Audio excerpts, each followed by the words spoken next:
Convenience store in Seoul. A pack of cigarettes thrown by someone's hand falls onto the counter. The woman demands her money back. The young man behind the counter asks if she has a receipt. The woman says that she only wants to get money for cigarettes, and why does she need a check? Wheesung replies that why return the cigarettes at all? The woman shouts that the buyer is always right, and if she wants, then they must give her every penny. Wheesung insists that he needs a receipt that confirms the purchase from their store, and the woman says that she threw it away. Wheesung refuses to return the money, and the woman says that he really takes his residence document with him every time he leaves the house. Wheesung is interested, but she always throws away documents about her place of residence, and the woman doesn't know what to answer. The seller says that he needs to make sure that the cigarettes were not bought at a discount in another store, and now the woman does not want to make money on the difference in their store. A woman does not want to hear herself called a liar. She threatens to complain to customer service. A fly swatter flies over the counter. The seller waves it and shouts that the flies have become completely impudent. The woman leaves upset that her plan failed. The salesman with the fly swatter looks after her skeptically. The bell above the door rings, and someone enters the store. The salesman says that Junghwan has finally returned, and the man who comes in replies that Wheesung has done a good job and can go home. Wheesung notes that the newcomer has a black eye. Junghwan replies that he was hurt during sparring. The salesman sadly says that Junghwan is just great, goes to school and then plays sports. Junghwan replies that they both work and study. Wheesung asks if being beaten up forever is really that much fun. Junghwan says it's hard to describe in words, but it's so addictive, and his friend would understand if he came to training even once. He says that his friend was famous at school, and why doesn't he want to compete in MMA? Wheesung replies that the art of fighting and fighting are not the same thing, and he gave up. Junghwan says that Wheesung worked out a lot before. He sadly replies that that is why he knows what he's talking about. Then Junghwan invites the guy to come cheer for him at the upcoming fight. This Sunday the Amateur League at Fight Club opens, and Junghwan will be competing there in a professional competition. And if he wins there, he will become a professional. Junghwan says that watching the fight live is much more interesting than on TV, and his comrade promises that he will definitely come. Wheesung goes home from work. He walks down dark paths and the thought that someone can become a pro in martial arts haunts him. The next day he stands in front of the entrance to the building, where the competition will take place. He walks inside and is surprised by how unorganized and dirty everything is. He wanted to watch some fights, but now he thinks he will only watch Junghwan's fight. He enters a room that is crowded with people. They all scream and look intensely at the ring. Just at this time, the fighter in the ring throws a right hand at his opponent. Then he tries to hit him in the eyes, but he jumps back. The fighters strike each other. Then one of them kicks the opponent's neck, and he is declared the winner. He triumphs in the spotlight. The spectators loudly express their approval, shout that the blow was good, and the winner joyfully throws his hands up. Wheesung looks at this and his fists clench. At this time, Junghwan approaches him and is glad that Wheesung came to watch his fight. He says that this place is very cool, and Wheesung replies that the atmosphere is tense. One of the men who accompany Junghwan says that they don't have time. Junghwan invites his friend to celebrate later if he wins, and he agrees. Sung-hyun says that Junghwan's opponent is in very good shape. The judge introduces the fighters. In the blue team, Junghwan. Red team fighter Choi Seop. The fighters approach the middle of the ring. The fight has begun. The fighters are ready to defeat their opponent. The red fighter immediately rushes to the attack. He hits Junghwan with a backhand. He bends over and Choi Seop hits him again, and then she hits him in the face again. Then Junghwan hits his opponent in the jaw, and another one in the face, which he misses. Wheesung watches the fight and notices that Junghwan is getting too tense. The fighters exchange blows. One gets hit in the face, then the other. Wheesung yells for his friend not to tense up so much. At this time, Junghwan misses a blow straight to the head and flies off towards the net at the end of the ring. His opponent runs towards him, and the decision to finish off his opponent is written on his face. Wheesung yells for his friend to dodge the blow.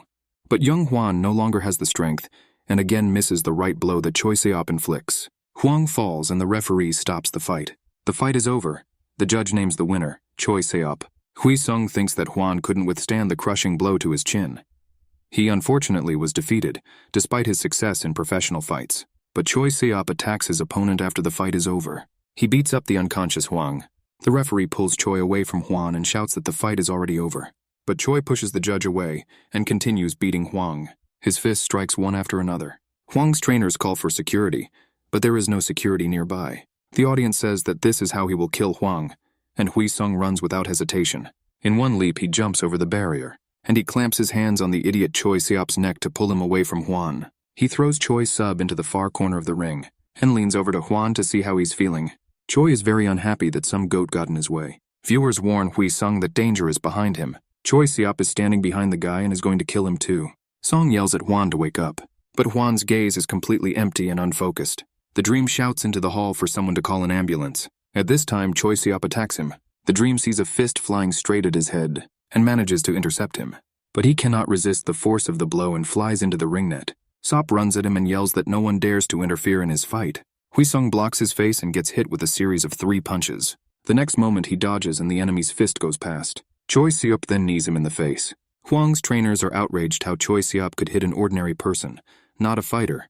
The referee runs into the ring and demands Choi Siop to stop. He shouts that this time Choi will not get away with a simple suspension. The consequences will be more serious. Wheesung dodges the killing blow again. He was very angry with that bastard. His fist is clenched and ready to strike. He takes a fighting stance, placing his feet on the floor. And with all his might, he strikes his opponent from below in the chin, wanting him to finally fall away from him. Choi Sub's head fell back and his eyes rolled back. Hwang's coaches opened their mouths at this unexpected turn. There was a dull thud as Choi Sub's body hit the floor of the ring. Wheesung raised his hand in victory, and then he started asking Choi if he was okay. At this time, he was attacked by the guards who finally arrived. They grabbed his arms and legs, despite his cries that he was only defending himself. Wheesung was carried out of the hall amid his indignant screams. One of the spectators said admiringly that he had found a real diamond.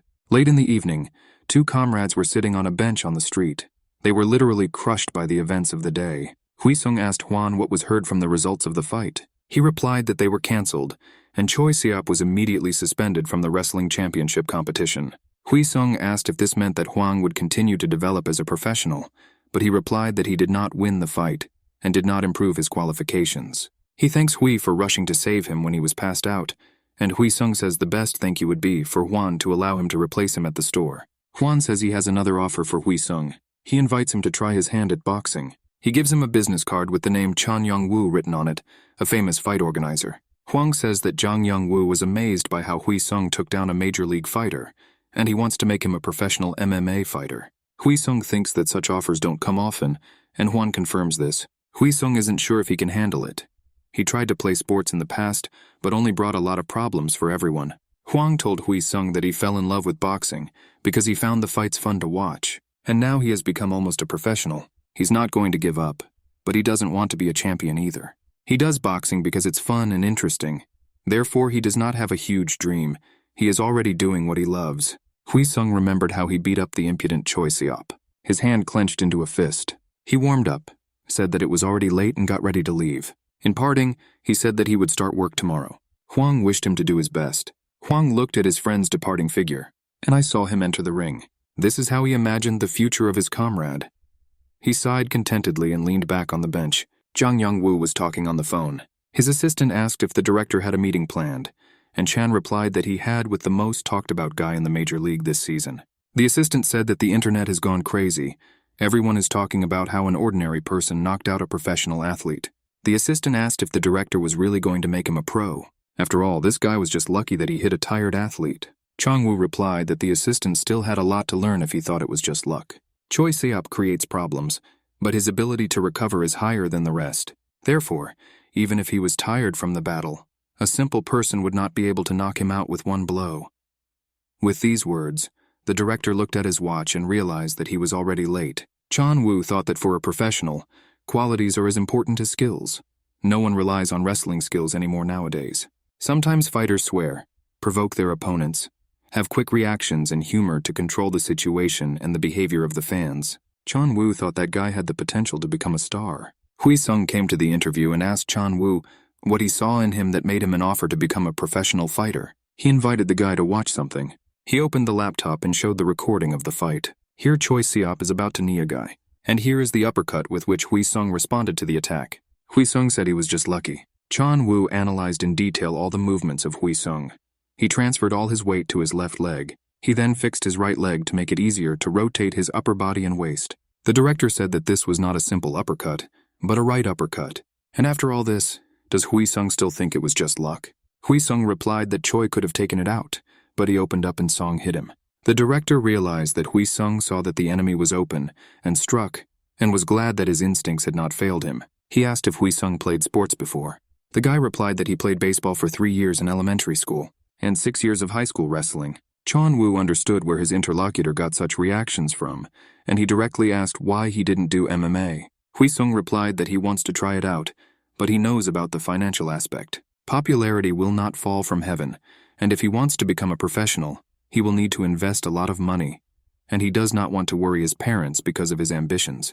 Chang-woo thought for a moment and then said that these issues can be resolved. Wheesung listened attentively. Chang-woo continued that the guy doesn't have to worry about the equipment. They provide it.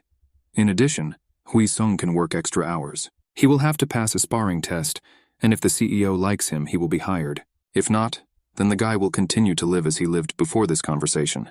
Wheesung asked when the sparring would take place, and Chang-woo replied that in a month in Junghwan's gym, the sparring would take place there. Wheesung asked if it was possible to change the test date.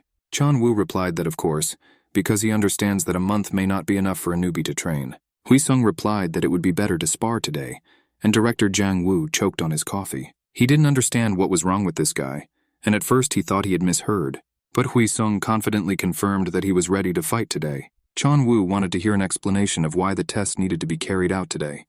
Maybe a beginner doesn't understand that MMA is a serious sport. But Wheesung replied that he understands everything, but his skills will not improve in a month. The director thought that, strangely enough, it sounded convincing. However, he answered no because he needed to find a sparring partner. So he decided to postpone the test for a week. In addition, he advised Sonu to learn at least the basics of combat this week, and he agreed. At this point the meeting ended.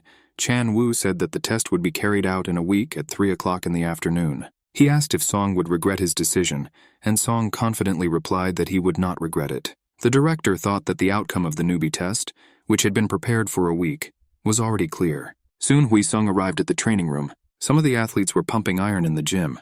The trainer taught someone to keep their hands closer to their body. Someone was fighting in the ring. Wheesung noted that the athletes in the ring had amazing punches. His friend Junghwan approached him, accompanied by a man. Hwang asked Sun why he stood rooted to the spot. The man introduced himself as team coach Park Sung-hoon. The coach said that he heard that Wheesung was going to take part in the tests in a week, and wouldn't it be better to refuse these tests? Wheesung didn't answer, and both friends went to change clothes to start training. The coach thought it was a waste of time. What can you learn in a week? He suggested learning only those strikes that would be necessary in sparring. Coach Park Sung-hoon asked the student what, in his opinion, is the most important thing in wrestling. Wheesung replied that it was a strike, and the coach said that strategies vary, but the ability to damage an opponent is the basis of all basics. They were the first to master the jab, and Terraner demonstrated this blow. Wheesung noted that the blow was weak and clumsy. Then the coach showed another blow, which was much better than the first. Wheesung really liked him. But the coach said that Wheesung will learn the first kick. Wheesung wondered why. Park Sung-hoo replied that in MMA, you need to watch not only for strikes, but also for pushing and blocking. In this case, distance plays an important role. The second punch is used primarily in boxing and should have a specific purpose, but in MMA the opponent will be standing nearby, so the second blow will be less effective. Stance is different in MMA and boxing. In MMA the stock is lower, and the legs are wider apart. This is where the difference in strikes comes from. The next blow is straight. It is similar to a boxing one and can be alternated with a jab. You need to jab and return your hand to the reverse position. At the same time, turn your body and extend your other arm straight. The trainer continued, when you're done, return your hand to your jaw and place your front hand in front of your face for protection. Wheesung said that he understood everything. The coach said that this is all his student needs to know at the moment. Wheesung was taken aback by this turn, but the coach said that if his student mastered these two blows, he would be halfway to victory. And he ordered him to train until his body remembered all the movements. Finally, Coach Park Sung-hoo advised Wheesung to be careful when the bag flies towards him, and not to injure his wrist. And the coach left. Hwang asked his trainer it was not enough, he told his friend, and the trainer replied that it was enough.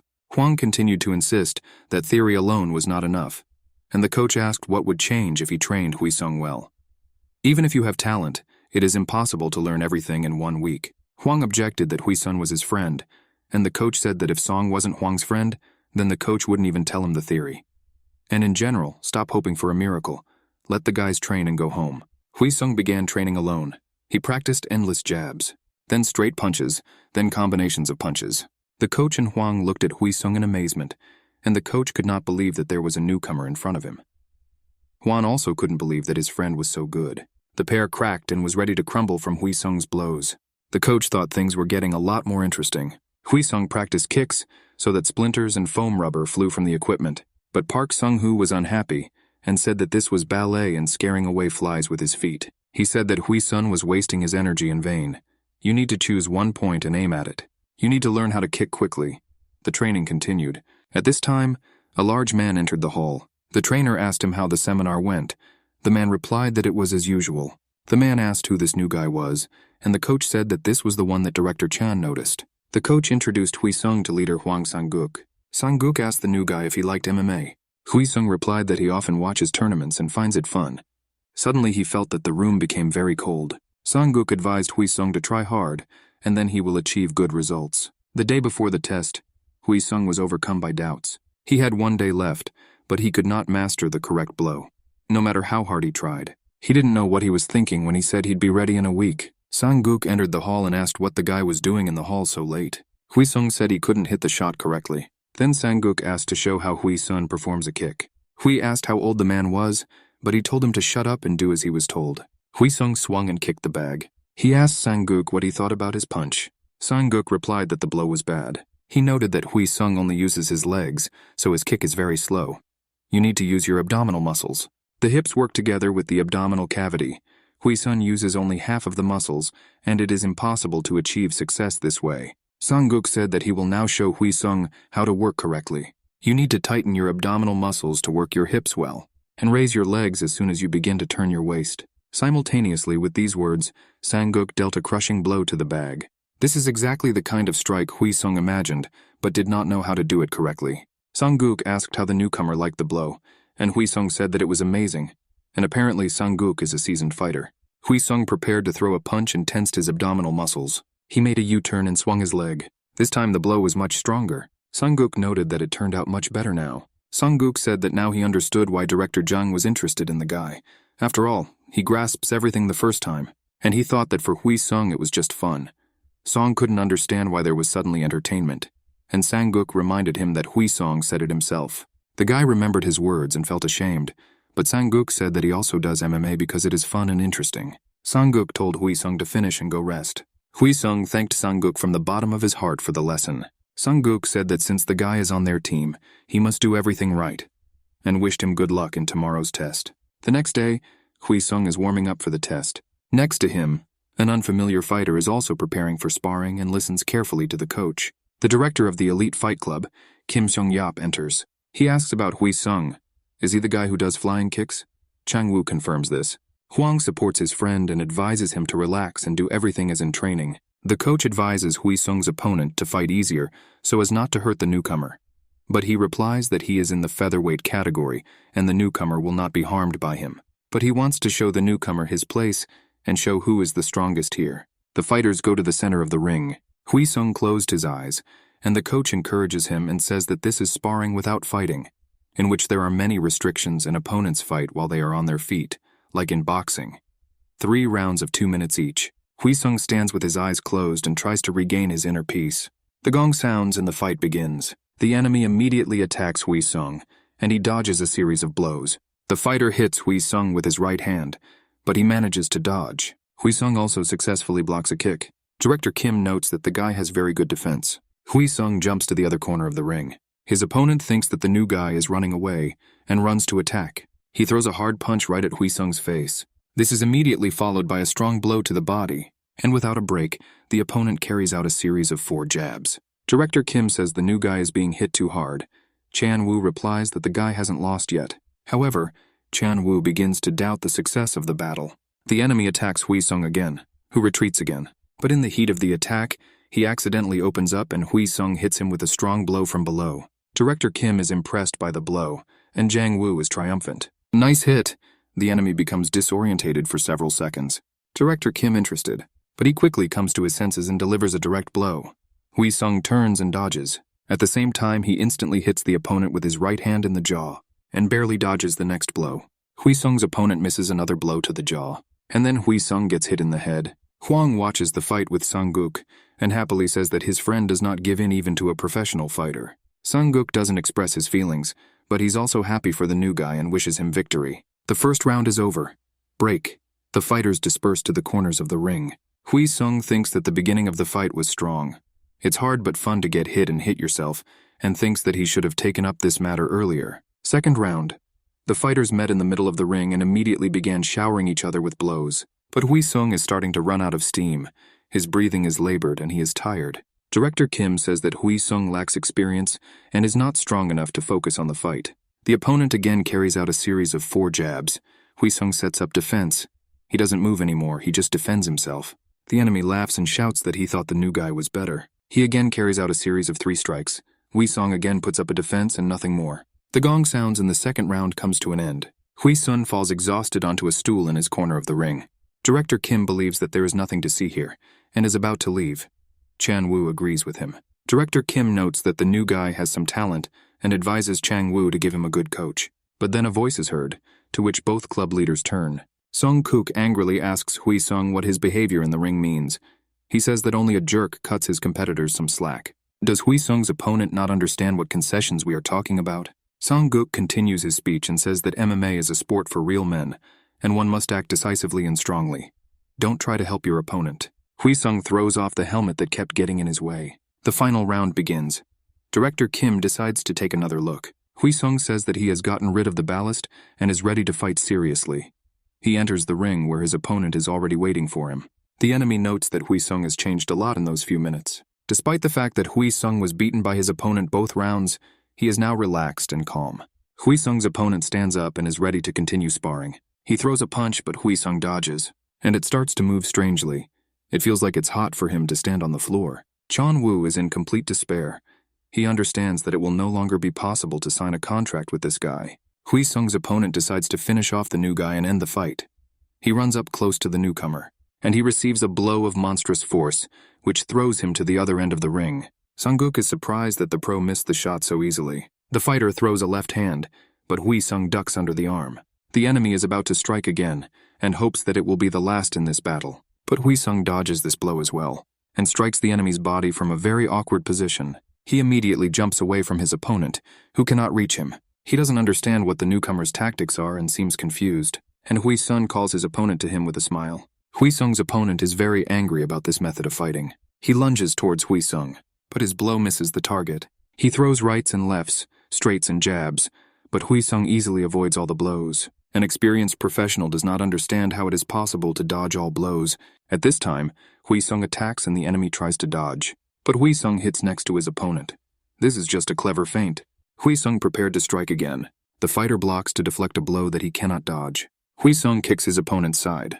Director Kim notes that the professional fighter is completely defeated. He looks at Wheesung's fingertips, his feet and the expression in his eyes. Director Kim realizes that the newcomer was using a combination of movements that were different from his tempo. He has doubtful but unexpected blows, careless but elastic steps. He has a lightness of movement that balances between roughness and dexterity. Director Kim wonders how a rookie can fight with such determination, and what kind of style does he have.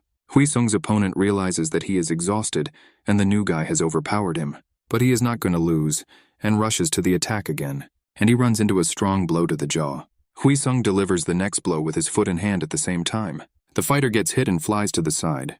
Wheesung stands in the ring, and a defeated professional fighter lies nearby. Coach Park Sung-hoon stops the fight and says that Wheesung can leave the ring. Wheesung's support group cheerfully greets him. They really enjoyed the fight. Director Kim stops Wheesung and says that the outcome of the fight was unexpected, and he liked it. Wheesung thanks his boss. However, the director continues and says that he noticed a bad habit in the new guy. In the final round, he turned the fight into a brawl. The director tells Wheesung that they are all athletes, not fighters. In sports, there are rules and other things that athletes are required to follow. In the opinion of Director Kim, if a person does not see the difference, then he does not deserve the title of athlete. You can be rude and cruel, but you can't cross the line, continues Director Kim. Wheesung listens intently to his boss, but doesn't say a word. The director asks him if the newcomer understands what he is talking about, and Wheesung replies that he understands that sportsmanship plays a big role. But can't he do everything except illegal moves to win? After all, a loss shows the complete uselessness of an athlete. The director says that they will discuss this later, but now they need to sign the contract. Wheesung refuses to sign the contract. Director Kim can't believe his ears. Wheesung says he doesn't think he's cut out to be an elite fight club athlete, and Jang-woo has a fit at what he hears. Wheesung asks everyone in the room to forgive him and bows. Evening Seoul, small cafe. Song-kook is talking on the phone. At this time, Wheesung enters the cafe and apologizes for causing a lot of problems. Song-kook is ready to listen to the young man. First, he asks why Wheesung wanted to join their club. Wheesung replies that there is no reason. He wanted to because he wanted to.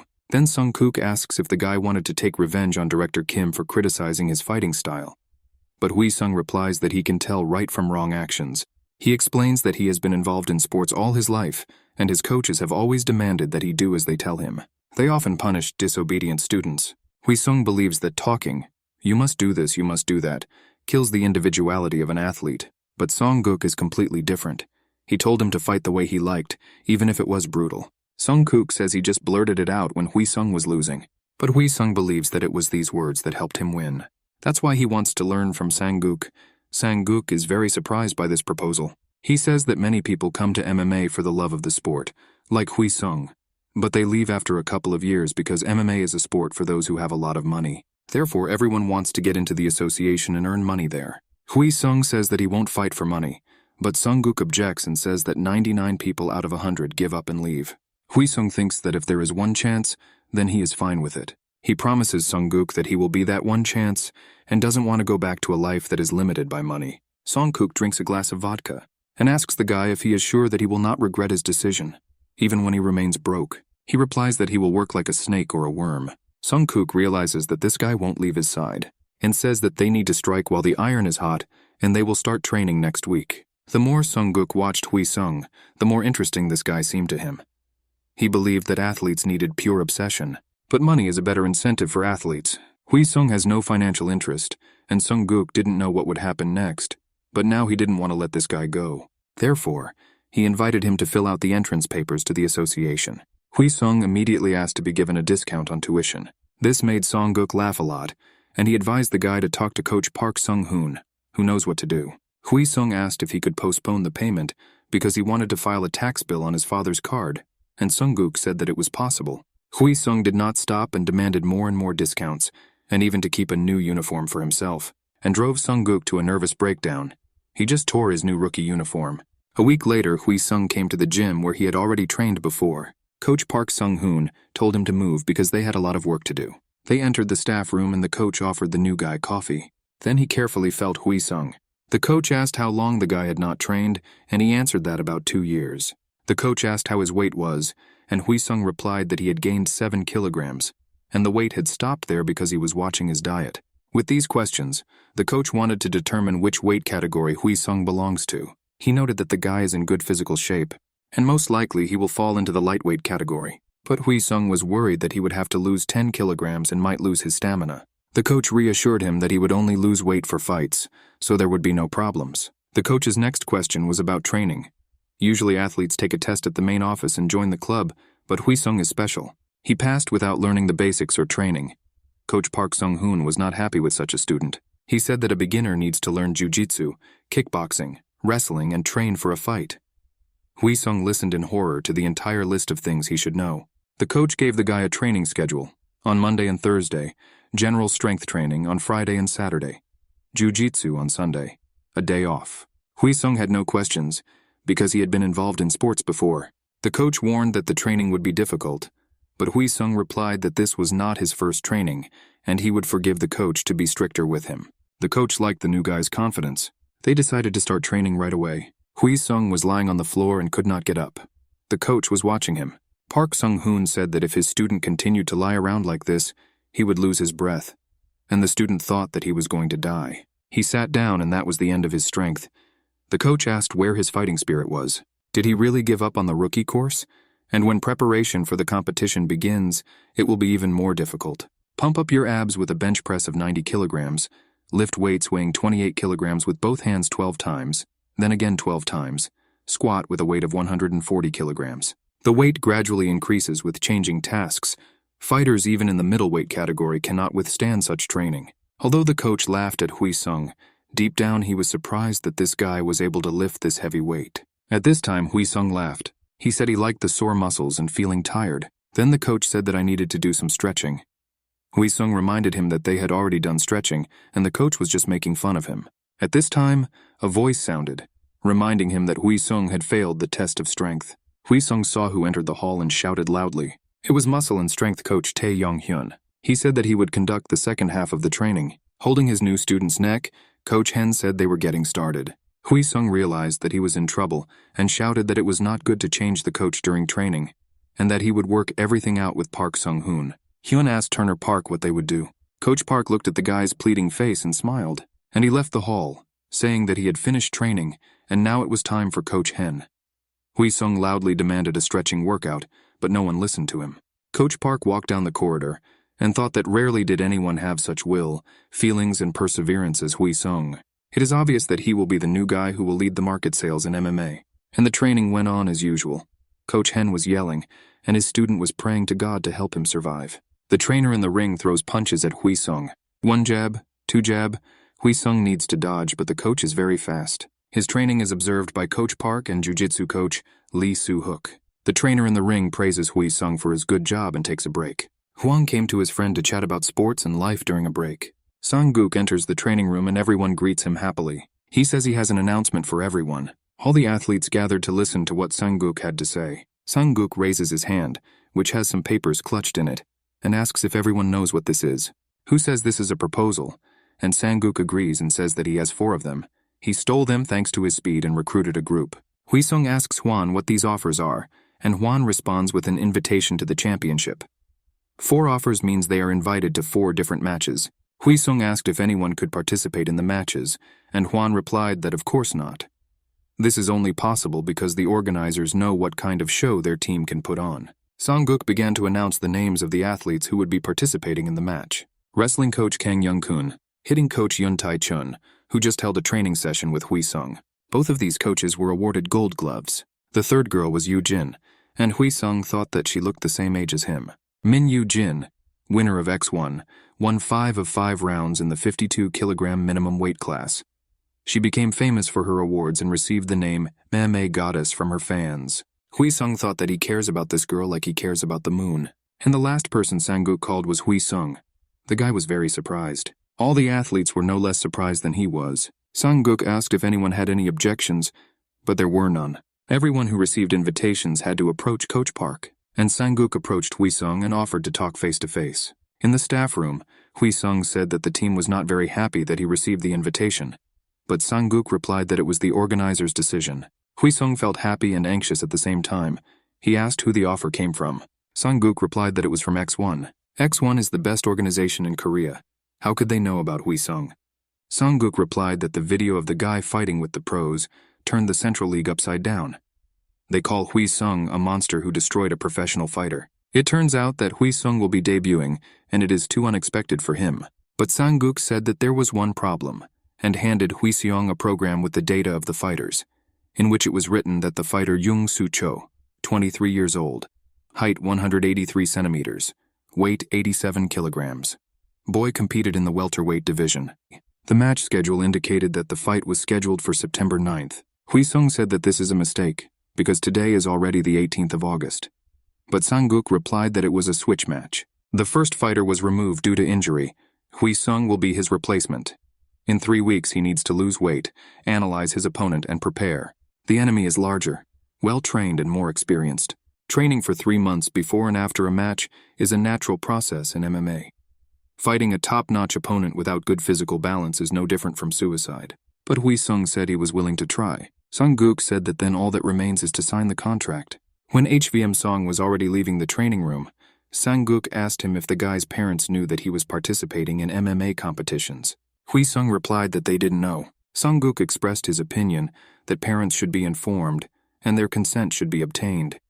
He suggested that the guy ask his parents today and sign a contract tomorrow. Wheesung was not happy about this proposal, but Sang-guk persuaded him that he needed to tell his parents the truth, and if they did not agree, then the guy could participate another time. Wheesung doubted whether there would be another time, but he promised to tell his parents everything. After he left, Sang-guk thought that Wheesung was worried because his sports activities had caused a lot of problems for his parents in the past. Wheesung came home. Mom was surprised that he came so early. She advised him to take a shower after training to freshen up and wash away the fatigue. Just then his father jumped up from the couch and punched the air. Mom reacted instantly and grabbed her father's neck. Wheesung wanted to say something to his parents, but they had no time for their son. Without letting go of his father, The mother advised her son to take a shower first. Finally, the whole family gathered in the living room, and Wheesung told his parents about his plans. Mom said that her son always did what he wanted, but now he asks permission. She continued that he confronted them with the fact that he would do mixed martial arts. The father replied that his son wanted to discuss this with them. Mom was categorically against it. She screamed that she had not slept or eaten at night for 10 years so that he could play sports. She stopped communicating with friends and just grew older. And now my son says he wants to be an MMA fighter. How long will she compromise and think only about the fate of her son? Wheesung told her that he understood what she sacrificed for him, and he was always ashamed of it. Therefore, he wants to get her permission and forgive her to trust him one last time. Mom said that let her son do what he wants and left. The father told his son not to be upset. His mother was just worried about him. Wheesung already knew this. The father put his hand on his son's shoulder and noted that his son had already grown up. He told his son in confidence that Mom is always angry, and his neck is proof of this. Dad agreed with his son's decision and understood who his son would blame if he didn't do what he wanted. He advised Wheesung to go to his mom and cheer her up.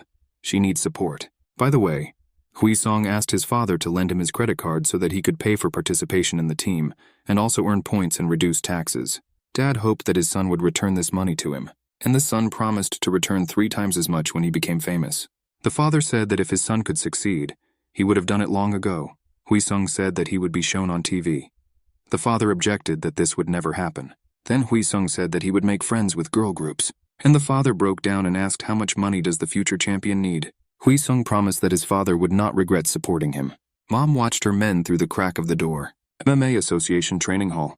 An athlete practices blows with a huge hammer. He finished shadowing and threw the hammer aside. This is team member Sol Jung-soo Cho, and he asks the coach if they found him a partner. For 2 weeks, they can't find a replacement for a fighter who was eliminated due to injury. This is already ridiculous.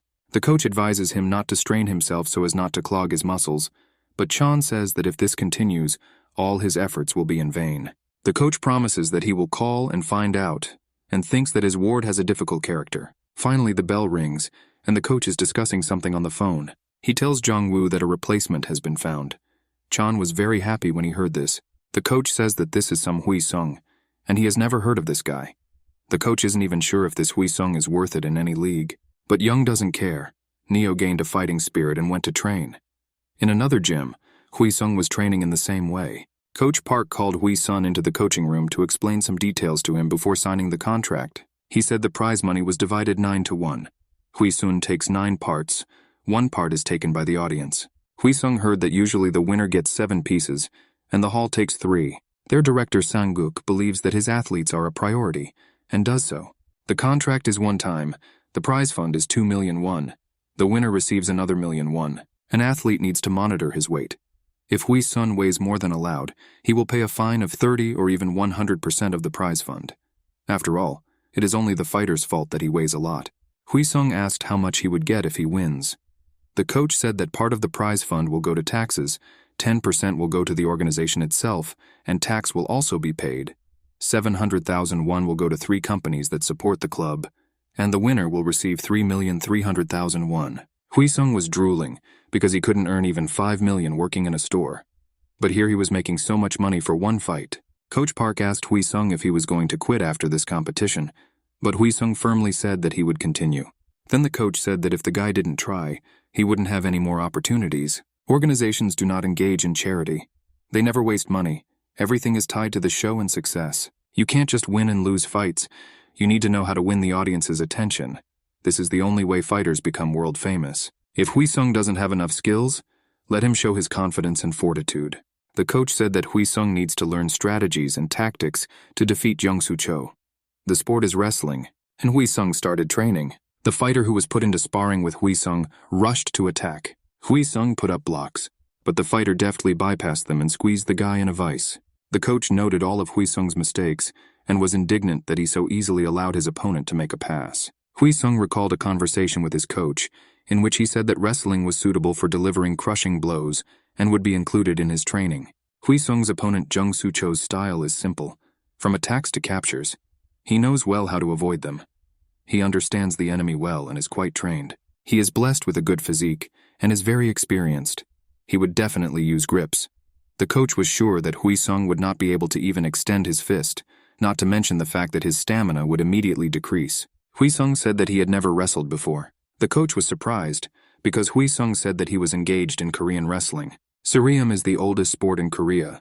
The goal of the fight is to knock the opponent over onto the sand, using the strength of the arms, legs, and back. Wheesung said that he would beat anyone in Surium, and the coach replied that then he would master wrestling. To begin with, the coach put Yong-kun in sparring with Wheesung, and now the guy fought with him. He felt like he was fighting a gorilla, and his stamina was melting away like ice in the sun. The enemy squeezed the grip with all his might. Wheesung hits Yong-kun's leg with his heel, and he lost his balance. Wheesung managed to escape the grip and jumped to the side. He attacked his opponent, and Yong-kun realized that this guy was very good in battle. Then Wheesung made a tackle at the opponent's feet. He picked him up and tried to throw him down. The coach who watched the fight with Park said that the guy is not inferior to Yong-kun. He uses grips well and keeps his balance. He will easily excel in jiu-jitsu. But Wheesung's opponent is a veteran of fighting in large weight categories. However, he found it difficult to resist Wheesung. Both athletes tried to knock each other down. Yong-kun lifted Wheesung into the air and noted to himself that his upper body defense was weak. But Wheesung hit his opponent under the knee with his heel. Then he hit me in the thigh, and he freed himself from the grip, throwing Yong-kun aside. It was an unconventional move, and the opponent noted it. Yong-kun took a fighting stance and prepared for a new attack. He remembered that before this, Wheesung had blocked all his grabs and knockdowns. He told Wheesung that he knows a few moves. Wheesung replied that he had a lot more interesting things in store for Yong-kun. The fighters rushed at each other. Coach Park watched and thought that he was wrong when he thought that Wheesung would be bad at wrestling. The coach was driving Wheesung in the car to the competition. He asked how much he weighed, and Wheesung replied that 77 kilograms and 300 grams. X1 allows an advantage of up to 500 grams, so Wheesung must pass. Sitting next to Wheesung was Yoo-jin, who was also traveling with them. Wheesung was annoyed that the other fighters could not go, and was rude to the girl. He wanted her not to interfere in the conversation and just sit quietly, because she was taken to keep an eye on things. The coach happily said that he was pleased that the guys had become friends, and asked Wheesung how his friends reacted to the news that he would fight. Wheesung said that he didn't tell anyone anything. Yoo-jin said that the guy was afraid of losing, so he didn't tell anyone. They immediately fought, and the coach thought that these two had already got him. When they entered the hall, Wheesung was amazed by what he saw. The hall was full of people, the scoreboard was lit, everyone was in joyful anticipation. Wheesung sat down in the seat that Coach Park indicated to him. Not far from him he saw his rival Young-soo Cho. The coach ordered not to look at the opponent before the stop-down. A battle of glances, not to talk or greet him. Tomorrow the duel was supposed to take place, and the opponents were not supposed to communicate. Both fighters looked ahead, but each felt the presence of the enemy nearby. X1, weighing will begin now. To ensure accurate weighing, each team provides one observer. The coach said that it was time for them to go, and Wheesung jumped out of his pants to the great amazement of the coach and the girl. He immediately received a strong kick in the ass. Yoo-jin asked if he was crazy for taking off his pants before the announcement. Moreover, it's a shame to show panties like his to people. Fighter Wheesung was invited to come up on stage and walked in his terrible boxers to the shame of the coach and Yoo-jin. He calmly passed the weigh-in, and the girl demanded that he put on his pants, but the guy flatly refused. Of course, they had a row again. Then they noticed that everyone was watching their performance. The girl was very embarrassed by the looks. Screaming, "Idiot," she threw Wheesung his pants and ran away. Jung-soo Cho also calmly went through the weigh-in, and Wheesung couldn't understand why Yoo-jin was so embarrassed. The fighters were called to the stand-down and they stared at each other. Jung-soo Cho noted that the opponent looks exhausted, his skin is dry, and tomorrow in the ring he may look completely different. Wheesung thought about whether he could win. Chon asked what the fighter, who is not even in the amateur league, was thinking when he agreed to the fight. Does he want to embarrass himself? Has he ever been to the Octagon? Jung continued to ask, did the director help him? That he made it into the match without participating in the league. These words infuriated Wheesung. He replied that Chon himself asked for a replacement 3 weeks before the match, and he was here to fix the problems that Chon himself created. Wheesung continued that Jung should thank him for saving this match from failure, and stop whining. If you don't like it, let him refuse the fight. Both fighters became very angry and were ready to bite each other. Jung said that he would smear Wheesung on the wall, and Wheesung hit him in the throat. Chon stopped and coughed. He rushed at the guy but was stopped. Wheesung put on his pants and told Jungwoo that there was a year difference between them, so Jungwoo shouldn't talk so impolitely. Then he stuck his tongue out at his opponent and walked away. Wheesung came home. Mom was hanging out the laundry and said that his father was invited by the director to go fishing. Wheesung hugged his mom and said that he had a fight tomorrow. He said he would fight better if he felt her support. Mom was silent, and Wheesung said that tomorrow he will be shown on TV. Mom offered him something to eat so that he would have strength before the fight tomorrow. Wheesung realized that his mother was on his side and picked her up. The arena of the hall where the fight is to take place. The coach gives the last instructions to his student. After a few minutes, he releases him to rest. The second coach notes that Wheesung is in good shape. Sungkook notes that Wheesung is completely relaxed. Sanguk advises the guy to hit Young-soo Cho in the face 10 times first. Wheesung has no idea how he can do this in battle. Sanguk says that he needs to come up with a tactic, move quickly and provoke Young to strike, and then strike. And the second advice is not to panic, and if everything gets out of control, listen to the voice of Coach Pak. He will tell you what to do. Wheesung asked what to do if his instincts tell him to do the opposite of Coach Park Sung-hoon's advice. Sanguk said that then let Wheesung do as he sees fit. Coach Park, who was listening to their conversation, was very surprised. The radio announced that members Wheesung and Young-soo Cho were being called to the ring. The whole team went to the ring. Wheesung began warming up before the fight. Coach Park asked Sanguk why he told Wheesung not to listen to his advice. Sanguk replied that he was afraid that if Wheesung lost because of his coach's advice, he would never return to the sport out of shock. Wheesung told him that the coaches always told him what to do, and that's why he abandoned the elite club. So Sanguk decided to let him do what he wants. In addition, he is interested in watching the guy in action. Commentators introduced the participants in the fight. In the blue corner is Lee Wheesung. This is his debut fight. He has only been training in MMA for 40 days and has not competed in the amateur league. Although he has no career under his belt, he defeated an opponent from the semi-pro league with one punch and excelled in sparring. In the red corner of the ring, fighter Young-soo Cho is gaining popularity, a rising star with 3 victories under his belt. The public is sure that this time he will have another victory, but will he live up to the expectations of the audience? The main fight is X61, the first fight in the 77-kilogram weight category. In the blue corner is a guy 178 centimeters tall, weighing 77 kilograms, a mysterious athlete, the rising star Lee Wheesung. In the red corner is a fighter, 183 centimeters tall and weighing 77 kilograms, the future of Korea in the welterweight division, the wild stallion Young-soo Cho. The opponents met in the center of the ring. Young-soo Cho noted that the opponent's physical form is very good. He knew that he needed to avoid falling into this guy's grips, and out loud he advised Wheesung to learn as much experience as possible from this fight, because this fight will be Wheesung's last. Wheesung asked if Jung was such a loser that he was still angry. Chon became very angry and growled that he would kill the impudent man. The opponents exchanged blows with gloves. Blue is ready, red is ready. The referee announces the start of the fight. Coach Park notes that Wheesung isn't nervous and is sorry to bring a bucket of water and Vaseline beforehand. Then a surprised roar is heard from the stands, and the coach turns to understand what happened. Wheesung stands, and his opponent is already lying down. What happened? The fighters met in the ring. Chon rushed to the attack. He punched with his left. Wheesung dodged slightly. Then Chon didn't understand what happened. He missed a powerful right hand from his opponent, and now he is already sitting on the floor. And the commentator shouts that Lee Wheesung took out Young-soo Cho in 10 seconds. Jung's trainer yells at him to get his act together and continue the fight. Young-soo Cho is full and the fight continues.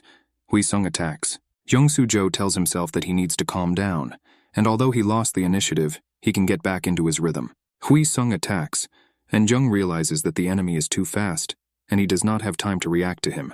Wheesung's fist hits his opponent straight in the face. Chon throws his head back from the blow and loses his orientation. Everything swims before his eyes. His gaze stops. He puts up a defense, but Wheesung attacks from all sides and Jung misses the blows. A strong blow to the body almost knocks him down. He becomes furious and starts screaming, and he hits without looking, hoping to hit at least somewhere, but Wheesung easily dodges and strikes back at the opponent's head. Young-soo Cho screams. Dai goes on the attack and is about to strike with his right hand, but Wheesung misses the punch under his arm and throws a counterpunch that lands. Young-soo Cho thinks that it is impossible to move as fast as his opponent. He staggers and loses his balance. With the last of his strength, he pounces on Wheesung and grabs him. But Wheesung managed to survive and frees himself from the grip. He throws the enemy away from him. Commentators shout that this is impossible. A fighter who has only been practicing MMA for 40 days is playing with a high-ranking veteran. Who could have predicted such a turn of events? Coach Park thinks that Wheesung is completely in the lead in the fight, although he is fighting an opponent who surpasses him in size and skill. He wonders how Wheesung gets such good hits. Wheesung does not stop, but continues to throw such strange blows that his opponent does not know how to react to. His coach notes unconventional movements and irregular strokes. This tactic makes it possible to defeat Young-soo Cho. He analyzes that the same thing happened in the fight with Yang Tai-sun. Wheesung ruined the pace of his opponent's fight. He jumps from normal pace to another. Without preparation, it is impossible to use such a technique. Wheesung grabs his opponent's head and jumps up, and carries out a clear knee strike in the air. It was a strong blow. Young-soo Cho falls after losing his balance. Young-soo Cho is about to make a pass, but Wheesung's legs are too wide apart. The commentator shouts that it's time for Young-soo Cho to wake up and start fighting. Wheesung easily frees himself from the grip. Wheesung tells his opponent not to talk in vain, but to prove his strength in battle. He throws a punch to the chin that causes Young-soo Cho to splatter blood and throw his head back. Wheesung's support team celebrates, and Young-soo Cho's coaches understand that it's all over. Young-soo Cho stops moving and the referee stops the fight. The fight is over. Commentators shout that such a debut has never happened before. The fight lasted 1 minute and 49 seconds. This is incredible. An undeniable victory. Those who watch this fight will never forget it, the commentator is sure. Now everyone will know the name Lee Wheesung. Wheesung is sleeping in the car while Coach Park and Sang-gu are having a conversation. They both think that Wheesung was surprisingly good at fighting today. The coach remembered how happy Wheesung was after the victory. Coach Park was silent during the fight, and people might think he wasn't paying attention to his fighter. Leader Sang-guk gave Wheesung confidence in what he was doing. The next day, Wheesung walked into a cafe. Young people greeted him there. Wheesung approached them and asked how they could drink coffee so calmly when a superstar was walking towards them. One young man said that Wheesung was crazy, while another countered that he had always been like this. They asked him why he fought in the ring in his underpants, and received the answer that they were not underpants, but boxers. The guy asked Wheesung why he didn't tell them everything, and she had to get the news from the internet. Wheesung replied that he only had 3 weeks to prepare, and couldn't think of anything else. Then they asked if friendship over so many school years really meant nothing to him. Another said that Wheesung is already acting like a star.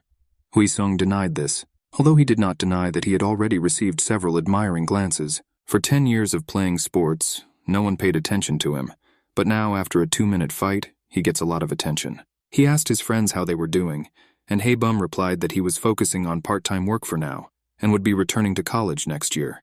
Wheesung advised him to find a permanent job, but Haebum replied that he had just entered college. The second friend said he was going to become a civil servant. The friends started laughing because Min-woo was a slow student. Min-woo recalled that his friends also did not shine with knowledge. Friends remembered their school days and laughed. Wheesung's phone rang. It was his father. The father asked what his son was doing, and he replied that he was hanging out with friends. My father said that he was at a corporate party and would be late. He asked his son to come home early and have dinner with his mother, because she was now home alone. Wheesung replied that he was going to come home early. The father told his son that he watched the fight and was proud of him. Wheesung said goodbye to his friends, although they hoped that they would all hang out together until the morning. They agreed to meet next time. After he left, his friends said that they already knew that Wheesung was a mama's boy, and Wheesung, very happy, went home to bring joy to his mother. On the way home, Wheesung's phone received a message that he had been transferred 11,650,000 won for the match. Wheesung heard that his fight was chosen for the main night, and for this he received a bonus of 10 million won. He realized that he was poor and could not earn money even after several years of frantic exercise. And his arrival in MMA gave him immediate income. If this happens all the time, he will be able to pay off his debts and give his family the opportunity to live the way they want. He saw his mother bargaining with a shopkeeper asking for a discount on vegetables. He noted that his mother still looks very elegant. In her youth, she was a beauty and had many admirers. He caught up with his mother and hugged her, which scared her very much. He asked why she shops here, because there is a store next to the house, and it takes longer to walk here. Mom replied that it was cheaper here and a walk would be good for her. Wheesung promised to himself that he would repay his parents for what they did to him 100-fold. He suggested that Mom have lunch at a restaurant and leave the food for tomorrow. He said he could afford to take her to a restaurant because he earned some money. Mom didn't believe him. He asked what she wanted. Sushi, sashimi. They walked down the street and talked. Gangnam Territory Building X1. In the director's office, a man watched a video of the fight between Wheesung and Young-soo Cho. At some points, he stopped the recording and looked at something in detail. The man walked into the room, turned on the light, and asked what impression Wheesung made. The man replied that the guy was a damn good fighter, and he asked if he was really a newbie. He hadn't seen it before. He said that while he was on a business trip in Japan, a real treasure appeared here. The second man said that this treasure was training in team attack. The man remembered that he heard how a newcomer refused money from an elite club, and began training with Sang-gun and Park. The second man said that Lee Hwi-sung was 22 years old and had completed his military service. He receives 2 million won and half of the winnings, and for the last fight, he was given a bonus. Then the man said that they need to get Wheesung for themselves. We need to offer him better conditions. The man with glasses said he would start this after Chuseok, the Korean autumn holiday. He added that there was another person who caught his attention. He left, thinking that he had not seen the director so excited for a long time. X1 MMA director Han Gun-ho sat alone in his office and thought that Wheesung was a very good fighter. Wheesung walked down the street and enjoyed the good weather. He noticed Yu Jin and called out to her. The girl turned around indifferently, looked at him and moved on. He caught up with her and asked if she always walked this way, to which she replied that he should pass by and not enter into conversations with her. Wheesung snatched the book from the girl's hands. He did not understand what kind of book it was, and the girl angrily replied that it was a book on philosophy. He asked why read this and whether Yu Jin understands what is written there. She replied that the book was written about the concept of wise relationships, the art of living and the history of mankind. Wheesung made a face when he heard about the contents of the book. Yu Jin read the book carefully, and Wheesung looked at her and thought that he couldn't get used to her character. Coach Park came into the room and called the guy. He called him to the director's office and gave him some papers to read. It was a contract from X1, which really surprised Wheesung. The coach said that Chief X1 contacted them and wanted to sign an official contract with Wheesung. Wheesung was surprised because he thought it would happen later. The coach, on the contrary, was not surprised because he was sure that the managers were impressed by his fight. The coach added that, of course, Wheesung showed class in battle, but only because Young-soo Cho could not fight in his usual style. Wheesung pointed out that the coach was right. Fighter Chan simply underestimated Wheesung and succumbed to provocation. If he had been calm, Wheesung would have lost the fight. Wheesung was about to sign the contract, and the coach began to explain the conditions to him. The contract is for 3 years and 3 matches. If Wheesung is unable to play all the matches, the contract will still end only after 3 years. Wheesung asked, if he fights 3 times in a year, does that mean he won't be able to fight for 2 years? The coach explained that there is a clause in the contract that allows him to participate in other teams. Wheesung will be able to fight in the Singapore organization, for example, which also belongs to X1. Fighter exchanges usually include an agency tax. This clause skips that requirement and allows organizations to negotiate directly with each other to prepare for matches. But the training camps are paid for by the fighters themselves. Wheesung thought that he would have to pay a lot, and he didn't like it. The coach replied that yes, the prize money may be small, but with a contract a fighter cannot be caught, even if he loses all the fights. Therefore, the coach advised Wheesung to pay attention to the advantages. X1 always supports its fighters. The next point states that if Wheesung joins the SFC, the contract will be cancelled. SFC is a rival, so exchanges of fighters are prohibited. SFC has self-proclaimed itself as the best MMA venue. As fighting standards have increased, the reputation of small and medium-sized organizations has correspondingly fallen, but SFC still holds the title of impeccable organization. Wheesung really liked SFC. The next clause of the contract is fight insurance in case of injury. The fighters pay for it if it is 500,000 won. If more is needed, then the insurance comes into force. The weight and penalties are the same as everywhere else. Being late is a 20% fine. The first failure to collect is a 50% fine. The second failure is 75%. The third failure is to take away all the prize money. Monitoring weight is a fighter's responsibility. The lowest salary is 1 million won. The basic salary is 2 million won plus 50% of the winnings. If Wheesung wins a match, then the salary increases by 700,000 won. If he wins all 3, then by 3.5 won, then by 4,800,000 won, and so on. Wheesung said that the bonus is less than what he received the first time. The coach said that debut fighters on the X1 undercard get 1 million won. If they make it to the main card, they get 2 million won. If they become amateurs, they need to win 8 fights in a row to get that kind of money. Coach Park said that as he sees it, X1 is providing Wheesung with the best conditions possible. The last clause of the contract talks about the bonus system, the main fight of the night, and it goes to the fighter who arranges the most interesting and exciting fight. Wheesung already knew this. Finally, the coach told Wheesung that in the future fights will not be so easy, because now everyone knows what he is capable of. The guy will have to learn fighting in different styles and work hard. Wheesung was ready for this. The guy signed a contract and became an official X1 athlete. Coach Park had another surprise. On December 31st, there will be Wheesung's second match, and his opponent will be A group of men with bats and iron rods in their hands surrounded an unarmed guy in an underground parking lot. They were aggressive and intended to beat the man, who was preparing to defend himself. The blonde bandit swung his bat and wanted to hit the guy on the head. Toth stepped aside and the blow whistled. At the same time, the man's fist crashed into the blonde bandit's cheekbone. Another bandit attacked him from behind, hoping to knock out his opponent with one blow of his stick. But the man instantly reacted to the danger from behind and slammed his foot into the attacker's jaw. Screaming, "You vile bastard!" the two gangsters rushed at the guy. They rushed at him with huge leaps and shouted, "Die!" The guy jumped high and made a U-turn. He fought well with his feet. His blows sent his opponents flying in different directions. He swung his long leg, and another attacker became no longer dangerous for him. The powerful blow sent him flying against the wall. Footsteps were heard in the basement, and the guy turned around at their sound. Opposite him stood a gray-haired man. The fighters prepared for a fight. They rushed at each other with fury, as if they wanted to kill their opponent. The guy missed a kick to the head from a gray-haired man, but in response he managed to land a kick in the enemy's chest. He winced in severe pain, lost my balance and fell to my knees. His opponent froze and silently looked at the bandit who sat in front of him. There was a cry, "Stop, cut," and the director thanked everyone for filming. The director told actor Sang-hoon that he did a great job. The gray-haired actor, who continued to sit on the ground, was approached by a man from the film crew and asked about his well-being. He said that the guy didn't have to try so hard, he shouldn't overexert himself and expose himself to blows. Extra actor Choi Hwi-sung stood up and responded that he didn't want his comrade to get in trouble after helping him get the role. His friend said that when he becomes famous, he will not forget about Choi Hwi-sung. At this time, Choi's phone rang and he answered the call. His comrades listened carefully to what he said, that he was very happy and of course agreed. When the conversation ended, Choi Hwi-sung told his friend that he had received an offer. He was told he would be on the main card, and the battle will take place on December 31st. Here he is, Wheesung's opponent. Choi Hwi-sung was fighting in the ring, and his opponent just landed a right hand.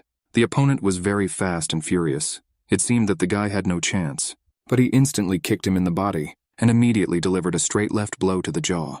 The opponent fell, the referee stopped the fight, and Choi Hwi-sung became the winner. Coach Park and Wheesung watched the tape of the fight, and Wheesung said that he saw a normal fight without holds. The coach said that Choi has only 4 matches in the amateur league and 2 matches in the professional league.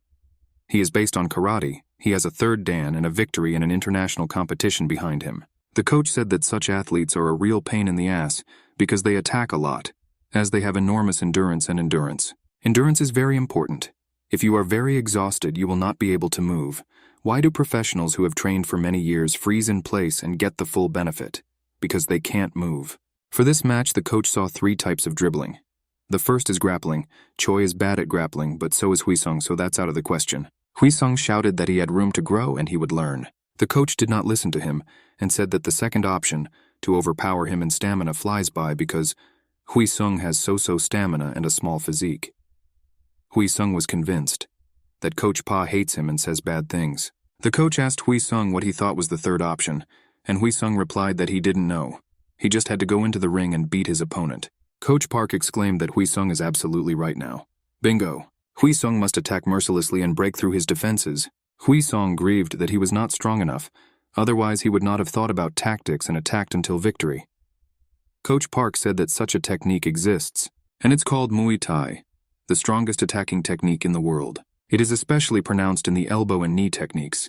If you study it well, you can break through Choi Hwi-sung's defense. And the coach knows such a Muay Thai specialist. This is Junghwan. Hwang says that the coach asked him to teach Wheesung the elbow and knee techniques of Muay Thai.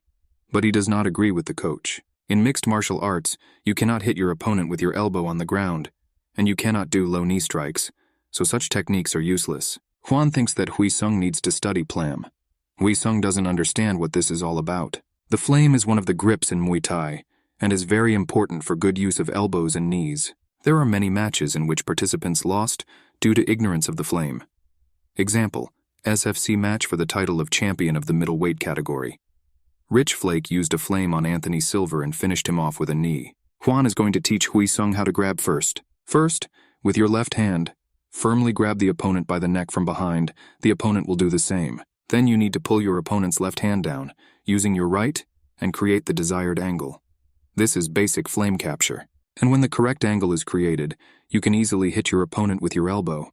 Hwang showed exactly how to carry out the strike. He showed that his fingers were now free. Therefore, the one who takes a comfortable position faster will win. And he had a brilliant reception. Wheesung couldn't help it and screamed, so that his friend would act easier, because this is just a training session. Junghwan suggested that he not whine, but think about how he could get out of this position. Wheesung suggested that he would simply grab the opponent's arms and shake him off, but Hwan said that he would knee him while he got out. Will Wheesung take all the blows without defending himself?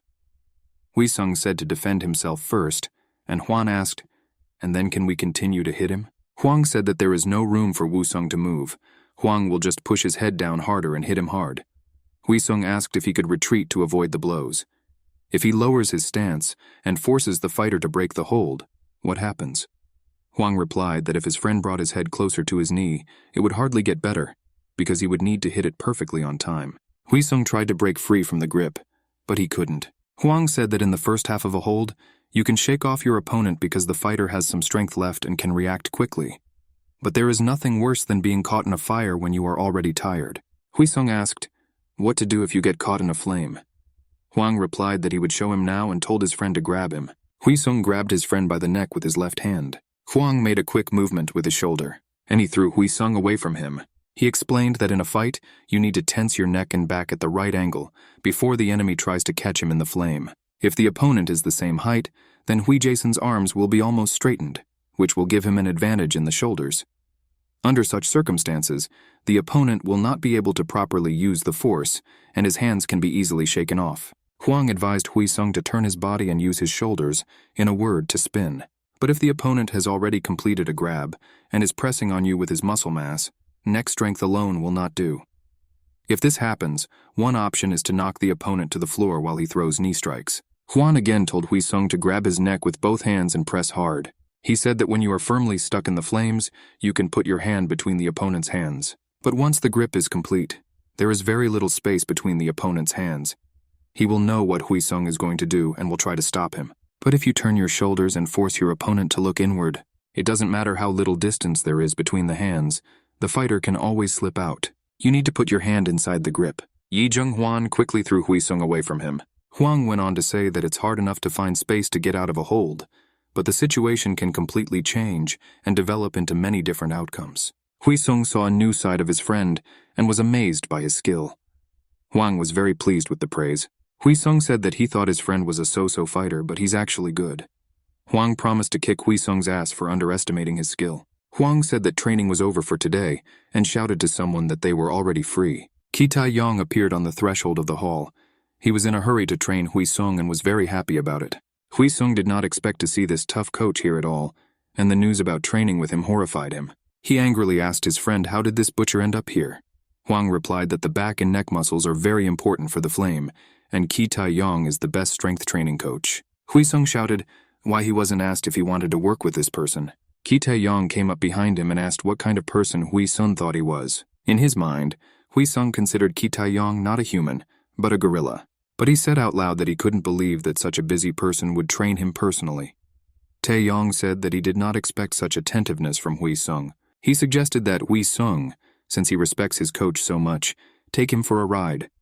After all, Wheesung didn't lie that he respects and loves his coach, who weighs only 120 kilograms. Wheesung had no choice but to put the trainer on his back and walk with him around the ring. Hwang advised his friend to hold on and not die prematurely. Tae-yong said that Hwan is happy early. He will also roll him around the ring. Hwang was not happy about the unscheduled activities. He tried to escape, but Tae-yong deftly jumped onto him from Wheesung's shoulders. A few days later, Wheesung was practicing techniques with sparring partner Junghwan.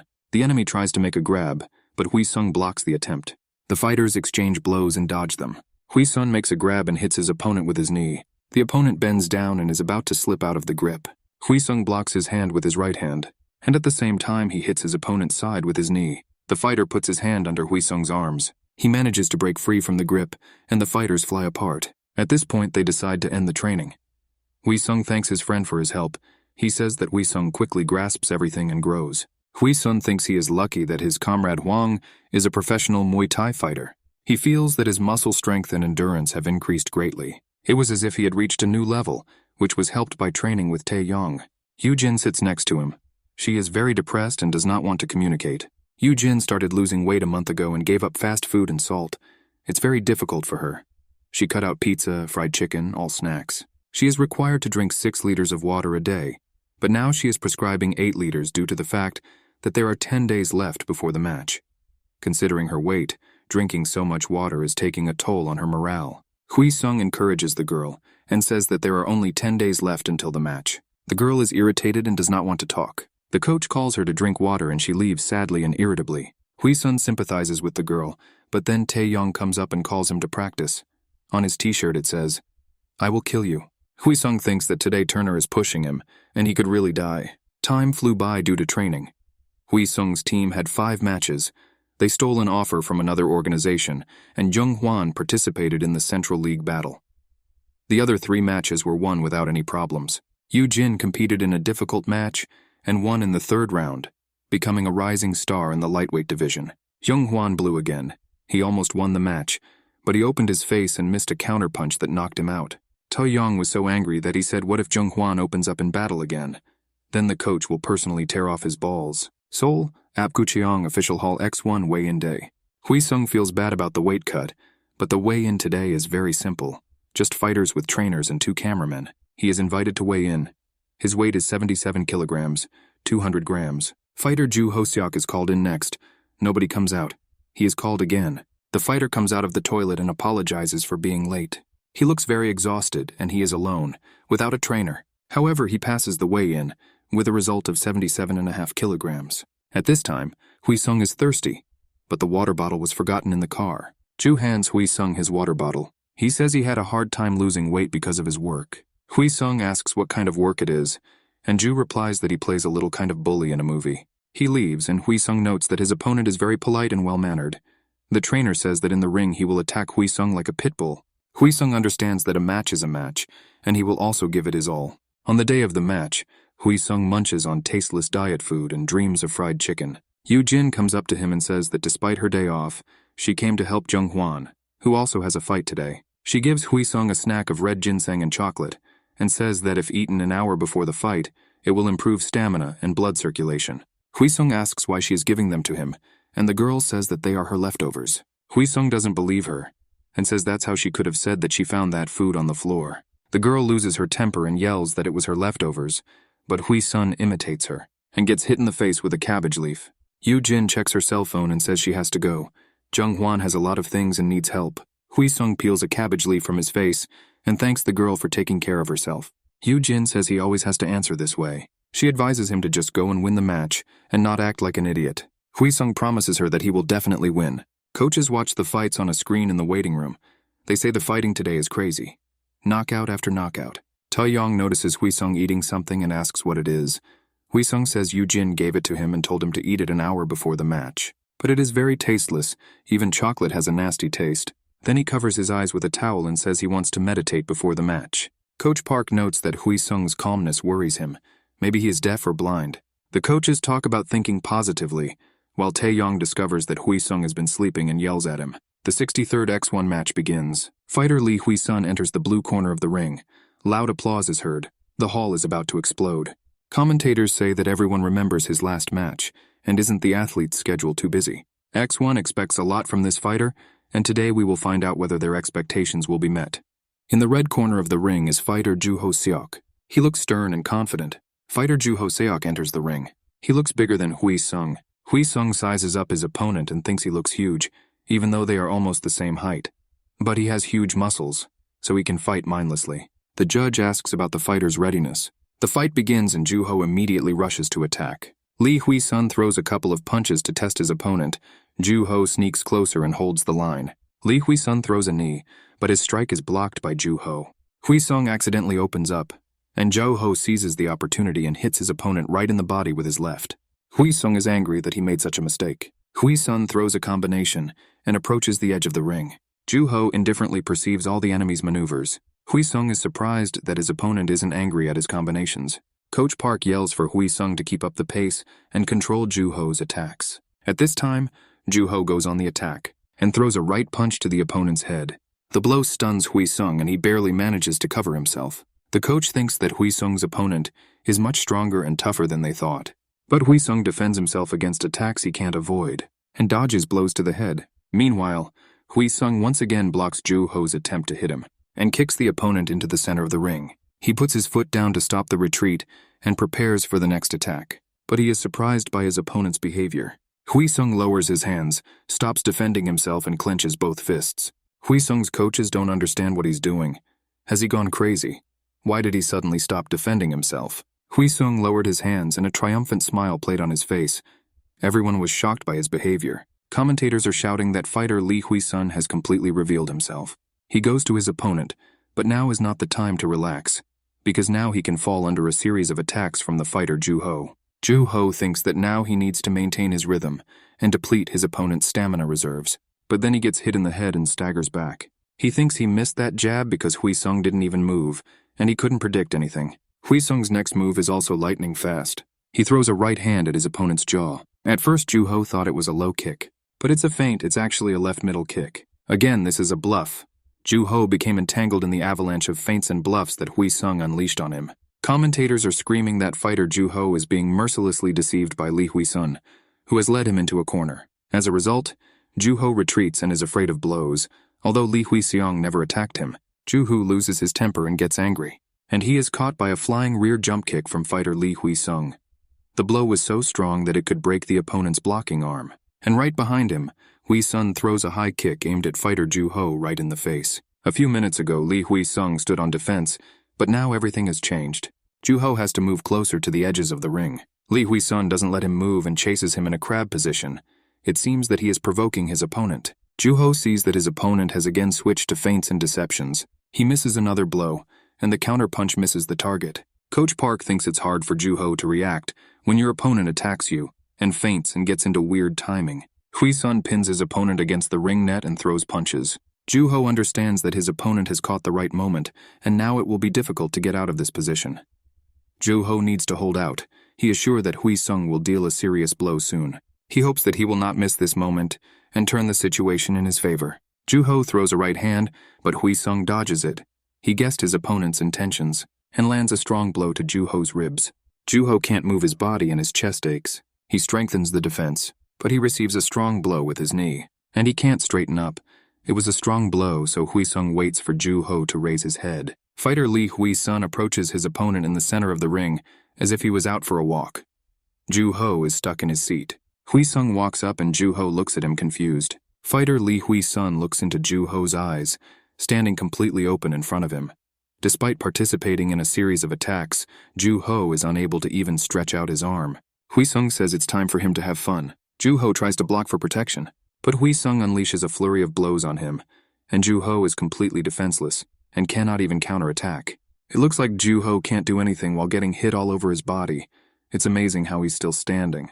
But Ju-ho can't give up so easily. He makes a tackle and throws himself at Wheesung's feet to take him down. Wheesung swings his legs into first position, and Ju-ho slips past him, and he sees the opponent's hands, which are ready to squeeze his neck. Commentators are shouting that this is a Muay Thai takeover. Lee Wheesung uses a Muay Thai hold. He successfully captures Ju-ho and has no way of getting out. And then he does a knee strike, and it looks very powerful. The knee strikes don't stop. Fighter Ju-ho unsuccessfully tries to shield himself from blows. Coach Ju-ho yells at him to break out of the series of attacks. Ju-ho tries to distract his opponent with a punch, but Lee Wheesung cannot be penetrated. He continues to throw knee strikes. Blow after blow, Ju-ho can't escape. It's getting dangerous. No matter how tough Ju-ho is, it is too dangerous. A strong knee to the face from Lee Wheesung breaks Ju-ho's defense. Ju-ho ends up on the floor, and Lee Wheesung seizes the opportunity and continues to beat him up. Coach Park yells for Wheesung to put pressure on his opponent's neck. Wheesung hears the coach and follows his advice. He presses on Ju-ho's neck. Coach Ju-ho yells at him to grab Wheesung and throw him to the floor. With incredible effort, Ju-ho rises up, makes a tackle and tries to knock down the opponent. But Wheesung slips out of his opponent's hands and grabs his neck in pincers. The commentator yells that it's a front choke. Lee Wheesung escaped the hold and went for a choke. He holds Ju-ho tightly, and it seems to be a stalemate for Ju-ho. The referee stops the fight. The match is over. Lee Wheesung won by submission. He defeated the impenetrable Ju-ho. Having started uncertainly, he ended the fight with a submission. In this match, he earned the title of an excellent fighter. 4 minutes and 18 seconds. The second time he wins in the first round. The coaches say that their player is an amazing guy. After all, he only recently learned grips. Coach Park remembers his MMA fights and would like to repeat them. He puts Wheesung on his shoulders and they go to celebrate their victory. Everyone celebrates the brilliant fight. Wheesung gets a call from his mom and asks what is he doing. Enjoying dinner with colleagues? Wheesung replies that everyone is crazy and congratulates him. Mom has a strange voice and Wheesung asks if she's drunk. Mom replies that she drank to her son's victory. Dad went to the store to buy alcohol and will be back soon. Mom drinks at home, so no need to worry. Mom apologized to her son for not supporting him in his endeavors and continued to say that she did not like it. Mom explains that she was scared and was afraid that her son was getting sick, that she was making him fight over money. She is drunk and reproaches herself for being a bad mother. Wheesung tells her to calm down. Then Dad comes and takes Mom's phone. He says that his son can rest and he will take care of his mother. The father tells his son that he performed excellently today. Wheesung thinks that he needs to work even harder so that his mother won't worry. In the cafe hall, Wheesung is joyfully greeted by his colleagues. They say that besides wrestling, he needs to take a couple of vocal lessons because he is very bad at karaoke. The 20th of January, office of an elite fight club on the day of the Central League. The coach is yelling at the top of his voice. He grabs Junghwan by the throat and yells that he is hopeless and can only die. They are separated, and the coach shouts that he told his ward not to rush. The coach is ushered away and thanks Junghwan for a job well done. Hwang sits down on the bench in a bad mood. Wheesung comes up to him, gives him a drink and tells him not to worry so much. Hwang says he didn't live up to expectations. Friends sit on a bench and discuss the match. In his fight, Junghwan did not lose, but he did not win either. He was careful in the first round, started with a straight punch in the second, and won the audience award. Tae-yong yelled at him to go slow and put pressure on his opponent. But Hwan was too worried, ignored Tae-yong's advice and attacked his opponent's defense like a clockwork one. Once he started losing stamina, he opened his chin. It was a bad habit of his, and in the end something happened that shouldn't have happened. Both fighters hit him in the face at the same time, and both fell unconscious right in the ring. But since Hwang didn't win soon, he won't be able to debut as a professional. Wheesung thought his friend was fit to be a fighter, but he gets stage fright, and his body freezes as soon as the match starts. Wheesung told his friend that he will definitely win next time. Hwang turned to his friend and said that he wanted to talk to him about an important matter, but at this time they were called. Hwan immediately got ready to go, and Wheesung asked what his friend wanted to tell him, but he turned around and replied that it was nothing important. Wheesung followed him, and his back seemed so small that day. Coach Park said that they had good news for their gym. Young-kun signed a contract with SFC. Everyone was very happy that now they would have an SFC fighter in the gym. They wanted to get an autograph. Wheesung told Yoo-jin, who was standing nearby, that the world is so strange. Yesterday, Hwang lost the opportunity to debut, and today, Young-kun received an offer from SFC. The guy didn't know whether to be happy or sad. Yoo-jin said that actually, Junghwan happily hangs on Young-kun's arm and is not upset. Coach Park said that there will be a match in mid-June. He will be the coach and he needs one more person. Everyone's eyes lit up. All the fighters wanted to go with Coach Park. One shouted that he had been working here for a long time. The other is that he is never late. The coach said that everyone has an opportunity, except those who made their debut as professionals and are preparing for the match. The coach said he couldn't choose who would go with him, so he suggested they play Amidakuji. The first person comes up and chooses a number. The coach will change everything several times so that the number and line are impossible to guess. The coach drew the board. He said that no matter who is chosen, there should be no objections. Wheesung was called first. He drew along the line to the very edge, on which there was an inscription, selected. Wheesung was very happy. He asked the others for forgiveness and said that he did not think he would be so lucky. Coach Park congratulated him, but he asked if Wheesung is qualified. Personal trainer certificate or sports trainer certificate. Wheesung had no qualifications, and the coach explained that if he wanted to be the second coach in the SFC, he needed to have a license, and to get it, he needed a sports-related qualification, which is provided by the government. If there are no such qualifications, then Wheesung cannot go with Coach Park. The coach suggested playing again, but then Wheesung shouted that he was not going to give up and would qualify before the match. Coach Park wonders how Wheesung is going to qualify for the match in June. Wheesung says that the test for a second-level sports coach will be in Gachala of May. He will do everything in time. Young-kun counters that no one cares whether the guy gets qualified, and they can't depend on it. Young-kun proposes this solution. If Wheesung gets qualified, he will go with them to the matches, and if he doesn't qualify, then he will treat the whole team for 300,000 won. Wheesung agrees, and the Pranis shake hands. The whole team is confident that a good treat awaits them, and they began to create a menu. A few days later, Sang-guk walks into the training room. Sang-guk saw Wheesung sitting in the break room with his textbooks and asked what he was doing there. Coach Park revealed that Wheesung is preparing for the test. Sang-guk asked what the tests were because he had been working outside the gym lately and didn't know what was going on there. Coach Park revealed that Wheesung got the position of Coach Young-guk, but he is not qualified. Sang-guk says that Wheesung has received an invitation to the ranking competition that will be held in May. But this match is in the lightweight category. The coach is very surprised by this and asks why. Sang-guk says that Wheesung's physique is more suited to lightweight, and that his opponents have outweighted him before. From now on, his opponents will be stronger, so he must move to his weight category. Sang-guk says that Wheesung has little experience in losing weight, and if he adds to the stress of preparing for the qualifications, he may not be able to cope.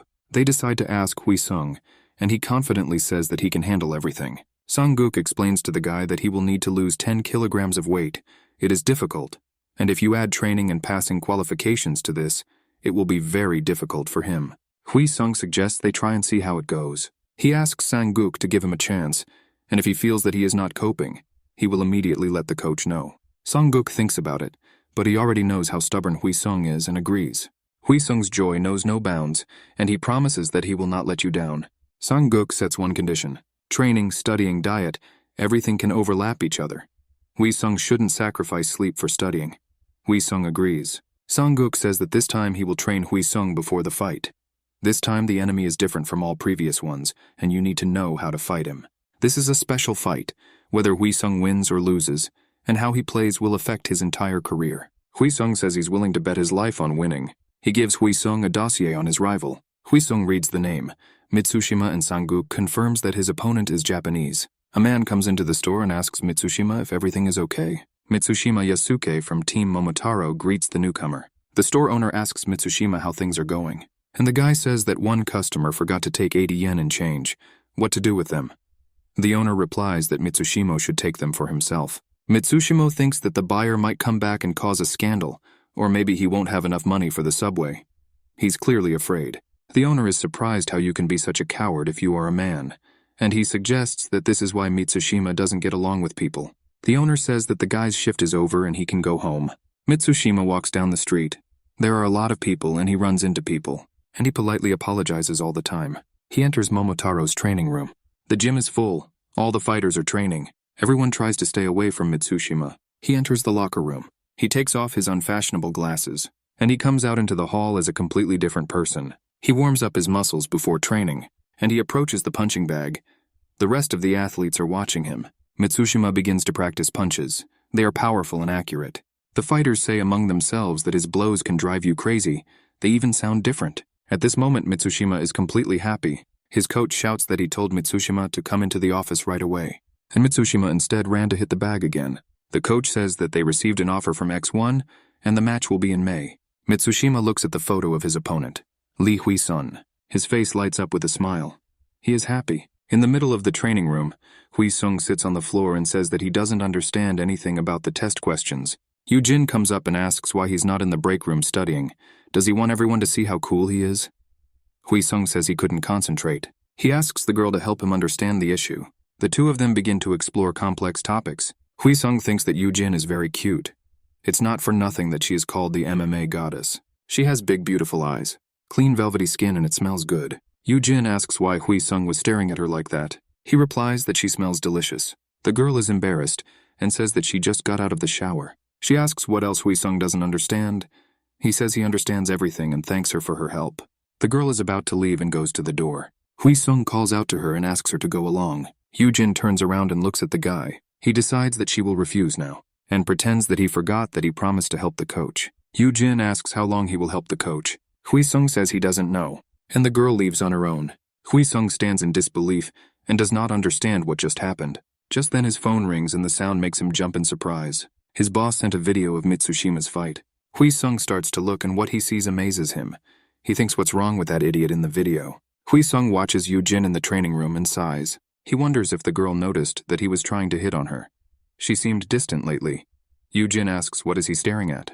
Sang-guk comes up and asks what Wheesung is thinking about. He asks what Wheesung's opinion was after watching the video of Mitsushima's fight. Wheesung says his opponent is completely crazy. Mitsushima is an excellent boxer. He has outstanding speed and striking power. Furious finishing blows stun opponents and bring him closer to victory. However, he has a personal problem. Even after the match ends, he continues to attack his opponent, loses control of himself, and tries to continue the fight, despite the referee stopping him. At such moments, the expression on his face resembles that of a madman. But during the weigh-in, he can't even look his opponent in the eye and looks shy. That's why everyone thinks he has a split personality. In comparison, Choi Hye-seob seems like just a naughty child. Sang-guk reads that Mitsushima Eisuke has a 10-win streak and 1 loss. His history in X1 is significant with a series of 6 victories, all completed by knockouts, which means that he is a fairly successful fighter. He is fast, does not miss his opponent's mistakes, and has a well-developed strike and defense against tackles. Given Wheesung's strengths, he needs to box in this match, but Mitsushima is much better at boxing. Also, their styles are very similar. Sang-guk asks if Wheesung saw the match between Choi Do-hee and John Sicily. Wheesung replies that he did, and Choi Do-hee won by TKO. Although he is weaker and slower than John Sicily. Despite this, his strikes were preemptive, and even if they hit each other at the same time, Sicily's strikes were not as strong. Sang-guk asks Wheesung why he thinks. Wheesung doesn't know how to explain this. Sang-guk says it all depended on the timing and accuracy of the strikes. Choi Do-hee hit a little faster almost all the time. This was reflected in Choi's hitting on Sicily, although technically Sicily should have hit faster. Even though both were punching at the same time, reducing the time between turning and attacking by a split second, he was able to dominate Sicily's rhythm, which subsequently forced Sicily to rethink his punches and slow down. The same applies to his hitting accuracy. He didn't just hit, but use speed and accuracy to hit only certain spots. If someone can achieve this, then the strength of his opponent will not play a significant role. Sang-guk said that Wheesung will practice these 2 things during training. Sang-guk said that it would be difficult to do it in 2 months, but Wheesung should be able to do it. He is a gifted guy and he needs to learn to use his talent. And they started training. First, Sang-guk told Wheesung to pump himself up, and Yeon Tae-young was involved in the matter, who squeezed all the juice out of his student. Wheesung wished that his coach would die quickly. Wheesung also went through a series of exercises according to the Barbara program. 15 weight lifts plus 10 kilograms, 30 push-ups with a weight plus 10 kilograms, 40 times abs plus 10 kilograms, 50 times rack plus 10 kilograms, 70 times exercises with resistance and ropes. And all this was considered one approach that needed to be completed as quickly as possible. There was a 2-minute break between BVL approaches. There were 5 approaches in total. Despite the fact that there was a break between approaches, Wheesung slowed down more and more. Starting from the 3rd approach, the break was 3 minutes. Wheesung was out of breath, and the coach told him not to open his mouth, but to breathe through his nose. Wheesung said that his hands were already shaking, and asked how long such training would last. Yeon Tae-young said that the coach ordered them to be held 3 times a week, and Wheesung was crazy about this arrangement. He said he had read about overwork, and that it causes muscle loss.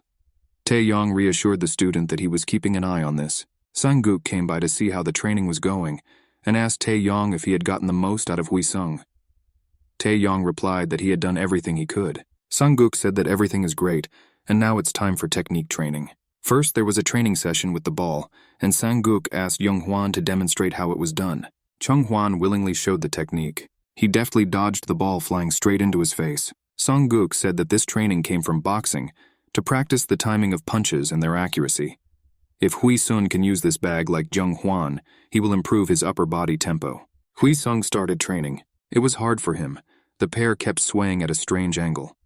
Sang-guk said that it's because Wheesung sees the fixed target, and he doesn't have the right balance so he can't hit the target. We need to continue these trainings. The next stage is tap ball, an ideal exercise for improving the accuracy of strikes, the dynamics of visual sharpness and return strikes. Junghwan again showed how to do it. The ball was small and it flew terribly. Sang-guk told Wheesung to try now. Wheesung put the ball on his forehead and started hitting it. He liked this. He shouted that it was cool and that he trusted the ball as a coach. Sang-guk thought that his ward was an idiot. Sang-guk loudly shouted one word, "Forehead." Wheesung hit the ball hard. The ball flew straight into his face, but Wheesung managed to dodge, and the ball hit Tae-young right in the face, who had just gone to watch the training. Tae-young asked if he had offended Wheesung in some way, and he chased after Wheesung, who decided to flee. Sang-guk analyzed that the ball not only accelerated but also deviated along a curve, but Wheesung saw that the ball was flying towards his face and quickly changed its trajectory. Now Sang-guk's guesses have been confirmed. He understands what Wheesung is capable of and he just needs to reveal it. While he was thinking, Junghwan also joined the fight. After training, Wheesung returns home. Suddenly he sees his mother in front of him. He caught up with her and asked what she was doing on the street so late. Mom was embarrassed and replied that she was meeting with friends. Wheesung said that Mom smelled like fried meat. She had a delicious dinner. Mom mumbled something incomprehensible. They walked home together along the way, discussing Wheesung's plans. Mom was against him preparing for the match and qualification at the same time, but she understood that her son would still do as he wanted. May came and it was time for the second test. Wheesung tried to write it as best as possible. Ta-young asked Wheesung how the tests went, and he replied that it was unknown when the results would come.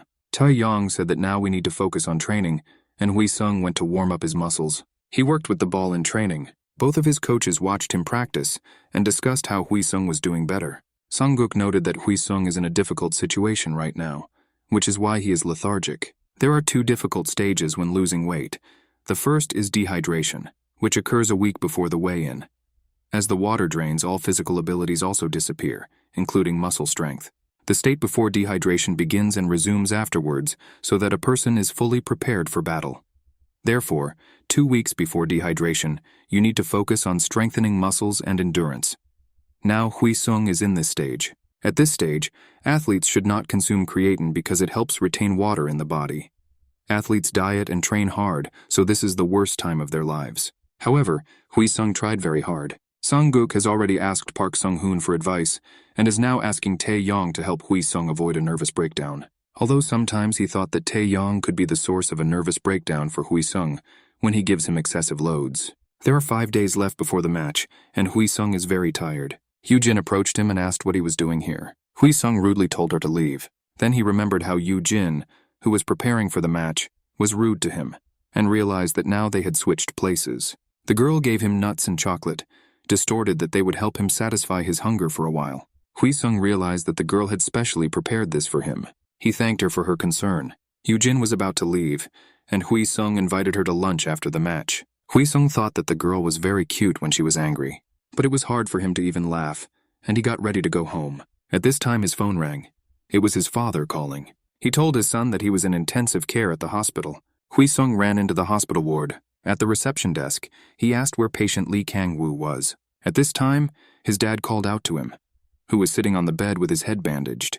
Wheesung began to ask why his father had a head injury, and why he was wearing such strange clothes because he wears a shirt and tie to work. Father and son came out to talk. The father said that in his company, where he worked, a situation occurred that did not allow his father to stay there and he quit. The father could not remain without work because the family had outstanding loans, and he went to work in construction. The father said that his son did not need to worry so much. In a few years, everything would stabilize. Wheesung remembered how he met his mother at a late hour and asked if Mom really worked too. Her father said she went to work in a restaurant. Wheesung said that he knew that his parents always paid for all the coaches he had when he played sports. Although the grandmother was against it, the parents wanted their son to do what he loved, and therefore became mired in debt. He felt guilty towards his parents and wanted them to be able to rely on him. The father sternly told his son that he and his mother did not support him in order to listen to whining. They themselves decided to support their son. Moreover, at first he was a schoolboy and could not make decisions himself. The father told his son that life cannot be filled with roses, and all people face problems. All problems end sooner or later. Everyone in the family is healthy and they have such a wonderful son. The father advised his son to live with pride in his family. Wheesung burst into tears at his father's words. He asked why his father was so bandaged and if his head was okay. The father said that his son finally figured out to ask and suggested calling his mother, who is now very worried. He said that he would soon go on a business trip to the village, and it's time for the son to go because dad is alive, and the son has an important match. Wheesung understood that he could not help his father. He asked where his mother worked, but his father said that she would be uncomfortable if her son saw her. Wheesung said that he would look from afar, without showing his mother's eyes. Mom worked as a dishwasher in a restaurant. Wheesung watched her from the window. He thought that his mother tried so hard at work, but at home she did not show her fatigue. He promised himself that he would definitely win the upcoming match in order to earn a lot of money and help his parents. He was very active during boxing training, quickly dodged blows, and he attacked his sparring partner so hard that he told him to fight easier. The coaches could not understand what had changed so much in their students' behavior. Sang-guk saw that Wheesung not only became mentally stronger, but began to move and dodge with minimal effort. He reads Taijun's timings and moves constantly. Sung-guk saw that Wheesung was developing, and he liked it. The day of the weigh-in arrived. Lee Wheesung passed with a result of 70 kilograms, 490 grams. Mitsushima Yatsuke passed with a weight of 70 kilograms and 100 grams. Stradown is next according to plan. Wheesung looks at his opponent and thinks that he is small, but he has great muscle mass. He didn't have to lose weight and he looks impressive. Mitsushima does not look his opponent in the eye. He looks at the floor and repeats one word all the time. No, no, no. Wheesung tells Mitsushima that treating an opponent like a toy is not cool, and calls him a crazy idiot. The battle of views ends, and the coaches separate the athletes. Coach Park asks why Wheesung provoked his opponent. He answers, then Mitsushima started first. He kept repeating no, and it gave Wheesung goosebumps. The coach confirms that this fighter is very strange. Wheesung is still confident that he will win this fight. On the day of the match, Wheesung continues to train. The coach praises him for his good shots and lets him rest. Sang-guk approaches Wheesung and asks why he is so quiet. Wheesung replies that Sang-guk said that this match will show what he is capable of. So they wondered what his value was as an athlete. Sang-guk asks what conclusion did Wheesung come to. The guy replies that Sang-guk will see the answer to this question after the match. The hall worker says that the previous match is over. Wheesung should be backstage in 10 minutes. The 73rd main card in the second match will begin any minute. In the blue corner of the ring is Lee Wheesung. He is very relaxed and shows his love for the audience. He's definitely confident in his abilities. He has reason to be confident. He has already shown what he is capable of in the previous 2 matches. The commentator continues that this time Wheesung will have a tough opponent. He has 7 victories in the lightweight category. In the red corner of the ring, living weapon fighter Mitsushima Yatsuki. He's wearing a honey mask. He calmly enters the ring. He always plays a fierce game in the ring. Sang-guk says the match lasts 15 minutes. Wheesung shouldn't engage until he's sure he has the advantage, and the more skirmishes, the calmer he should be. Mitsushima's coach tells him that if he crosses the forbidden line in this fight, he will not have any more offers. The fighters are invited to the center of the ring.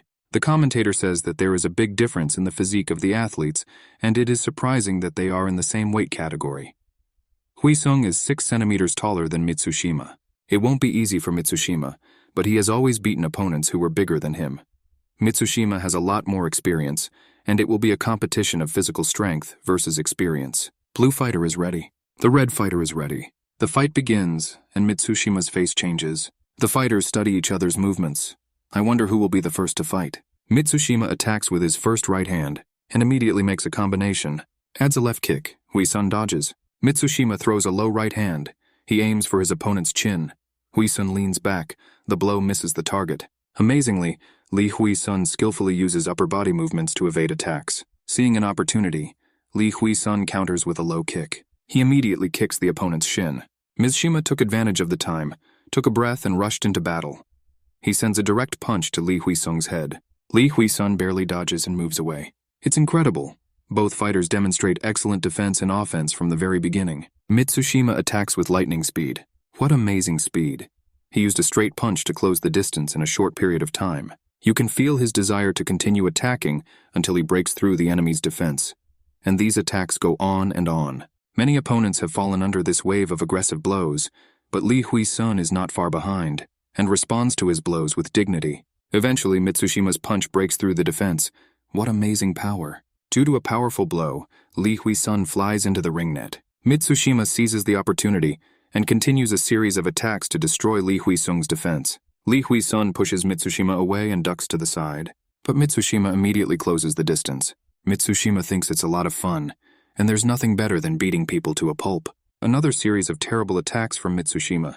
This is getting dangerous. Mitsushima's coach sees that his ward is wound up again, although he told him to remain calm. Mitsushima doesn't stop. What a brutal series of blows. Yes, he is at the peak of his skills today. Coach PK says that this is already dangerous, but Sang-guk says that Wheesung doesn't just allow himself to be beaten.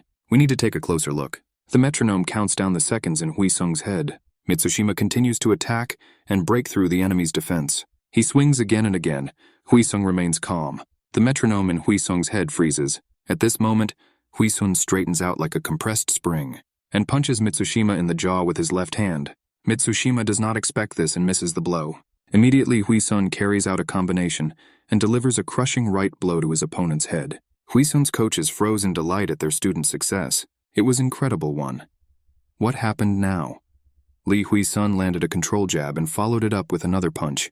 Viewers witnessed mind-blowing fighting instincts and a perfect sense of timing. Sung-guk understands that since the opponent throws punches so thoughtlessly, the fighter automatically has more chances to predict his attacks.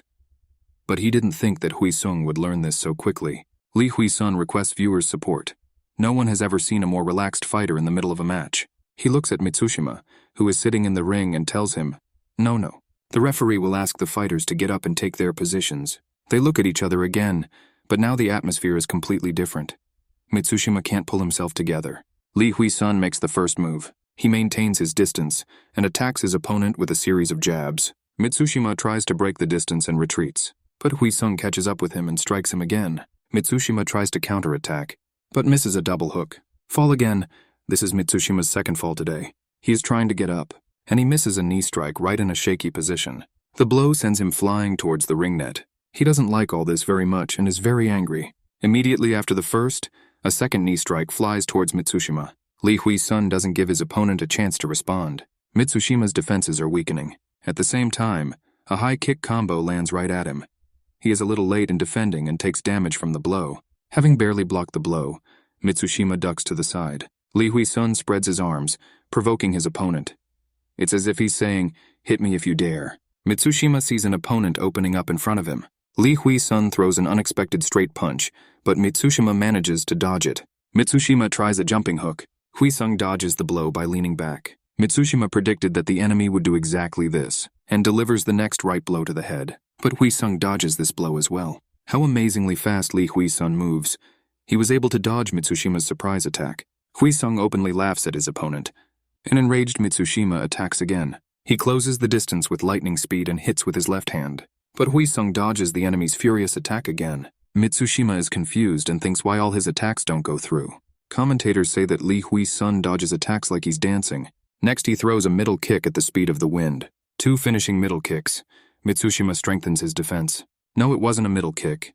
Commentators are wondering, what kind of kicking technique was that? Is this some kind of percussion dance? Wheesung's coaches say that now the guy is just having fun and doesn't let his opponent breathe. Mitsushima screams in rage and powerlessness that his opponent is a bastard.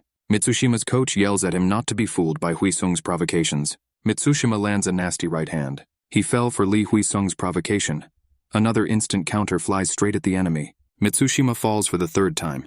Lee Wheesung seizes the opportunity. Mitsushima is in great danger. Lee Wheesung's killer elbow breaks through his opponent's defense. Mitsushima is bleeding. Wheesung thinks Mitsushima needs to find out how the people he beat felt. The referee intervened in the battle between the two fighters. He stops the fight. Lee Wheesung wins all matches in 1 round. The commentator doesn't know how to describe him. The athlete, who has not been involved in professional fights for even a year, has shaken the lightweight division of fighters in X1. It's time for all lightweight fighters to take a closer look at him. The entire audience shouts Lee Wheesung's name. Lee Wheesung won the first round in 3 minutes and 38 seconds by technical knockout. The next day, everyone was writing about Wheesung's magnificent victory. The community also appreciated the fight, Wheesung's mentality, and his love for fame. Sang-guk sees that Coach Park has changed a lot too. He laughs more and more often, and it's nice to see it. At this time, Wheesung receives a message that he has passed the tests. He already called his mother and said that he would go abroad as a second coach. But he did not know that there were difficulties. He did not take into account that only the written exam results came in. He needs to pass a practical exam, an oral exam, and successfully conduct training to receive a certificate, and the minimum time for this is 10 days. The coaches understand that Wheesung will not be able to go. Wheesung is barely alive and can hardly move, but he dreams of America, Germany, and matches. He is very angry at everyone for believing that 4 months would be enough for him to qualify. The coach says that he has already apologized to him and asks him to come to Eugene. She became very ill, even lost her voice and lives alone, with no one to take care of her. Wheesung wonders if there is anyone else to go but him. The trainer says that the other fighters are too rough and will eat her up. He gives Wheesung his card to buy food and medicine for the girl. Wheesung can buy something for himself, just let him bring the receipt later. Wheesung approaches the house where Eugene lives on the 23rd floor. He tells the guard that he came to visit his sick girlfriend. He rings the doorbell and Eugene answers. Wheesung says she looks so bad that he will have nightmares about her. The girl is very angry with the newcomer and slams the door in his face. Wheesung knocks again and shouts that he didn't go to the other side of town to stand in front of a closed door. She asks where the guy got her address and he says his coach gave it to him, and he thought that the coach would warn Yoo-jin. Finally, the door opened, and the girl invited Hwi-sung to come in. She wants to go back to bed, but Hwi-sung says he brought food and she needs to eat. Finally, they sit at the table and eat. Hwi-sung says he wanted to take her out for lunch, but he didn't think they'd be having lunch at her house. He asks when she got sick. Yoo-jin says 3 days ago. Hwi-sung says that if she hasn't showered for 3 days, it's no wonder her head is so dirty. The girl gets very angry. Then she laughs and thinks that this idiot makes her even sicker. But she feels better because someone visited her. But it would be better if someone else came instead of Hwi-sung. She says that she saw Hwi-sung's match while she was sick. She was surprised. This was a new level of combat. Hwi-sung says it makes him happy to hear Yoo-jin's compliments, but she says it's not a compliment, and she has to confess, which Hwi-sung hated. For the guy, this confession comes as a surprise. He says it was strange not to notice, but why is she talking about it now? She says that at first, she thought that he was hired only for special abilities that others did not have, and he did only what he wanted. She thought he was a self-centered piece of shit, but it turned out that this was not the case. The girl saw that Hwi-sung had skills, hard work and confidence, not vulgarity. Now she asks for forgiveness for having such an opinion about him. Hwi-sung tells her to forget about it so as not to ruin their relationship. The girl says she didn't say that to make Hwi-sung feel better, but so she wouldn't feel so bad. Suddenly the girl becomes worse, and Hwi-sung realizes that she has a high temperature. Because MMA athletes go through rigorous training and dieting, they have low immunity and are more likely to get sick. In 10 months, Yoo-jin participated in 2 matches and performed at fan meetings. It is not surprising that due to severe overwork, she fell ill.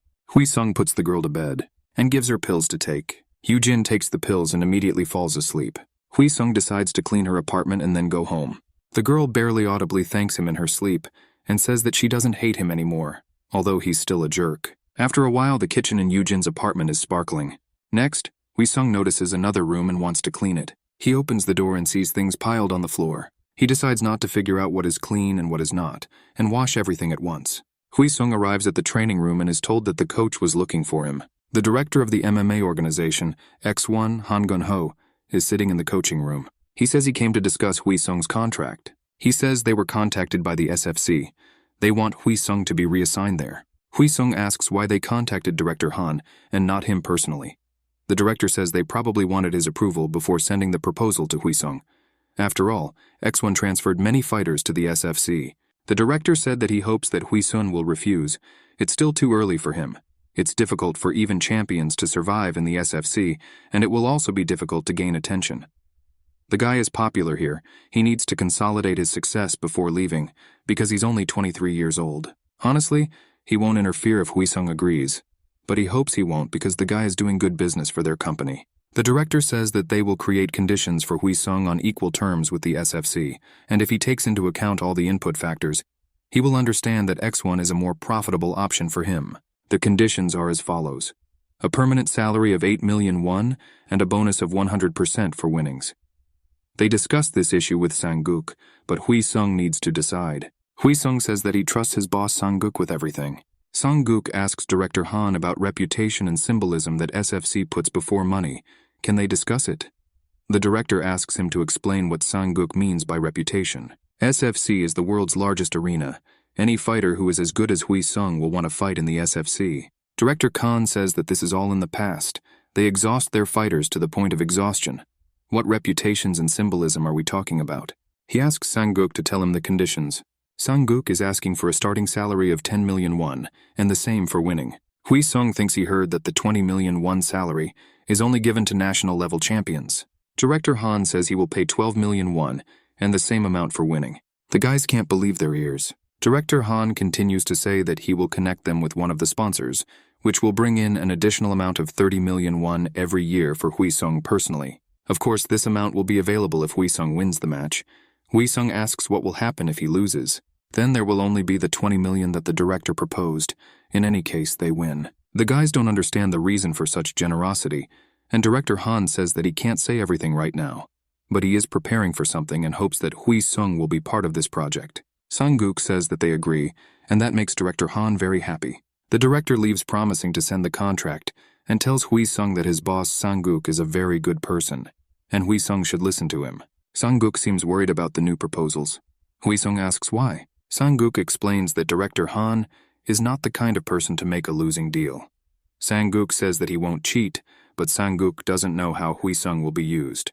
Wheesung says that he completely trusts Sang-guk, thanks to whom he got so far. Sang-guk replies that you shouldn't trust all people like that. Someone might betray the guy. But Wheesung is willing to take risks for money and fame. In any case, Sang-guk advises not to tell anyone about this proposal until all the official papers are signed.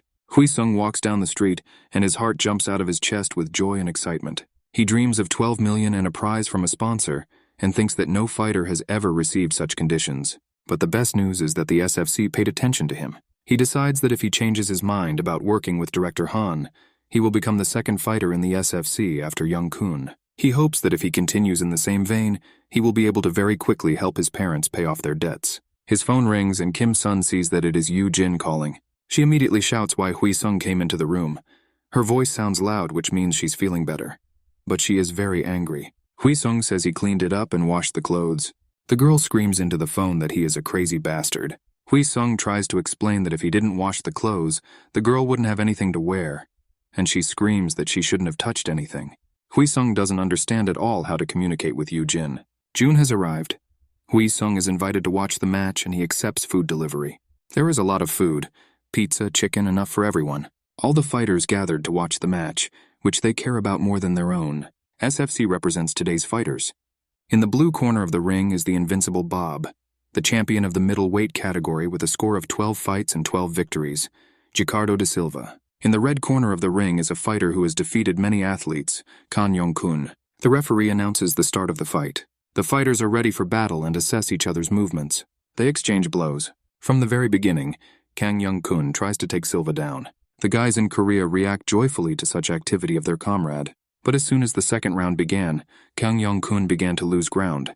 Had he used all his stamina in the first round? The fans were despondent seeing this turn of events. The third round begins. It is clear that both athletes are tired. Silva tries to make a pass to the legs. Will Kang Yong-kun fall? Kang Yong-kun was able to successfully transition into the front throttle before Silva made the grab. The match is over. This is Kang Yong-kun's first victory in the SFC. The joy of the guys who were so worried about their comrade knows no bounds. Wheesung thinks about the match and understands that both athletes are champions in their organizations. There are only champions there, gaining titles. This means that there are a lot of monsters there that are stronger than them. After watching the match, Wheesung is confident that the decision to sign with X1 was the right one. He is still too inexperienced to stand on such a stage. While everyone is celebrating, the phone rings in the trainer's room and Wheesung answers. It's Chief Sung Do-sik calling and asking how the match went. Wheesung tells him. In addition, Chief Song says that he is offering Wheesung participation in the main match in September. At the cafe, Young-kun tells his friends about the match. Coach Park asks Wheesung about the offer he received. Wheesung says that he is worried about the offer. The choice fell on two opponents, but Pereira was recommended. Coach Park understands that Wheesung will have to fight the Nomar alone. The other candidate is number 3, Kim Ja-hyun. That is a very serious opponent. Coach Park says Pereira has a nasty personality. The sidekick, the barn, and the jumping elbow strike are all techniques that help incapacitate opponents. If you're lucky, you can get away with rehabilitation, but none of his opponents ever entered the Octagon again. He gained notoriety due to doping. Injections, steroids, diuretics. He was caught doing everything. A scoundrel who is ready to do anything to win. Because of this, he was temporarily expelled from 2 organizations, and other organizations refused to cooperate with him. For this reason, he signed a contract with X1, the 5th organization to offer him a contract. If the fight gets out of control, Wheesung will never return to the ring. Next up is Kim Ja-hyun. He's nothing to worry about, but he's just as well trained as Pereira. He's so strong that he's been nicknamed the guardian of his weight class. He has a lean, athletic body and is a merciless monster for beginners. Wheesung thinks it's better to choose Kim Ja-hyun, but Coach Park says it's not that simple. The match will be the main event. Kim Ja-hyun has won 80% of his matches due to a referee's decision. Usually the judges' decisions are made after the 3rd round, but in the case of main matches there may be 5 rounds. Kim Ja-hyun has a huge amount of stamina, so the length of the rounds will not affect his productivity. For this reason, Wheesung, who can withstand 2 rounds, will easily give up. Wheesung needs to win in 2 rounds, but no one could knock out Kim Ja-hyun or force him to submit through submission in his entire sports career. If we talk about fighting styles, Pereira is more suitable. Wheesung didn't know what to do. and the coach advised him to first watch videos of his opponent's fights. At night, Wheesung thought about the fact that he watched the fights for 2 hours and still couldn't decide which opponent to choose. At this time, he receives a message on his phone. Sang-guk asks if Wheesung is awake and asks him to pick up the phone. He will call now for an important conversation. Wheesung can't figure out what happened. Sang-guk says that he heard that Wheesung is choosing his opponent. He tells Wheesung to choose who he wants to fight, and Sang-guk promises that he will train the guy for the upcoming fight. Wheesung is upset that he spent so much time choosing, because in fact he wants to fight, and with whom is still a secret. Children play football on the playground, and the ball rolls to a person's feet. The kid goes to pick up the ball. A man is sitting on a bench. The boy looks at him. The boy shouts joyfully, "Dad." "Son," the man rejoices in response. The boy tells his dad that he has become much better at playing football. He is trying very hard. The father tells his son to go play, and he will wait for him on the bench and watch him. The children tell the boy that his dad is very scary, but the boy objects to them. A man comes up to his father and says that his son has grown a lot. He says Pereiro needs to keep his phone on all the time. Pereiro says they haven't seen Costa for a long time. Pereiro says he sees his son once a month and would like to talk about business later. But Costa replies that he received an offer from X1. He says the match will be in September in Korea. Pereiro liked his opponent, and therefore there was a chance to accept the offer. But Pereiro says they're likely looking to replace someone who left at the last minute. Pereiro refuses and says that he won 9 times in X1, but only those who lost to him receive offers for matches. Now he doesn't want to agree to the match. Costa says he asked Pereiro not to do things that crossed the line. Because of them, organizations disliked him. Pereiro has no money, and Costa tells him that if he stops doping and starts respecting his opponents, he will get more offers.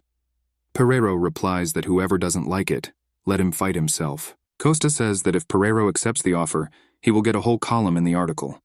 Pereiro says this is a completely different matter. He calls his son. He tells Juan that he will soon become a champion and invites him to the cafe. Juan is very happy that his dad will become the strongest. Wheesung's face is filled with misery as he slams his hand on the floor and gives up. The coach says not to give up so quickly until he teaches Wheesung the correct technique. The coach doesn't know what to do with this little rat. Then he offers a fight, and if Wheesung can defeat him at least once, he undertakes to feed him lunch for a whole month. Wheesung really likes it. He agrees to fight there and then, and takes a fighting stance. The coach makes a tackle to Wheesung's knees. He begins to carry out the takeover. This is a deception. The upper body attack is real. Wheesung also tries to make a grab. He grabs the coach and tries to throw him to the floor. The coach thinks Wheesung has an incredible transition to the ground. Wheesung thinks that if he just puts his left hand under the coach's arm and pulls his wrist, he will be able to overcome him. The coach sees Wheesung's mistake. He did not check whether he had properly fixed the opponent's legs. He rolls over and grabs Wheesung's hand. He changed his grip position in a second, and now Wheesung needs to get out before the coach pulls his arm. But he doesn't have time to do this. He is securely fixed by the coach. Wheesung admits that his coach is very good and is sorry to let him go. But the coach believes that it will be useful for Wheesung to feel all the pain of this technique. Wheesung completely disagrees with him. After training, Wheesung can't get up from the floor. Coach Park praises him for his good job. His trainer is Lee Soo-hook, Franklin of the Brown family karate. Coach Park says that Wheesung almost beat him. Most people can't even knock him down, but Wheesung did it without being attacked. Maybe it has to do with past training in Korean wrestling. Very few people master Surium. This sport is so problematic to learn. You could say this is Wheesung's unique skill set. Coach Park says they were contacted by X1. Wheesung was chosen for a random drug test. Tomorrow inspectors will take hair and urine samples. The coach says that their team has never failed the test, so Wheesung won't fail the test unless he takes something without the coach's knowledge. Wheesung says fried chicken won't hurt the dough. The coach can't believe his ears and sternly asks if Wheesung really ate fried chicken. Wheesung is silent. The coach asks, "Was the curiua in soy sauce?" The guy replies that it's in a spicy marinade. The coach puts his hands on Wheesung's shoulders and quietly says that the match was announced a long time ago. And he still eats such food? Wheesung feels like his shoulders are going to break. "Fried chicken is already harmful," the coach yells. "But have you eaten it in a marinade? Do you have any idea how difficult it will be to lose this weight?" Wheesung screams that he only ate 3 small pieces and tries to escape. The coach runs after him. Soo-hook watches Wheesung's parenting process. Tae-yong comes up to him and says that everyone who works with Wheesung is crazy, and especially Coach Park's son Who. Wheesung is lying on the floor. Coach Park asks other trainers to work with the guy and make sure he doesn't eat too much again. Wheesung runs with all his might and is sweating profusely. The coach rides behind him on a bicycle and commands him what needs to be done. Wheesung then moves on to shadowboxing, then run again. After classes, shower, and food consisting of steamed foods. Wheesung is not very happy with his lunch. Pereiro is more physically developed in comparison with Wheesung. Therefore, in order to reduce the difference between them at least a little, you need to increase his weight to 82 kilograms. And naturally, he needs to maintain a larger supply of water than usual in accordance with his weight. That's why you can't eat carbohydrates. During lunch, the phone rings, and the coach is informed that Pereiro is already in Korea, and Wheesung needs to prepare for the interview. A week before the match, on the day of the press conference, the coach says that it's good that they weren't late. Wheesung is wearing a very uncomfortable suit. Director Han is standing behind the podium. Lee Wheesung arrived at the press conference. Wheesung shakes hands with Director Han and says he's doing great. The director says that this is the guy's first press conference, and Wheesung asks for some recommendations. The director advises him to be natural and not swear. All participants of the press conference are present, only Pereiro is not present. The secretary says something in Director Han's ear. The director addresses journalists and asks for understanding, because fighter Pereiro is stuck in Tehran Row traffic jam. They will start by interviewing the participants of the joint event. Pereiro is already 20 minutes late. Director Han is very angry. The journalist says that the interview with athletes Park Ki-hoon and Choi Manhwan has ended. Although athlete Pereiro is a little late, we will move on to athlete Lee Wheesung. Lee Wheesung takes the microphone and introduces himself to the audience and reporters. The first question is, although your past has not yet been revealed, I want to hear your reaction to, isn't he a newbie? Or, did he work with another organization? There are a lot of similar questions. What do you say to this? Wheesung says he started training in MMA last July, and his match against Jung-soo Jim was his debut and first fight. They ask him if he really made his debut without qualifying for the league. He replies that Jung-soo Jim's opponent at the time was injured 3 weeks before the fight, and Wheesung became his replacement. Wheesung answers reporters' questions so well that many don't believe this is his first press conference. He doesn't overstep boundaries and remains confident. Every word he says is interesting. He definitely knows how to attract attention. At this time, the athlete Pereiro enters the hall in a very unusual suit. Pereiro enters the hall apologizing for being late. Wheesung doesn't understand. Does Pereiro really not care about the press conference? Pereiro approaches Wheesung, extends his hand to him and says something. The translator translates that Mr. Pereiro said, "Nice to meet you, and I wish you a good fight." Wheesung shakes hands with his opponent. Pereiro looks at Wheesung and thinks that there is nothing special about him. He looks more like a girl. Pereiro takes the microphone and excuses the journalists from asking questions. All the journalists are asking about his resignation. Pereiro says that he is bored answering such questions, and is it really interesting? He says that initially, he was not happy about the offer of a fight with such a child, but Director Khan offered him a title shot if he won. The opportunity to fight against the current champion, to challenge the title with a fighter who is a direct contender due to his position in the ranking. Pereiro forgives journalists to mention this in articles and promises that he will smash his opponent. Director Han is about to end a controversial press conference, but Wheesung asks the question, did the conference take place after the match or before? To get the title shot, Pereiro must first defeat Wheesung. The reporter asks if Wheesung is confident that he can beat Pereiro. Wheesung says that he would not have participated in the fight if he was not confident in his victory, and suggests a headline for the newspapers after the match. Pereiro failed to get the gold belt. Pereiro asks if the brat really thinks he has a chance. Wheesung replies that he will find out when the fight happens, and his opponent is full of weaknesses. Pereiro replies that it's all a bluff, and there are no facts. Wheesung replies that there are plenty of facts, as well as steroids in the enemy's body. Director Han demands that Wheesung stop criticizing his rival. Wheesung replies that he just wanted to tell his opponent to untie his hair when the match starts. Otherwise, he will burst out laughing when he sees this face. Then a bottle of water flies into his face. Pereiro shouts that he will rip out Wheesung's tongue right now. Wheesung says that although his opponent is balding, he shouts loudly. Pereiro shouts in rage that he will kill the boy. Wheesung addresses the reporters and says that everyone knows that he is a beginner, but not one of his opponents lasted 1 round. And the only thing that distinguishes Pereiro from them is his love for drugs. This ended the press conference. Afterwards, Wheesung asked Director Han if he had overdone it. The director said that the topic of drugs was dangerous for their organization, so he was worried. But what's much worse is that Pereiro mentioned the title shot. Now this match will be sensational. Wheesung says he won't let Pereiro win. Director Han watches Wheesung leave and thinks that he has no idea how difficult it is to be number 1. In any case, events are developing. The match will be interesting. Now the beginning has been made, and all that remains is to watch until the very end. Where will Wheesung's hunger take him? Wheesung had to lose a lot of weight this time, but the methods are much simpler. Usually the final step in weight loss is a sauna, but this method increases the risk of dehydration. But Wheesung needs to hold out a little longer. During this time, he noticed that his friend Junghwan slipped and fell during training. Junghwan's league match will take place the day after Wheesung's match, and this greatly affects his nerves. Hwang will turn 26 next year and needs to debut quickly. Coach Park said that he really hopes that Hwang will not miss his chance, and Wheesung confirmed this. He yelled at Hwang to try harder. Match day after weigh-in, Wheesung conducts training. He practices knee strikes with his opponent, avoids tackles to the feet, throws straight punches and jabs. Finally, he says he needs to rest. Coach Park again noticed Wheesung's complete relaxation before the match, and I wondered if he would ever worry. The coach reads what the journalists write about the match, and almost all the headlines are only about Wheesung, and only one mentions the title shot. Coach Park thinks that no matter how their gym prepares athletes, Pereiro is still ranked first in this weight class. But they write mainly about Wheesung.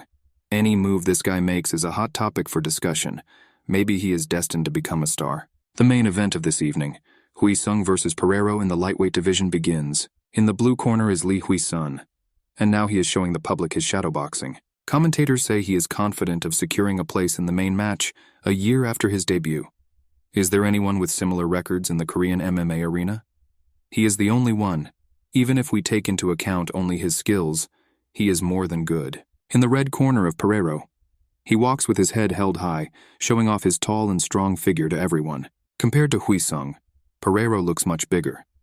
According to official records made 3 hours earlier, Pereiro's weight is 83 kilograms, 800 grams, commentators say. This means Lee Hwi-sung needs to be 5 kilograms or more heavier. Will he be able to cope with a difference of 14 kilograms? This is unrealistic. Like Glasson Thibault from SFC, Pereiro is recovering well. Now when they meet eyes, you can see that both have a strong psyche, but it seems as if Pereiro is from a different weight category.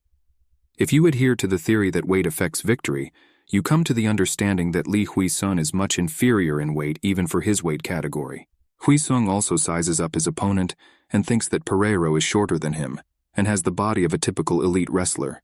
The referee separates the fighters into the corners. The blue fighter is ready. The red fighter is ready. The fighters met in the middle of the ring, and the fight began. Pereiro extends his hand in greeting. Wheesung also extends his hand.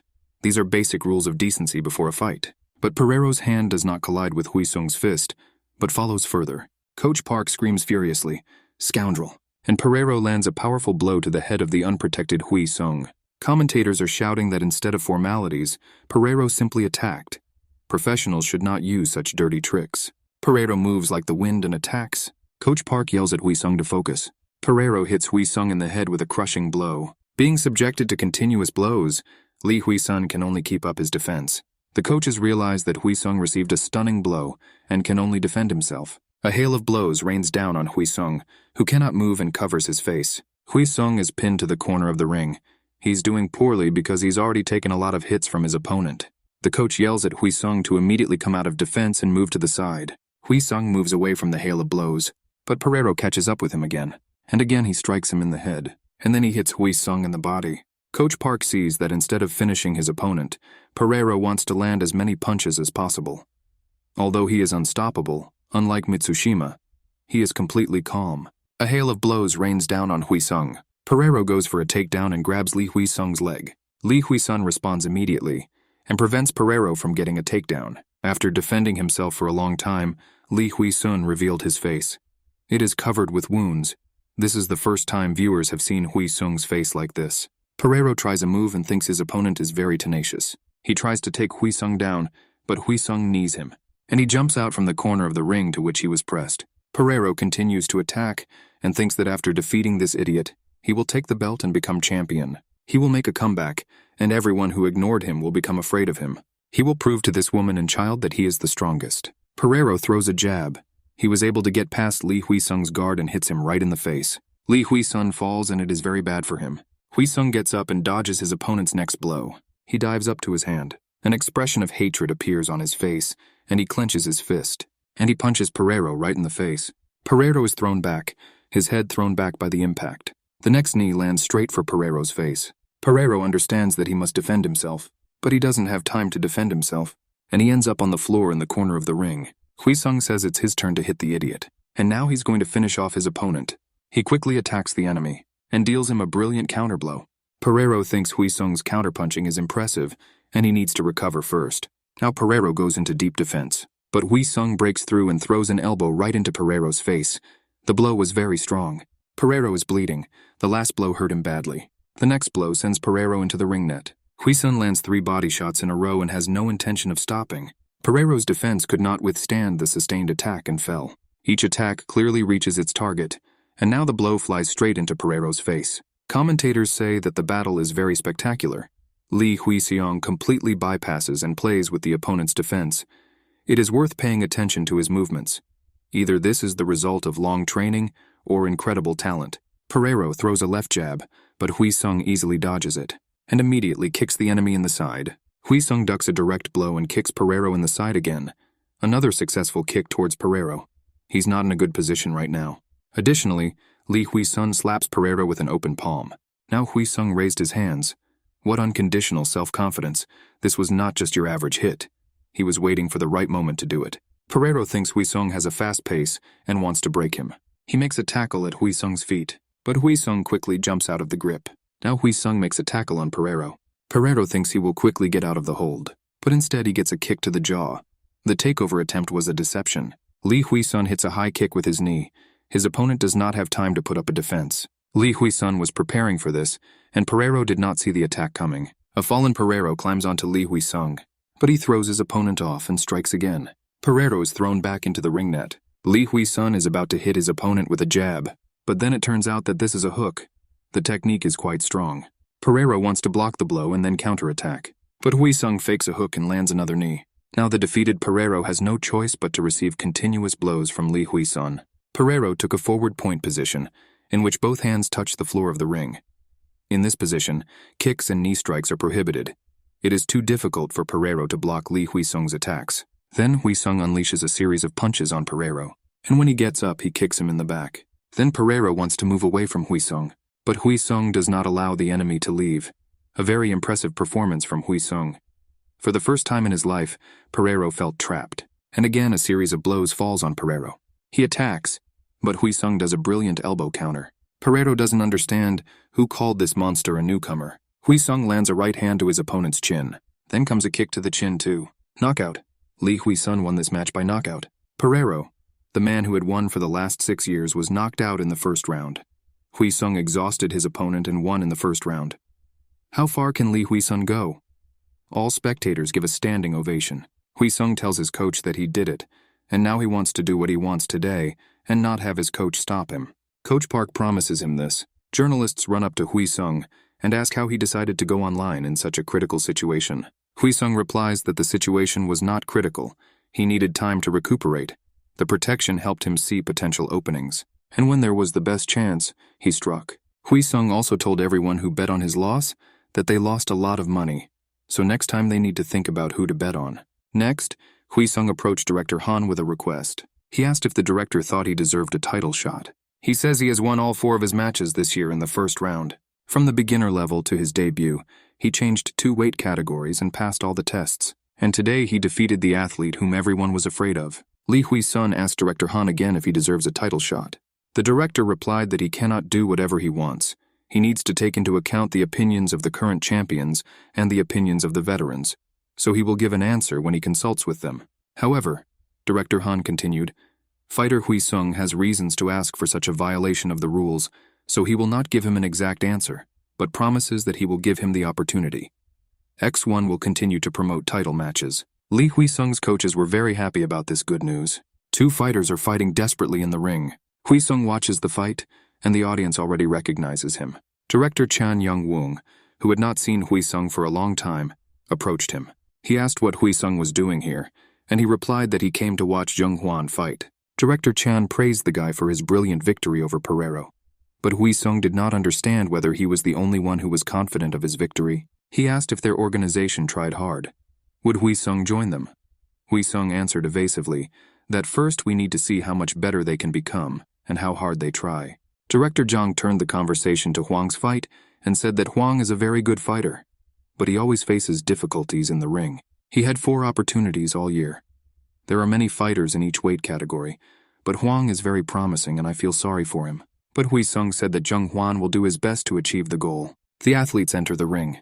Fighter Lee Junghwan performs in the blue corner of the ring. Fighter Park Chan-sik performs in the red corner of the ring. Before the fight, Coach Tae-yong called Hwang for a talk. He asked the guy if he knew why the coach yells at him at every match. Junghwan replied that it was because the coach didn't think he was a good enough fighter. Tae-yong replied that he was screaming because he was worried about the guy.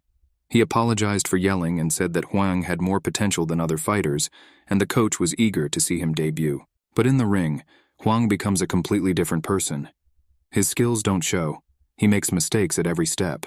The coach said that he was to blame for this because he yelled at Hwang, put pressure on him, did not believe in the guy, and as a result made him doubt himself. He realized that he was ruining Hwang's career, but he couldn't stop and think that such behavior was wrong.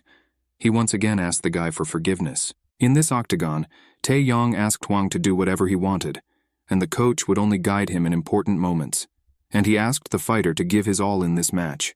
Hwang was very encouraged by these words from the coach. The two fighters clashed immediately after the match began. Hwang's opponent became nervous and rushed into battle without hesitation.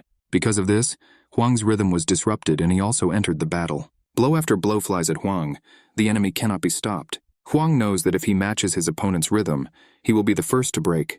But he still strikes back. His legs know how to move, but now they feel like they're stuck in concrete. Hwang feels his body aching and aching, a feeling he experiences every game, and it reminds him of past defeats. He feels like he will lose again. The opponent's fist flew at his face, and Hwang takes a step back to dodge. But he doesn't succeed and misses a blow to the head. Hwang falls to the floor of the ring. It fills up and the enemy is about to make a grab.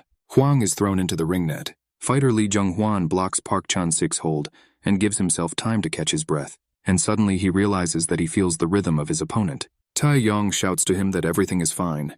He needs to catch his breath and calm down. Hwang kicks Park Chan-sik in the leg, frees himself from the hold, and he strikes with his left hand to the opponent's jaw. Then he easily dodges a right hand and delivers a counterattack with crushing force. Tae-yong shouts that the enemy is already exhausted. We need to continue to put pressure on him. Hwang lands a successful series of 3 jabs. Director Jang says in surprise that Hwang completely destroyed the opponent's rhythm, and Wheesung noticed that his friend was throwing very unusual blows that caused damage to his opponent. Junghwan doesn't stop and continues the battle. Fighter Park Jong-sik moves sideways to get out of the corner, but fighter Lee Junghwan anticipates his intentions and gets closer, and then he delivers a magnificent uppercut. Park Jong-sik's knees look precarious. Another round of sustained punches from Lee Junghwan hits its mark. Lee Junghwan seems to be aiming for an unconditional victory in this match. Hwang himself understands that he can win, and his opponent has weakened. Park Jong-sik, furious, launches a counterattack. He dodges Hwang's punch and lands a counterpunch right in the guy's face.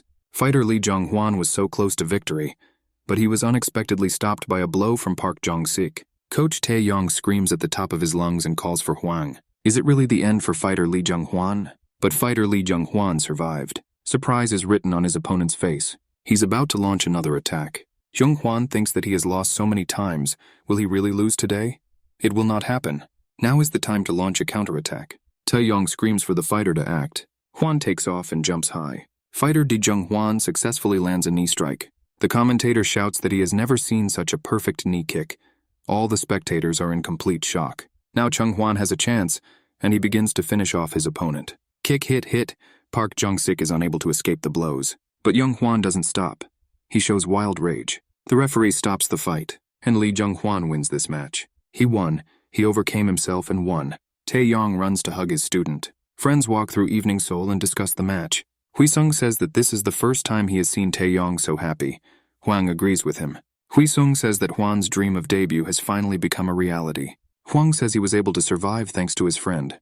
Wheesung doesn't understand what he did. Hwang says he had thoughts of leaving the team.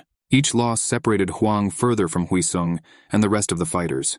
The ring was the only thing he had left, so he didn't know what to do next. However, the thought of leaving Wheesung alone in this sport made Hwang change his mind, so he was able to last the match. And now Hwan feels relieved and can look into Wheesung's eyes. Although Hwan is still a long way from him, Wheesung says that Hwan is much cooler than him. He recalls how he quit Suryam Korean wrestling due to injury, but in fact he simply ran away. He had a minor injury and recovered in 2 months, but when it came time to return, he simply couldn't do it. His friends signed with teams, some received scholarships, but no one visited him. At first he held on, but then he gave up. But Hwang is different. No matter what circumstances he faces, he is ready to face them. Hwan was very upset when he heard this, and Wheesung continued to talk about how his friend still needs to grow and grow in acquiring skills. Finally, Wheesung came up with the idea that if he debuted earlier, then Hwang should be his mentor's name. After which Hwan attacked him to show which of them was the mentor, and Wheesung ran away from his friend and teased him. Wheesung entered the hall. All those present were busy with their own affairs. Wheesung thought this is how title shots work. After winning the match and signing the contract, 2 conditions were added. First, Wheesung will be paid 3% per viewership if his matches are shown after he is crowned champion. Second, for every win he will receive 1 million won in addition to his salary.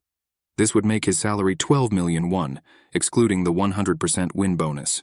Wheesung also received sponsorship of 4 million won monthly from X1's main sponsor, Tasty Chicken. In addition, Wheesung participated in the filming of a reality show about the everyday life of mixed martial arts fighters. Today, he came here to take photos for Fight Club, a mixed martial arts magazine published by X1. At this time, someone called Wheesung. It was his former rival Ho-seok-hyun. He asked how Wheesung was doing. Wheesung replied that he was very busy and asked how Hyun was living. He replied that he had recently received the role and was preparing to film. After the battle, Wheesung and Ho-seok maintained a relationship. The first impression of Ho-seok was not bad, and he turned out to be a good person. Now they communicate often, and their relationship has become brotherly. Ho-seok won 2 matches by knockout, and his acting career improved. He became popular. Now he is known as an action film actor. Photographers invited the 2 fighters to take paired photos. At this time, Director Han and his entourage arrived. Standing next to Director Han was X1 lightweight champion Kim Sung-chan. He greeted all the fighters in a friendly manner and shook their hands. Wheesung also introduced himself and extended his hand for a handshake, but Kim Sung-chan simply said his name and did not answer Wheesung's outstretched hand. The athletes stood opposite each other and looked intently into their eyes. In the cafe, Director Khan thanked everyone for their good work and said that he was treating everyone to plenty of meat. Wheesung treated himself to good meat. Kim Sung-chan didn't touch the meat. He said he had a match in 3 weeks and was on a diet. Wheesung sat opposite Song-chan, and he said that he would never believe that it was just a coincidence that they were participating in the same photo shoot and sitting next to each other. Wheesung replied that while Sung-chan was sitting opposite him like that, with his arms crossed over his chest and making such a grimace, it seemed like he was just an arrogant piece of shit. Next, Wheesung asked why Kim Sung-chan refuses to fight him. Kim Sung-chan replied that the guy is not worthy of this. He is just a beginner in battle. Wheesung asked how the concept of worthy or unworthy is related to qualifications. All ranked fighters were afraid of Pereiro. Only Wheesung came out and won the match against him with dignity. Isn't Wheesung worthy of fighting in a title shot against ranked fighters, but should only target those of a lower rank? Kim Sung-chan responded that he shouldn't fight Wheesung just because he beat Pereiro. This does not give him the right to choose his future opponent. Wheesung asked Kim Sung-chan if he was just afraid of fighting him. Kim Sung-chan jumped up and knocked over a bottle from the table. He said that he had been ceremonious with Wheesung until now, but now he had crossed the line. Wheesung modestly said that he did not understand what Kim was talking about at all. The 2 athletes looked at each other angrily. Ho-seok suggested that everyone calm down, because quarreling in front of the director was somehow indecent. But Wheesung continued to say that at the first meeting, Kim Sung-chan Po shook hands with him and looked down on him. Kim Sung-chan responded that because of this, he should not agree to the match. Wheesung said that now he no longer wants to fight with Kim, so Wheesung is not interested in his opinion. Now Wheesung is absolutely sure that his supposed rival has merged, because he is afraid of Wheesung. From such a statement, Kim Sung-chan was unable to say a word. He bowed politely to Director Han and said that he was leaving the party first. He said that he would come to the director later and apologize again. The director let the guy go, and he asked Wheesung if he was going to leave too. Wheesung replied that he was not going to, and he added that he was not pretending to be a bad guy. Wheesung and Ho-seok had too much to drink. Ho-seok asked what happened between Wheesung and Kim. Song-chan?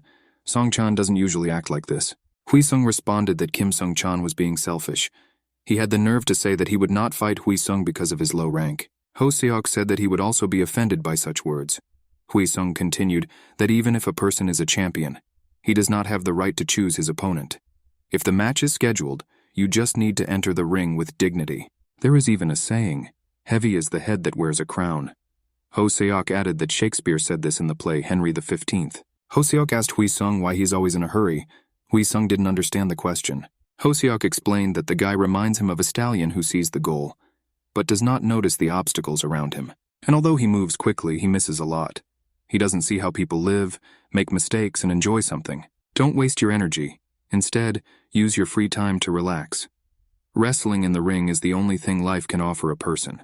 Hwi-sung used himself as an example and said that when he is sad, he admires nature.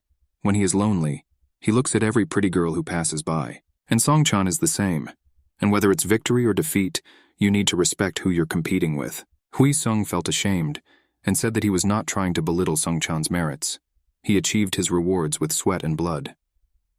Hwi-sung replied that he always knew that Wheesung was a good person. Despite the fact that he beat Hwi-sung in the ring with a smile on his face, Wheesung said that his friend's words hurt him more than the blows in the ring. Wheesung said that his friend was absolutely right. He was too harsh, but now is not the right time to rest. He remembered his parents who needed help. Then Wheesung said he never received anyone else's recognition, although he always tried very hard. But everything is different here. Thousands of people scream, get angry, and celebrate with him, especially my teammates, who always inspire and support each other. They are really good people. Being with them is a real pleasure. Junghwan recently debuted, and everyone was very happy for him. Hwi-sung listened to his friend and thought that people will always like him because he can't even imagine how joyful he looks. He remembered the last time he was so happy. The friends really enjoyed spending time talking, but it was already late, and Hwi-sung said that he had to go. They said goodbye and Wheesung was left alone. Wheesung thought that he had been very busy lately. He recently completed his second year of training as a sports instructor and helped his colleagues with training from time to time. It's probably worth waiting and resting before the title match. The guy thought what would happen if Kim Sung-chan still refused the match with him. At this time, his phone rang, and Director Han informed him that Kim Sung-chan wanted to go against him as soon as possible. Everyone in the training room was very happy to hear that Wheesung would be participating in the match. Wheesung joked that when he becomes champion, Taeyong will become his bodyguard, and Junghwan will feed his dog. Coach Park entered the hall and said that the whole district already knew about the upcoming match, and his comrades did not bother to shut up Wheesung, but began to tease him. Coach Park said that the match with Kim Sung-chan has not been announced yet. And why is there such a rush to reveal everything? Wheesung said that the agreement was made in 3 weeks, and Sung-chan wants the match to happen quickly. Probably the match will be next year. Initially, Kim Sung-chan was supposed to compete against the second-ranked champion, Lim Sung-hoon. But due to injury, the match was cancelled. The 14th-ranked champion, Baek-hoon, was called in as a replacement. Baek-hoon is 23 years old, and made his post-match debut in the undercard match leading up to the main match. He only recently started and had little time to prepare. On the other hand, Kim Sung-chan is recognized as the best fighter in his weight category among all Korean athletes. For this reason, it is unlikely that the match will last long. Most likely it will be stopped for medical reasons. Coach Park explained this to Wheesung and said that Wheesung will begin training for the title match immediately. Wheesung thought that he still had a lot of time and couldn't believe his ears. He started shouting that no one was preparing for a match that hadn't even been scheduled. He had 3 more weeks before the start of training, and he wanted to rest. But the coach said that the idol match lasts 5 rounds. Wheesung does not have enough stamina, so the training must begin now. The higher your rank, the more difficult the job becomes, and continuous cardio training becomes the key to success. Wheesung agreed that he needed to train a lot and constantly. In addition, the director wants Wheesung to attend Sung-chan's next title match and reserve a seat for him in the VIP area. Wheesung didn't want to attend Sung-chan's match, but he had no choice but to agree. The director was already sitting in the VIP box. Coach Park and Wheesung walked up to him and greeted him. The director called Wheesung Mr. Sullen for not hiding his dislike of watching the fight. The director sympathized with Coach Park that he had such an obstinate student. Director Han suggested that after the match, Park should go to a nice place and have a drink. But Park said that he apologizes, but he will have to drink another time. Now he is responsible for Wheesung and cannot relax. When Coach and Wheesung went to their places, Director Hwang said that the guys from Tim Atuk are very good, from the mentors to the head coach and managers. That's why great fighters are born on their team.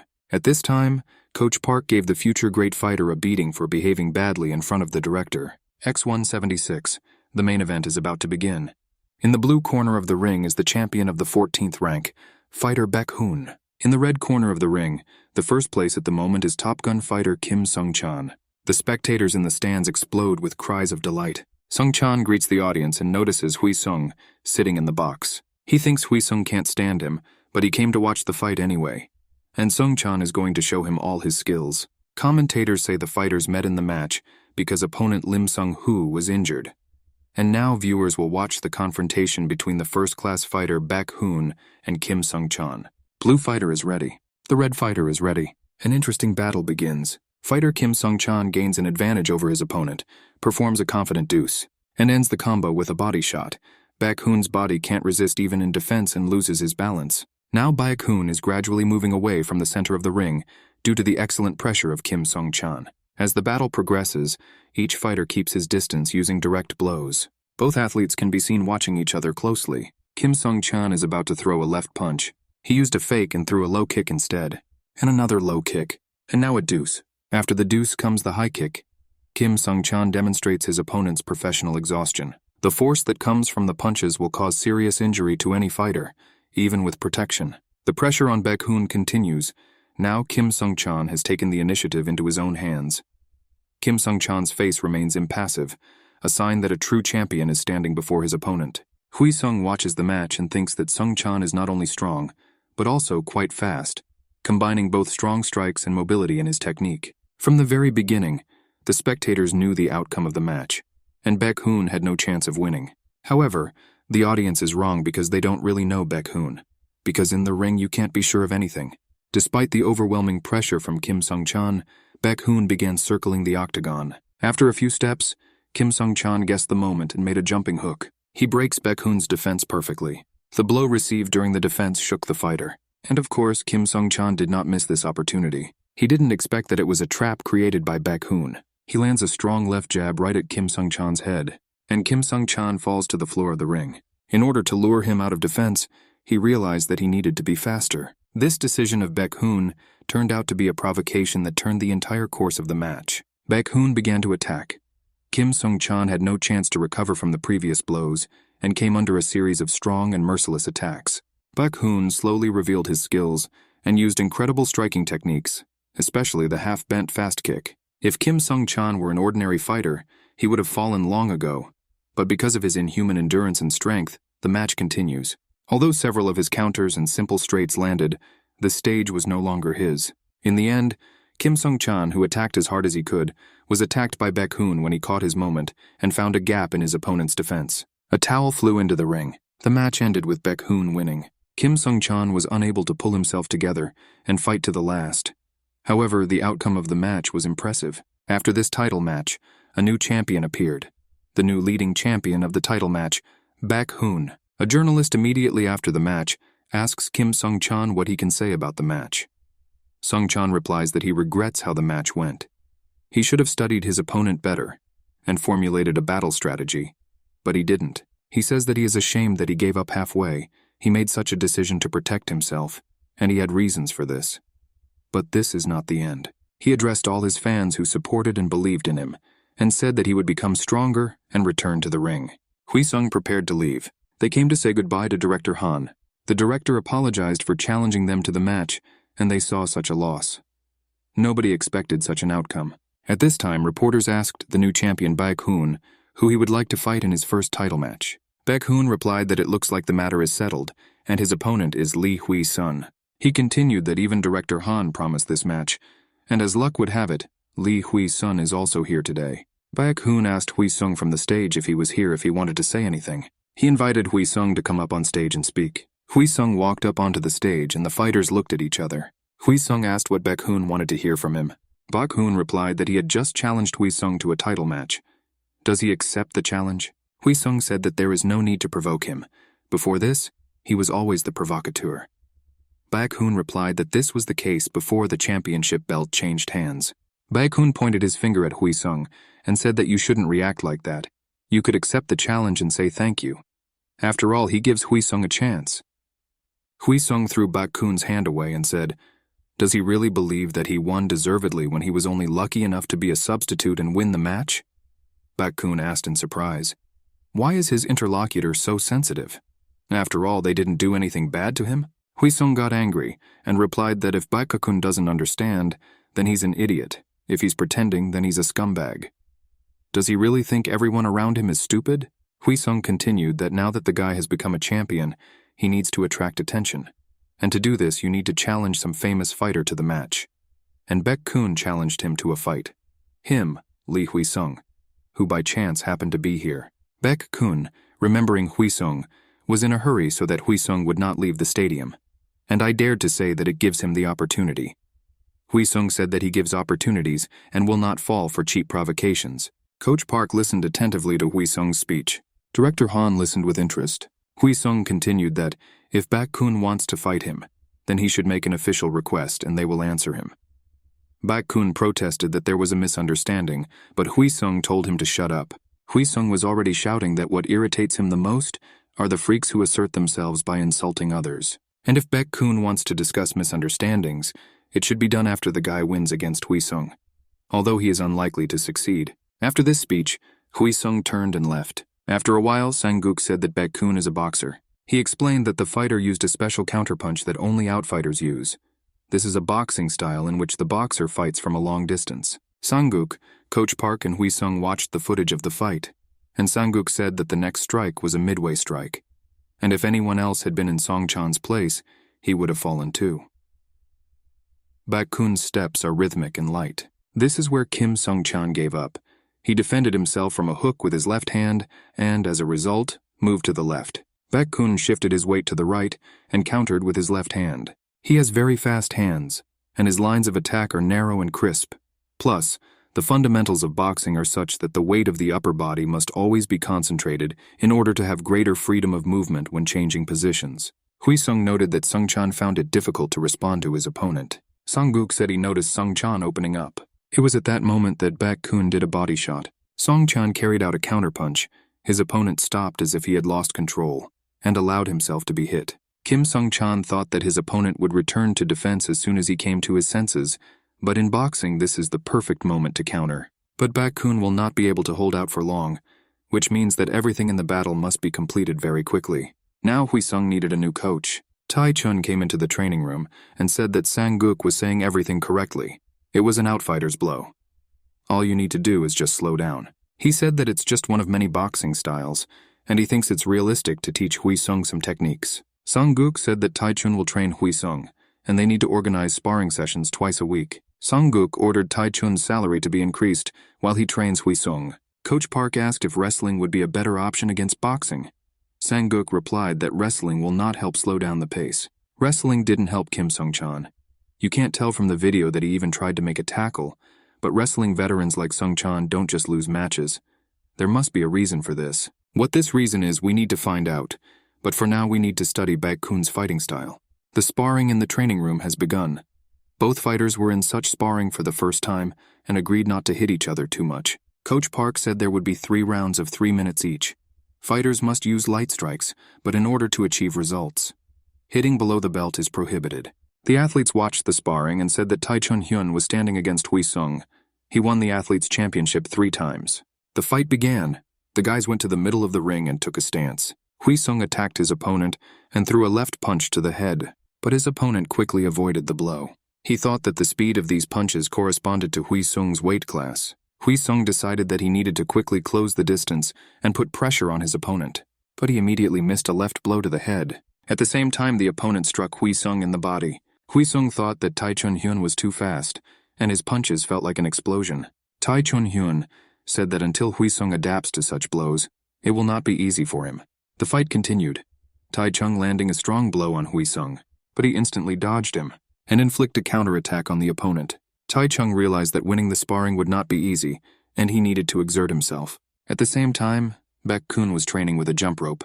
The coach advised him not to push himself too hard in the morning. Baek-kun asked what the coach was doing here so early, and he replied that he received a call from X1. They said they wanted to do a trial match at the end of January, although not even 3 months have passed. Lee Wheesung probably contributed to this. Baek-kun said that he accepted the invitation, even though his last match was just recently, and we need to start preparing. Moreover, he was the first to start. The coach suggested that he wash up and they went to have breakfast. Baek-kun went into the locker room and stopped briefly near a cup that stood alone on a shelf. Then he left the room. On the cup was written in Japanese, "The winner is Hakuda Yoshihiro." Hwi-sung lay exhausted on the floor. Tai-chun came up to him and asked if the guy was okay. Wheesung replied that he did, and added that he didn't think there was such a big difference in skill between them.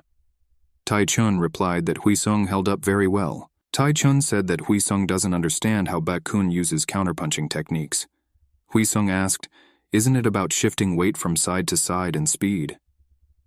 Tai-chun replied that it was impossible to avoid attacks this way. Human reflexes are not that fast. Tai-chun recalled the moment in the match when Baek-kun received a powerful blow from Sung-chan. Baek-kun is a counterboxer. He dodges attacks by analyzing his opponent's muscle movements. That's why he reacts so quickly. However, his counterpunch has a big weakness, which is being perfectly timed. The body reacts unconsciously. This is a dilemma for the counterboxer. So this can be used against him. Tai-chun said that he is no less fast than Baek-kun, and if Wheesung learns to dodge his blows, then he can dodge Baek-kun. Sung-kook praised Tai-chun for his training and asked his opinion about Wheesung. Tai-chun replied that the guy is much better than many professional fighters. Training for the title match has begun. The enemy carried out a seizure, but Wheesung got out of the grip and threw his opponent away from him. The next opponent, Junghwan, tried to knock Wheesung to the floor, but Wheesung performed a move, and his opponent fell to the floor. Junghwan was carried away, and after a minute of rest, Wheesung was waiting for the next fight. Boxing training was next. They were led by Coach Park, who noted that Wheesung's strength had increased due to cardio training. The intense training for the title match was designed to increase Wheesung's endurance. In the mornings, he ran 10 kilometers. There was physical activity, a skill training category in the mornings, strengthening his condition with the help of circuit training, and wrestling against 5 people carried out in 3 circles in 1 set. Plus, after a short break, punching practice. The striking training was also aimed at increasing Baek-kun's stamina for counterpunching. Wheesung tried his best and practiced his strikes. Among them, there were a huge number of low kicks. This is one of the ways to prevent Baek-kun's fast leg movements, especially his fast steps. Wheesung was completely exhausted from the training, but a new coach and a new fight were waiting for him. Coach Park noted that Wheesung's hitting became so good because of Tai-chun's mentorship. However, Coach Park noted that Wheesung was still slow to respond to counterpunches. At this time, Tai-chun became ill. He said he was seasick. Coach Park sent Wheesung to get water. While Wheesung was away, Coach Park asked what happened, and Tai-chun said that the genius asshole beat him. Tai-chun said that during the fight, Wheesung began to lose rhythm during a combination. The trainer decided to attack at this moment and make a jab, which should have completely destroyed the rhythm of the fight. This was Baek-kun's style, but Tai-chun made a mistake and ended up getting hit in the face with a midway strike, a technique in which the fighter slightly dodges the enemy's blow and delivers a direct counterpunch during the resulting distance. Coach Park was amazed. The feint is a complex technique that is difficult for even experienced boxers such as Tai-chun to handle. Wheesung was able to trick Tai-chun and knock him down. In the early days, Wheesung was too busy trying to avoid getting hit. Changes occurred not only due to constant sparring, but also due to cardio training. 3 rounds of 3 minutes turned into 5 rounds of 5 minutes. Tai-chun said that Wheesung would have an easier time fighting Baek-kun than Sung-chan. Tired, Tai-chun stepped out of the shower. He was met by Wheesung, who should have been resting a long time ago. He wanted to talk to his coach. He said that he would soon be 24 years old, and time flies very quickly. Wheesung asked the coach what he usually does after work. Tai-chun said he plays games, meets friends, hangs out with his girlfriend on weekends, and travels on holidays. Wheesung was very surprised when he heard that his coach had a girlfriend. Tai-chun showed him the photo. Wheesung couldn't believe that Tai-chun had such a beautiful girlfriend. Wheesung himself admitted that after the army, he lived like a mythical creature. It's hard to date someone if you have something you're crazy about. Tai-chun reminded him that there is such a beautiful girl. Yu-jin. Wheesung choked on his coffee. He shouted, "Why did the coach even remember Yu-jin?" The coach said they look great together. Wheesung objected that there should be something more exciting and passionate between a girl and a guy. But Yu-jin is always difficult to communicate with. She is unfeminine, speaks rudely, and always says shut up. Tai-chun said that he understood Wheesung's opinion about the girl, and said that Wheesung had never talked to his coaches so openly before. Wheesung said that one of his acquaintances told him that there is no need to always rush somewhere, but rather stop to appreciate the surroundings. But stopping right now is a bad idea. The title match is very soon. But when Sung-chan lost, Wheesung saw the fans' reactions and realized something. No one can tell you when it's time to go dark. On the outside, you are fine, but in reality, you are nothing of yourself. Wheesung realized what he was missing. Colleagues who are always ready to help you further after many hours of training, just as they are ready to help each other, although they do not have an important reason for doing so. He realized that it was not Olin who was participating in the battle, but the whole team was participating in it together. He is grateful to many here. Wheesung said that after the match, he would try to communicate more openly with the other team members and be the initiator of such communication. Therefore, in this title match, he will rely on Taichun. End of January. Weigh-in day. Fighter Lee Wheesung has arrived. He was blinded by camera flashes. There was a lot of interest in the match. Wheesung was not at a loss and loudly said that the most anticipated star in Korea is himself. At this time, the current champion Baek-kun entered the hall. The rivals met and exchanged glances. The weigh-in has begun.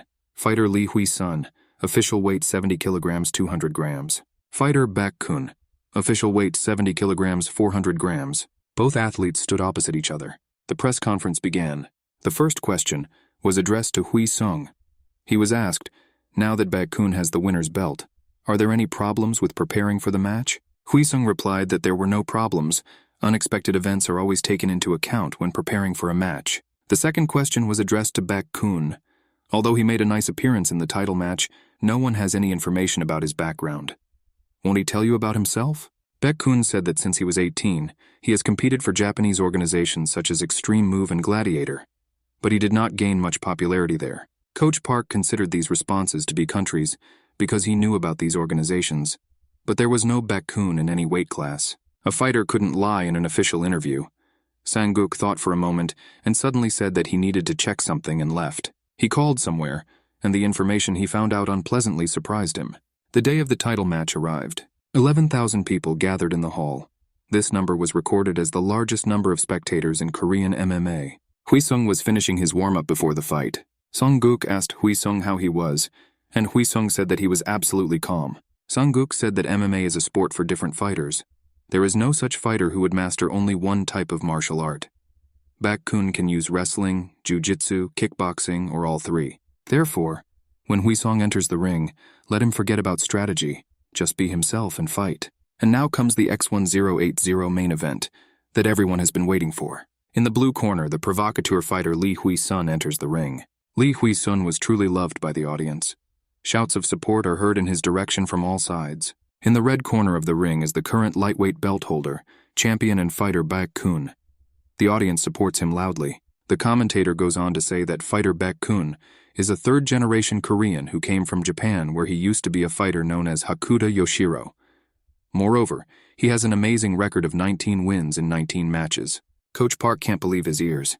Overseas Korean, with 19 victories. Sang-guk said that he made inquiries and found out that Baek-kun is a variation fighter who knows a lot of martial arts. Wheesung was trained in one direction. It was too late to offer something new. Now all that remains is to believe in him and rely on his abilities. The commentator continues to say that the fighters have never locked eyes, but we are in a title match and both fighters look cautious and polite. Sometime before the fight, Baek-kun's coach asked the guy if he was afraid of Wheesung. Baek-kun replied that on the contrary, this was a great opportunity for him to eliminate a strong opponent. The battle has begun. The fighters stood up. Both athletes began the first round by analyzing each other. They only moved their upper body and arms, which is reminiscent of a match between low-ranking fighters. Lee Wheesung takes the first step and lands a straight left jab at his opponent. After he has made this feint, he low kicks his opponent. Baek-kun immediately responds with a punch, and then tries to throw a high kick. But fighter Lee Wheesung quickly dodges the attack and punches with his leg. Baek-kun caught Wheesung's leg during the kick. Now he is pushing his opponent like a bulldozer. Wheesung tilts his body to hinder his opponent. Baek-kun moved from Wheesung's leg to his body and finally secured his back. Wheesung's feet left the ring. A little more and he will be knocked over. Lee Wheesung used his right leg to prevent Baek-kun's takedown attempt. Both opponents got out of the grips and returned to their original positions. It's amazing to see this from fighter Baek-kun. He's not only good in close combat, but he also knows grips very well. The same can be said about fighter Lee Wheesung.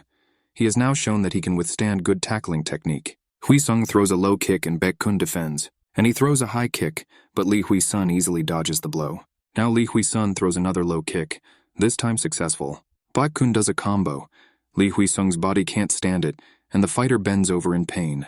Baek-kun lands another successful combo. Lee Wheesung tries to find an opening, but Baek-kun's quick jab is already heading towards him. Lee Wheesung only manages to turn his upper body and counterattack. Lee Wheesung throws a counterpunch in response to a counterpunch. The direct blow turned out to be a feint. Lee Wheesung stops. Baek-kun immediately throws a straight punch. This time, Lee Wheesung responds with the same blow and lands. Lee Wheesung tries another low kick. It was a feint. Instead, Lee Wheesung jumped forward. This is a Superman jump kick. Baek-kun begins to move from the center of the ring. Taking this as a weakness, Lee Hwi-sung immediately tries to implement another direct one. But Baek-kun interrupts his attempt with a quick jab, and he makes a middle kick, taking the initiative away from his opponent. But Wheesung had already put up protection against the blow. Baek-kun performs a Brazilian kick. Lee Hwi-sung carefully dodges him and jumps to the side. The commentator shouts that this match reminds him of fights he has only seen in martial arts movies. He can't believe such fast reflexes as in this match exist. This is all beyond human capabilities. Wheesung's trainers are worried that while he was able to react quickly to hits at first, it is now much harder for him given how much damage he has taken. Baek-kun lands a clean punch right at Lee Hwi-sung's face. This is followed by the intersection of two counter-strikes, although Lee Hwi-sung is the first to take damage. As a result, he was unable to retaliate with the same blow, instead focusing on dodging. Baek-kun lands another high kick. Fighter Lee Hwi-sung dodges another high kick, disrupting Baek-kun's rhythm just a little. Lee Hwi-sung fell for the first time while dodging. Baek-kun's skills are really good. Fighter Lee Hwi-sung rises and lowers his guard. There is no logic in his behavior. Baek-kun stepped back and froze in place. Baek-kun attacks, and Hwi-sung easily dodges the attacks. But Baek-kun throws a hook that came out of a fake jab, and another hook lands on Lee Hwi-sung's jaw. Suddenly Baek-kun stopped moving, and his expression became very serious. On the other hand, fighter Lee Hwi-sung simply smiles. Song-guk says that Hwi-sung deliberately let his opponent beat him. He missed the first blow in order to calculate the distance of Baek-kun's fight. The second blow was missed, in order to figure out the dodge tactics. Both attacks did not cause any damage to Hwi-sung. Fighter Lee Hwi-sung provokes the enemy to attack. Fighter Baek-kun responds with cool calm. He does not give in to Hwi-sung's provocations. Both fighters study each other as they wait to strike. Suddenly Baek-kun throws a long jab. He missed, and receives an immediate counterattack aimed at his face. Even though this was the perfect moment for a strike that could knock down the opponent, Baek-kun dodged it. He has been waiting for this counterattack from the very beginning, and leans back, at the same time raising his hand to strike. Top hook. Fighter Lee Hwi-sung is close to being countered. But Hwi-sung throws a triple counter, from one counterattack to another, and a finishing counterblow. Fighter Baek-kun is knocked down. He's on the floor. Baek-kun appears to be unable to rise to his feet due to his damaged jaw. Lee Hwi-sung bows deeply to the entire audience, like an Englishman who has performed a great piece. Who will stop this fighter? Baek-kun finally stands up. However, he received such damage that he could barely stand. Baek-kun thinks about how he trained harder than most. He defeated one opponent after another. After moving to X1, he received a chance for a title match. But so that people would not forget about him, he needed an opponent, defeating whom he would regain popularity. This opponent was Lee Hwi-sung, a star in his weight class, an athlete who everyone knew as a promising fighter for the title match. Baek-kun was more experienced than Hwi-sung in both fighting and skills, but he made a big mistake, and now a star fighter stands opposite him. Baek-kun attacks the enemy, but Hwi-sung stabs him in the head. The match is over. The referee enters the ring and stops the fight. Fighter Lee Hwi-sung defeated Baek-kun and took the championship belt. New record, victory in the first round in 4 minutes and 2 seconds. With 5 consecutive opening round victories, fighter Lee Hwi-sung now sits on the throne of the lightweight division. The coaches congratulate Hwi-sung. It is now number 1 in Asia. The new champion tries on the belt. Hwi-sung is being interviewed, and the journalist asks how the guy saw the match from his point of view. Hwi-sung replies that Baek-kun showed skills that were completely different from what Hwi-sung imagined. Therefore, Hwi-sung tried to learn about everything he had in his arsenal during the match. He tried to recognize his fighting style. Baek-kun was a difficult opponent, but not stronger than Hwi-sung. Then Hwi-sung makes a speech in which he notes that the Team Attack Club and mentor Hwang Sang-guk and the rest of the team played a big role in his fate. He wants to express his gratitude to the entire team and apologize for being rude and spoiled with them. And the last thing he wants to say applies to everyone who belongs to his weight category. If someone wants to take the belt from him, he will gladly accept the challenge, regardless of who the fighter is, because he has no prejudices. The journalists thank Hwi-sung for these words. The audience is delighted. This is lightweight champion Lee Hwi-sung. On one of his free evenings, Hwi-sung met with his classmate. Kim Hae-bum congratulated him on his victory and said that he quit his job. Previously in school, he thought that he would live a luxurious life, but his salary was small. He could barely make ends meet, and in order for him to have money, he had to not communicate with friends and girls, not buy anything. His family was in debt, and he could not support them in this world where even a qualified major from Seoul University cannot find a job. And Kim Hae-bong decided to become a hairdresser. This choice of profession surprised Hwi-sung, but a friend told him that he himself became an MMA fighter completely unexpectedly. One day he was walking around Seoul and saw in the window of a hairdresser's a girl cutting a client's hair. The girl was a newbie and she was not doing well. When Kim Hae-bong came home, he dug into the information and realized that he was very interested in this profession. He decided to try his luck and paint life with bright colors. Wheesung said he also wondered how long he could stay in MMA. Now he is in his prime and will be able to perform until he is 30, but what will happen by the age of 40? Although fighters have long careers, some are even doing it in their 40s, but with a career of 15 years, Wheesung will compete in matches twice a year. This is a total of 30 matches. The chances of being in the Octagon are not as many as he thought. He realized that the season's matches flew by for him like short moments in life. It was already late and the friends decided to go home. Wheesung advised his friend to pull himself together and give it his all together. The parents were at home waiting for their son. He sat on his knees in front of them and did not understand what was happening. He just sent his parents some money and it made them angry. They didn't expect to receive 100 million won. They did not believe that their son could earn so much money.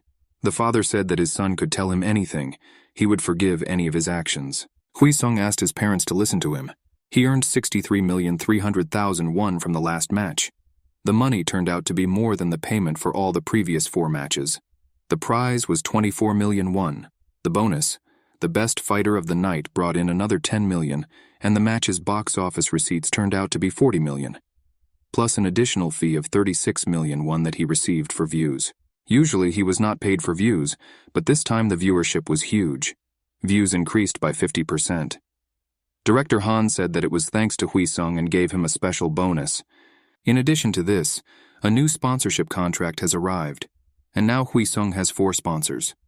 As a result, he receives 125 million won per month. He saved 120 million in his bank account and decided to send 100 million to his parents. Mom sighed with relief because her son honestly earned money, and the father silently listened to his son. Wheesung said that now the whole family can live in peace, pay off debts and move into normal housing. He said he was very happy to help his parents, to thank them for everything they did for him.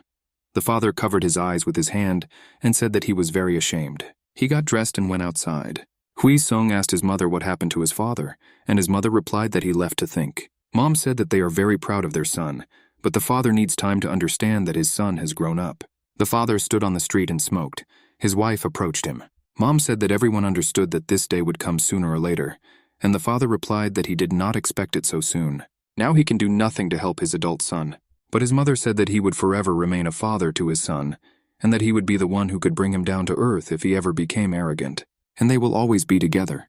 The father laughed and said that when such a sweet wife is nearby, there is nothing to be upset about. He suggested having a second child. Mom unequivocally refused him. Wheesung quietly listened to his parents' conversation and realized that he was again thinking only about himself. They need time for him to understand his father, and time for his father to recognize his son's growing up. After some time, a meeting began at the main office of the LeBranch company. LeBranch manager Douglas Womack asked how many competitions their company should prepare for the first half of the year. He was told that there were only 4. 3 had already been carried out. The fighters have been selected for the lineup, but they lack the main card. All famous fighters have already received invitations. The manager lost his temper and shouted that he would not listen to excuses. If there was a problem, then he needed a solution. SFC is the top MMA organization in the United States, with branches holding over 60 competitions per year. Each week, the various branches meet and share competition plans. As a result, the branch with large sales receives the desired attention from headquarters. The LeBranch branch is not in a good position right now, due to a reprimand from headquarters for a long period of uninteresting fighting. They need something new to impress headquarters. One worker said there were new faces in small and medium-sized organizations around the world. There are only 5 fighters, and the first candidate is from the Japanese organization Gladiator, who is now working for an unknown organization. The director looked at the list and was surprised that there were such fighters in Asia. He pointed to one, and the manager said that this fighter had recently become a champion in X1, but they had already rejected the offer from the main management. The situation was about money. This guy made $60,000 in his last match, and if he goes to them, his base salary will be $50,000, and that's before bidding begins. The manager ordered to find out everything about this fighter and send him information. The employee printed out a photo of an athlete who interested his superiors. It was Lee Wheesung. The Lunar New Year did not begin in Korea. Coach Park said that from tomorrow until Wednesday the gym will be closed, but if anyone wants to work, they can come, and if not, then let everyone have a good rest. Those preparing for matches are an exception. They will go to training with the coaches. Finally, everyone ran to the cafe to drink and eat. Hwan asked Wheesung why he didn't go with the others, but Wheesung said that he will go next time. Now he has work to do. He went to the bus stop, but he discovered that he had lost his wallet and phone. He remained standing at the bus stop in the snow and cold. His anger knew no bounds. A familiar voice was heard nearby. Yoo-jin said that the guy is so loud that he will scare everyone around. She handed Wheesung his phone and wallet, and she said that she found them on the floor in the hall, but a simple thank you is not enough. Wheesung promised to pay for her food, but Yoo-jin replied that she wants to drink now. Wheesung and a girl were sitting in a small cafe. Wheesung asked why Yoo-jin wanted to drink, but didn't go with everyone else. The girl replied that there would be a lot of people there and noisy, but she wanted to sit quietly and relax. Then Wheesung said that it is not good to pour your own drink and filled her glass. They drank and Wheesung asked again what happened to her. It's Lunar New Year and isn't Yoo-jin going to see his family? The girl replied that she had no one to visit. Her mother had died and her father was living with another woman. She hasn't talked to him for a long time. Wheesung didn't know about this. He thought that it was difficult to talk about a difficult situation in the family with such calm. What kind of life does Yoo-jin live? Yoo-jin asked if the guy was going to feel sorry for her, and he said he didn't think so. And he started talking nonsense about how she needed to ask him why he went with her. Yes, because she spoke about it casually. Suddenly she burst out laughing. She said that the situation in the family does not bother her. Everyone reacts like Wheesung when they hear this story for the first time. It was the first time Wheesung had seen Yoo-jin laugh sincerely, and he thought it was very nice. It turns out he said it out loud. Yoo-jin was very surprised when she heard Wheesung's words, and they both felt awkward. At this time the waiter brought the order, chicken on skewers. The tension disappeared, and Yoo-jin said that she couldn't believe she was having a drink with Wheesung on her first day off. Wheesung reminded that she was the one who invited him, and she replied that she didn't understand why she did it. Previously, she dealt with everything herself. The girl decided to change the topic and asked what Wheesung would do during her vacation. He said he would play games on the computer. Yoo-jin asked if he played Dragon Hunter World. Wheesung was surprised how the girl knew about this game. It is known for its high level of difficulty. Yoo-jin boasted that she had reached level 200. Then Wheesung said that he needed help to pass the boss. After discussing the game, they chatted nonstop. Yoo-jin smiled a lot while enjoying the chat and drinks. The young people did not want to talk about anything serious. The two of them drank 2 bottles of soju, a Korean vodka. Wheesung had to carry Yoo-jin on his back after the feast. He thought the area around the city looked very nice, probably because he was drunk. Yoo-jin whispered in his ear that she was very grateful that he had drinks with her today. She asked what he thought about her when he came to her during her illness. The guy replied that he was sorry to see that no one cared about her. Wheesung in turn asked why the girl took care of him earlier when she brought him nuts. Yoo-jin replied that she just wanted it that way. On the way home, they chatted about whatever came to mind, while time passed by on this warm day coming to an end. Wheesung was taking Yoo-jin home in the elevator. He was already very tired. He threw the girl onto the bed and thought that her room was a mess and it would be nice to tidy it up. Yoo-jin was fast asleep, and Wheesung realized that even when she was sleeping, she looked funny. He took off the girl's jacket and laid her on the bed. It was very hot in the apartment, and Wheesung undressed. He leaned over to the girl to see how she was feeling. Yoo-jin was fast asleep. She was very beautiful. Wheesung leaned towards her and was about to kiss her. But Yoo-jin moved. Wheesung jumped away from her. He half thought that he took advantage of the moment and almost did the irreversible. He scolded himself that this would not fit into any goal. And no matter how drunk he is, he acts crazy. He decided that he needed to leave, because if he lingered here, it was unknown what other thoughts would come to his mind. And he left. Yoo-jin sat up on the bed. She remembered Wheesung when he leaned over her. She fell on the bed and burst into tears, because Wheesung is an idiot. And Wheesung walked home deep in thought. A few days later, Wheesung thought that Yoo-jin didn't even contact him after that evening. He met a girl in the hall and said hello. She thanked him for seeing her off, or rather carrying her home that evening. Before Wheesung could say a word, she ran away. The guy thought that the girl really remembers everything that happened. He wanted to call her. At this time, the coaches came into the hall and loudly shouted congratulations to Wheesung. Wheesung thought with horror that Yoo-jin had told her colleagues everything. However, they congratulated him on the fact that he received an offer from the SFC, and even on special conditions. Wheesung couldn't believe it. The coach told him that if he won the defense of his belt, he could go straight to the SFC. The coaches told Wheesung that he and Yoo-jin would both compete in the main and minor matches in the same competition. Wheesung will defend his title while Yoo-jin will fight for the champion title. And they advised Wheesung that young people should support each other. Yoo-jin also heard the news but did not say anything. Director Han read the accounting reports and thought that when Wheesung joined, the number of fans had quadrupled compared to last year. The biggest sales come from 2 fighters. His secretary came into the office and asked to listen to him. It was about Pereiro. It turned out that he was clean and did not use doping. Instead, he used drugs containing EPO, erythropoietin, a hormone that regulates the production of red blood cells, or more precisely, xenon gas. If you take EPO, the number of blood cells increases, and the amount of oxygen also increases. The more oxygen in the body, the higher its endurance and strength. Basically, doping in tests is determined by an injection of EPO. But xenon gas is a catalyst that increases the natural number of blood cells in the blood. Modern technologies are not able to distinguish natural EPOs from artificially produced ones. Pereiro found a way to dope indirectly and disguised it. Director Han thought in despair that this asshole would never stop taking substances. He told the secretary to ignore everything unless there were visible signs. Secret continued. As for Wheesung, he is going to go to the SFC after the next match. And did Director Han foresee this development of events? After all, Wheesung is their gold mine. How can they let him go? Director Han replied that he could not keep the guy on a leash. He would like to have 2 more matches with Wheesung before he leaves. The secretary insisted that there was no guarantee that Wheesung would return later. The director said that's how investments work. He knew what was coming, but he made a conscious investment. He told the secretary not to worry, but to concentrate on the battles. The secretary said that Wheesung chose his opponent for the match, showed the dossier to the director, and he was very surprised by the choice of the athlete. After training, Wheesung talked with his coach about choosing an opponent. Coach Park said that as a champion he can choose. All the matches for May have already been allocated, so he can choose any date after May. He advised mid-June, 4 months from now. If you participate earlier, it will affect Wheesung's body. If you participate later, you may lose interest in the match. Coach Park said he still doesn't understand why Wheesung chose this particular fighter for the match. There are many easier fighters. Wheesung replied that if he chose someone easier, it would seem that he was afraid that he would lose and not get into the SFC. Coach Park said that if Wheesung loses, he will not qualify for the SFC.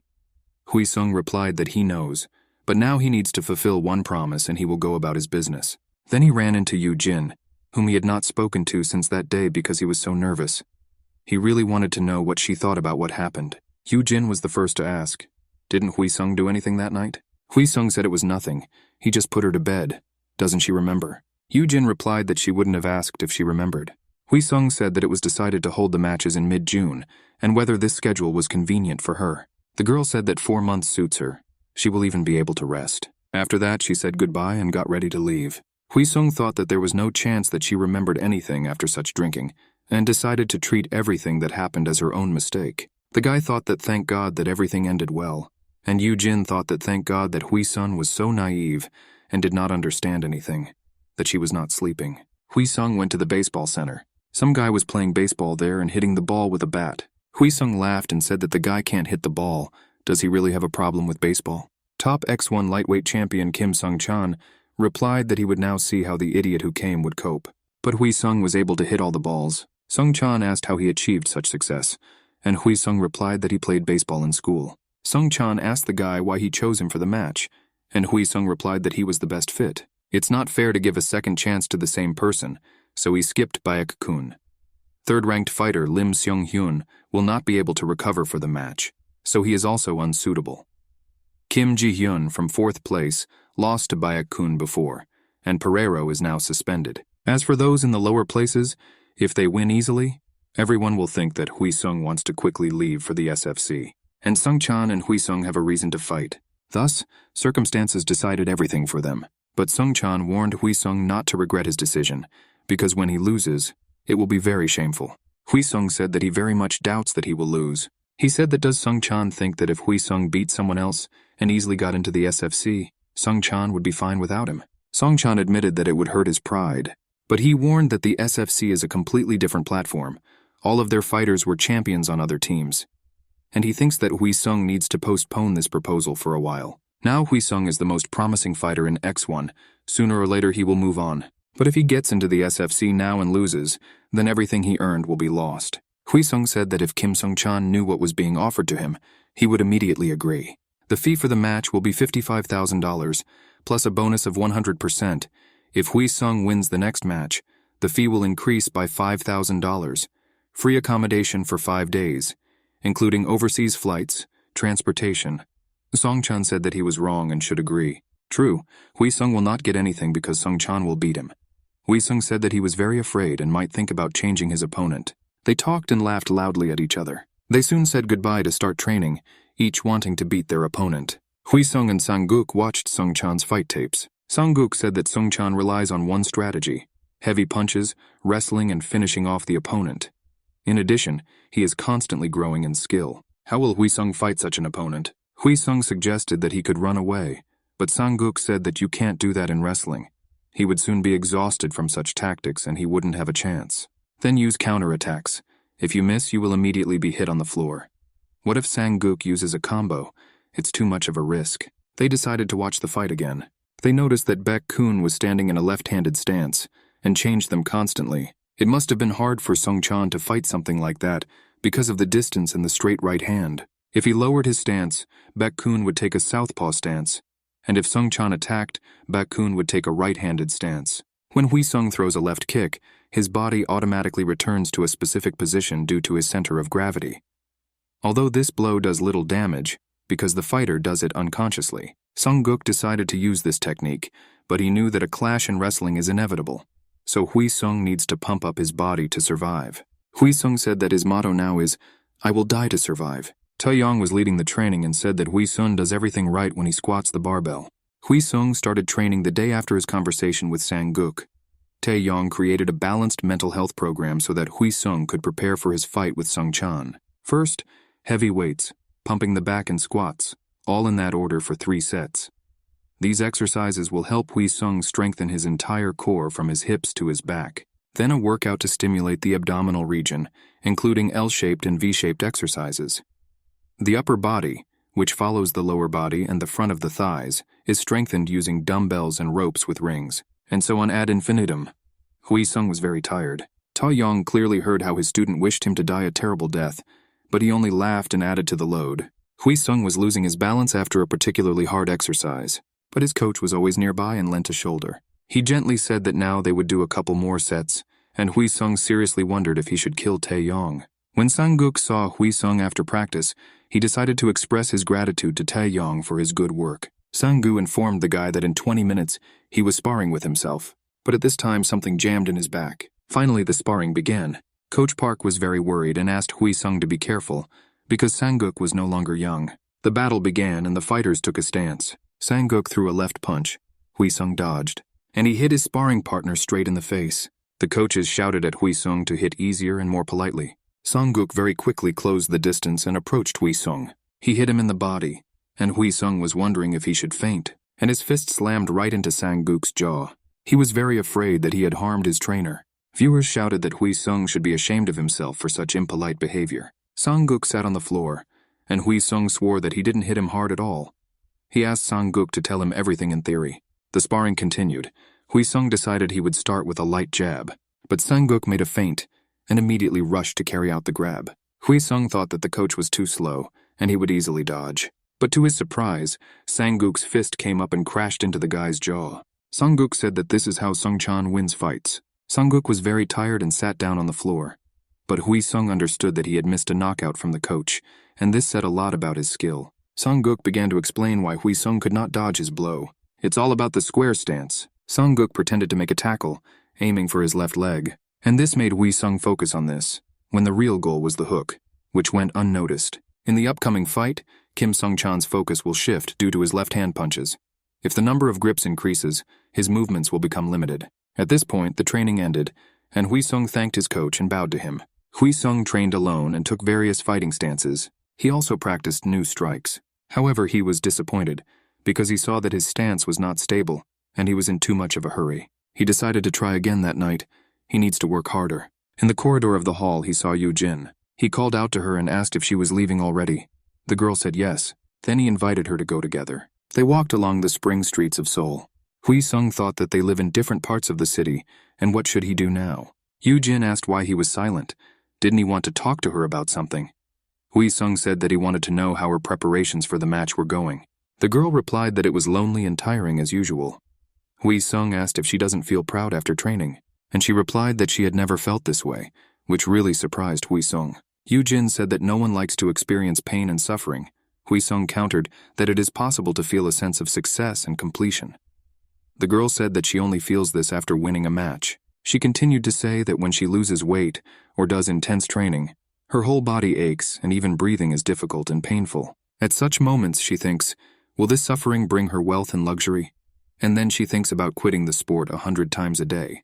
No one trains hard because they enjoy it, Yujin said. She said that Wheesung is an amazing person who has been training for 2 years and still finds training fun. Wheesung replied that when he gets stronger and learns something new, he realizes that he wants to use it in real life. Yujin muttered that those who think this way are very different from other people. At this time, she slipped on the spilled water and began to fall. Wheesung picked up the girl, but he also slipped and they both fell.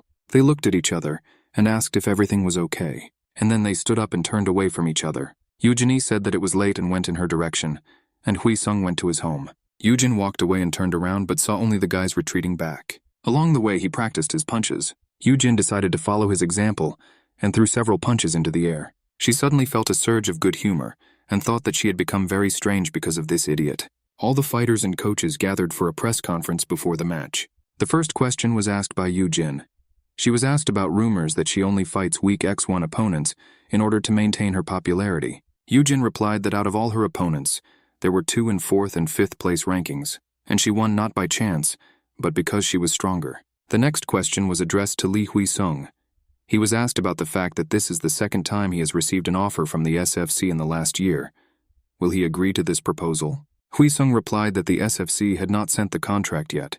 Everything would be decided based on the results of the match. But it is incredible that Song-chan will be able to beat him, so he is guaranteed a job at the SFC. Song-chan was skeptical about this statement and said that the fight will show everything.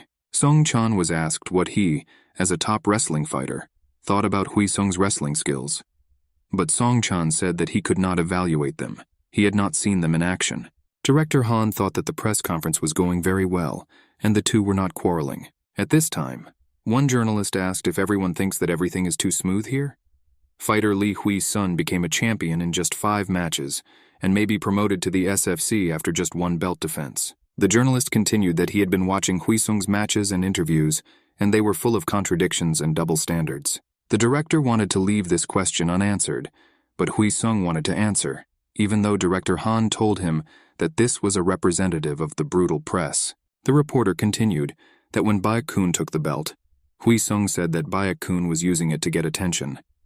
And when he fought Pereiro, he sparked public interest to demand a fight for the belt. Doesn't it seem to everyone that this is a situation out of the ordinary? I can do it, but others can't. Is Wheesung too much privilege? Last year, Wheesung said that champions can't choose who they fight, but if that's what the fans want, he'll fight anyone. And with these words, Lee Wheesung chose Kim Sung-chan to fight to defend the belt. Wheesung said that if Pereiro had won the match, he would have qualified for the title shot. But Wheesung won, and could ask for a fight for the belt. The reporter then asked why Wheesung was so aggressive with Baek-kun, who also got his chance. Wheesung replied that Baek-kun wanted to use him, so he used him back.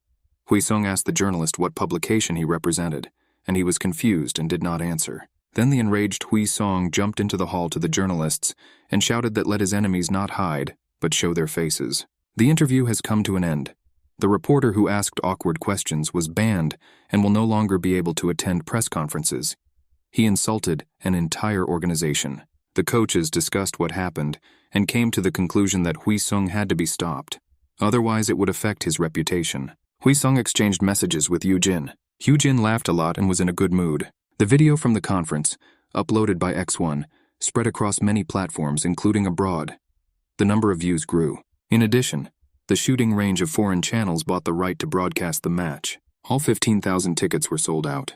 Director Han smiled widely. The crowd was noisy like mad. Wheesung finished warming up before the fight, and Yujin was still warming up. Even the coach told her to stop so as not to get tired before the fight. She sat next to Wheesung and said that she was nervous before such an important match. Wheesung said that he was completely calm. Yujin said she doubts it. Will he be able to win, or will that be it? Whatever she was doing will go into the trash bin. Wheesung replied that when he trained in other sports, he felt both guilty and nervous. Now he is calm, but not because of his talent. While the rest of the team cares about them, worries about them, and believes in them, then how can you think about losing when everyone is confident in winning? Wheesung told the girl that she doesn't need to worry either, because just as she believes in his victory, he believes in her victory. He added that if she doesn't push herself too hard, she will be a champion. Yoo-jin suddenly laughed and said that she was taking that fighting spirit from the guy. And they bumped fists in a friendly manner.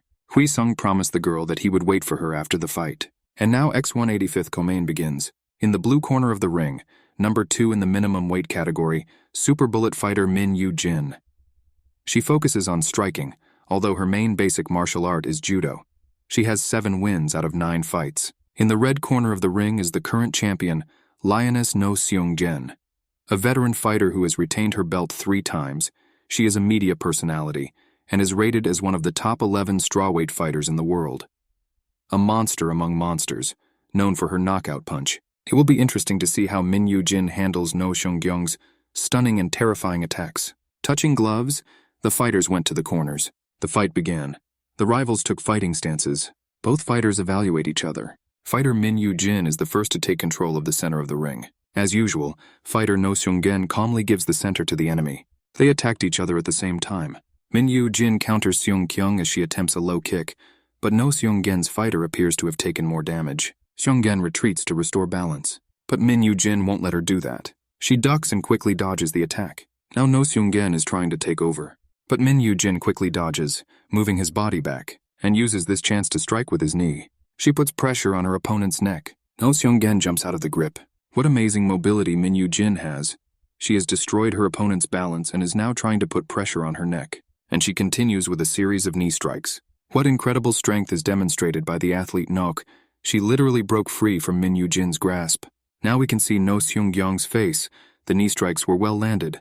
Their results are visible on No Seung-kyung's face. What a turn of events. Min Yoo-jin leads the fight from the very beginning. Athlete Seung-kyung launched attacks one after another, moving forward. But Min Yoo-jin dodged all the attacks. When her opponent opened up, Min Yoo-jin decided to land a body kick. However, fighter No Seung-kyung shows that she is a tough nut to crack by launching a close frontal attack straight to her opponent's head. However, this did not stop Min Yoo-jin, and she delivered another blow to the body. Fighter No Seung-kyung tries to take down Min Yoo-jin. She pins Min Yoo-jin against the net and hits her thigh. It looks like she's trying to interfere with Yoo-jin's mobility. Min Yoo-jin hosts the reception and knocks her opponent to the floor. She literally sweeps No Seung-kyung off her feet. Now she is preparing to capture her rival. Without the opportunity to recover, fighter No Seung-gen finds himself in a very dangerous position, but she very successfully dodges the attack. But before No Seung-gen can get up, she is met with a jab. She doesn't have time to dodge. She flies into the ring net. Leaving no chance for her opponent, Min Yoo-jin attacks again, and No Seung-gen attacks back. What incredible fighting spirit. In her unstable position, she was able to attack the enemy. The first round is over. What a hot fight. Min Yoo-jin went against Seung-kyung with a specific strategy aimed at winning. Sang-guk tells Yoo-jin that she is leading on points. Her opponent will try to catch up with her. She will become aggressive.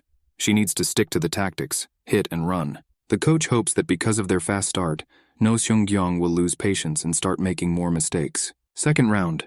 The rivals entered the ring. No Seung-kyung advances aggressively. She throws a jab, but Yoo-jin easily dodges it. And at the same time, Min Yoo-jin makes a counterattack. Then he throws a low kick. Sun-jen jumps up and swings, and a Superman punch lands in Min Yoo-jin's face. Min Yoo-jin did not have time to defend herself from the blow.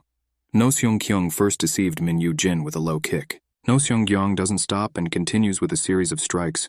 Min Yoo-jin has no choice but to defend herself. No Seung-kyung tries to make a grab after a series of blows. Although she was able to make the grab, Min Yoo-jin was able to counter with a knee. But this doesn't stop Seung-kyung, and she takes Min Yoo-jin to the ground. But Min Yoo-jin took the opportunity and grabbed Seung-kyung, making a guillotine. Sun-jen crashes into the ring net. She did this to throw Yoo-jin off and prevent her from making the perfect angle of the tackle. However, Min Yoo-jin is not going to let her opponent go. She is going to wear her down, pressing on her with all her weight. Now No Seung-kyung is under such pressure that he can barely breathe. She is now taking enormous damage. The fifth round of the battle has already begun. No Seung-kyung tries to make a grab, but it was a feint. Her hand immediately appears in front of Yoo-jin's face. Yoo-jin misses a strong blow. Now No Seung-gen runs towards her opponent to finish her off while she is lying in the ring. Sang-guk yells for Yoo-jin to defend herself while lying down, but No Seung-gen does not give her the opportunity to defend herself. Min Yoo-jin's situation becomes dangerous. No Seung-gyong hits and hits and hits. She doesn't even think about stopping. To break the series of strikes, Min Yoo-jin tries to make a grab. But no matter how hard Min Yoo-jin punches her, athlete No Seung-gyong still manages to land punches. Yoo-jin thinks her opponent is an amazing fighter and could be a world champion. Previously, Yoo-jin would have given up. But now she remembered what Wheesung told her before the match. And with a sharp blow, she throws No Seung-gen away from her. No Seung-kyung has lost control of the situation. She was too focused on hitting. Min Yoo-jin grabbed her opponent's leg. She used a knee lock. No Seung-gyong is not going to give up so easily. She's trying to free herself from the grip. But Yoo-jin shows excellent technique and moves from a knee lock to an ankle lock. No Seung-gyong tries to get out of the grip by turning over to the other side, but Min Yoo-jin doesn't allow it. Both opponents are extremely tense. Finally, No Seung-gen was freed. It's worse that Min Yoo-jin didn't have enough strength to capture. Sang-guk shouts for Yoo-jin to see that her rival's leg is weakened, and the girl hits Seung-gyong on the leg. No Seung-gen's leg is trembling. She must have been very tired after 2 consecutive locks. Min Yoo-jin strikes. 3 jabs in a row. Min Yoo-jin puts all his strength into striking. No Seung-gyong tries to counterattack, but when she counters, she gets hit by Min Yoo-jin. Another series of punches and dodges occurs. Yoo-jin's uppercut goes through her opponent's guard. Nogsun loses his balance. She immediately receives a strong knee strike. She loses her balance and leans against the ring net. This is Yoo-jin's chance. The championship belt is almost in her hands. At the same time, Wheesung is preparing for his fight. The gong sounded. The fight between Seung-kyung and Yoo-jin is over. Now the judges are taking the cards. The winner will be chosen anonymously. Attention! The new lightweight champion is Min Yoo-jin. She receives the championship belt. The whole team is very happy for the girl. Wheesung tells Yoo-jin that he is proud of her, and she replies that she returned with the spirit of victory and wants to pass it on to her boyfriend. Wheesung says he will gladly accept him. The commentators say that now the main event has arrived. In the blue corner top, Gan Kim Sung-chan. Will he be able to get his belt back? In the red corner of the ging, the current champion, Genius Lee Wheesung. As always, it's a pleasure to watch him enter the ring. Now 2 athletes will finally fight each other, which they could not do last time. Wheesung asks Sung-chan what he thinks sounds better, a genius or a rising star. Sung-chan says that Wheesung needs to shut up because soon he will be on the floor of the ring. The jokes ended and the fighters stood up. Fighter Wheesung rushes into the fight without analyzing his opponent. He throws a jab, but Kim Sung-chan easily dodges and takes a step back. Kim Sung-chan counters with an uppercut and repeated punches.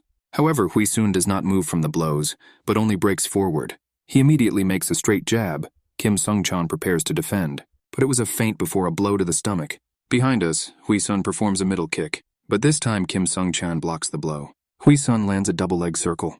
This is a double round robin of Taekwondo wrestling.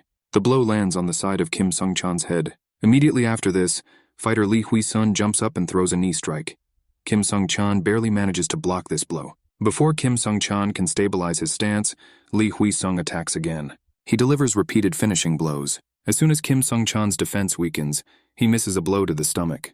What an incredible combination from fighter Lee Wheesung. Kim Sung-chan breaks off his series of punches and stabs Wheesung in the side. Sung-chan feigns a jab and tries to make a grab. Lee Wheesung takes a stance specifically to prevent the tackle, but the capture turns out to be a deception. Right hook lands right in Lee Wheesung's face. Coach Park thinks Sung-chan had a very good coach. It was a serious blow. Lee Wheesung retreats. Now Kim Sung-chan is moving forward. He lands a big hook and breaks Lee Wheesung's defense. The next hook lands for the head, but Wheesung dodges and slips behind his opponent, and strikes from behind with his elbow. Kim Sung-chan loses his balance, and his defense completely drops after such a blow. At the same time, Lee Wheesung hits his opponent with a back kick. Kim Sung-chan is pinned to the ring net. Lee Wheesung lands a knee strike. Kim Sung-chan dodged this dangerous knee strike. Both fighters quickly switch from punch to punch. They manage to talk to each other, and Wheesung says that the opponent's blows are very gentle, and Sung-chan advises him not to show off. Both fighters analyze each other and return to their stances. They throw cross punches, but Lee Wheesung was a little faster. A side kick immediately flies. Kim Sung-chan quickly recovers and puts up a defense. Lee Wheesung lands a Brazilian kick. He demonstrated the technique he suffered from in his fight with Baekun, and then he accompanies the Brazilian strike with a back kick. It's so amazing to see something like this from Lee Wheesung. After all, he is not that good at this type of wrestling. Lee Wheesung seizes the moment to break through. After a decent defense, he tries a side kick, but Kim Sung-chan dodges it. The fight will continue between fighters demonstrating incredible strength. Kim Sung-chan notices his opponent's opening and throws a low kick. Lee Wheesung answers him immediately, and immediately strikes him with a front kick with a straight leg. but Kim Sung-chan catches his leg. He quickly pushes Lee Hwi-sung like a bulldozer, but somehow Lee Hwi-sung twists out of the grip and falls, managing to stretch out his arms first and lean on the floor of the ring. Kim Sung-chan tries to stab Lee Hwi-sung before he wakes up, and then Lee Hwi-sung's neck is caught. Does Sung-chan really want to use a rear choke? Somehow Lee Hwi-sung manages to break out of his constrained position. He demonstrates an exemplary counter grip. Sung-chan goes on the attack. He wants to fight Wheesung and grab hold of him. He's going to knock him down and reduce his opponent's stamina, but he is met with a right jab. Kim Sung-chan is stopped and receives another blow with his right hand. Suddenly everyone notices that Wheesung has changed his stance to the right. Even top SFC fighters have a hard time switching between stances freely. Kim Sung-chan performs an incredible combination. However, Lee Hwi-sung easily dodged all the blows.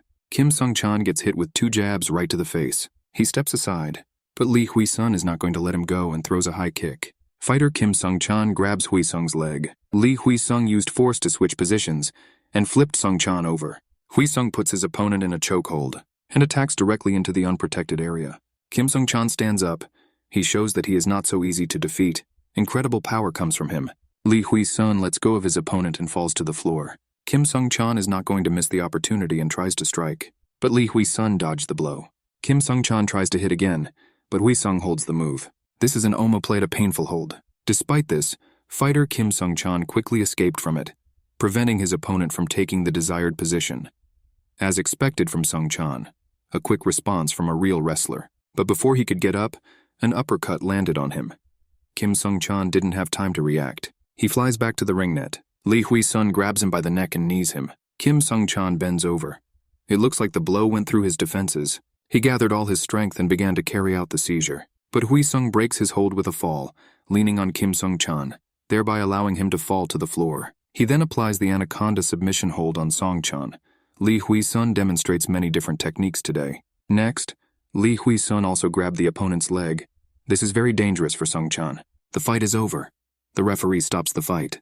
Wheesung successfully defended the first attempt on his belt. He turns to Sung-chan, extends his hand and says that it was a great fight. Sung-chan agrees that the match was great and shakes Wheesung's hand. Sung-chan stands up and says that he is very ashamed. Wheesung is surprised. Who is he ashamed of? Just then, a child runs into the ring and punches Wheesung as hard as he can. A woman enters the ring and calls the child to her. Sung-chan says that this is his wife and daughter. Wheesung can't believe his rival is married. He thinks he just beat up the woman and child's hero in front of them. But Sung-chan's wife tells him that he was irresistible and congratulates Wheesung on his victory. Wheesung bows and tries to apologize. But Sung-chan's daughter is still upset, and Sung-chan says that if Uncle Wheesung upset her, then he will punish his uncle now. He punches Wheesung in the jaw. He falls to the floor and Sung-chan shouts that he defeated the evil uncle. But the daughter decides to avenge her dad once again and jumps on Wheesung. She begins to beat him with her strong fists. Wheesung thinks the girl has a good shot.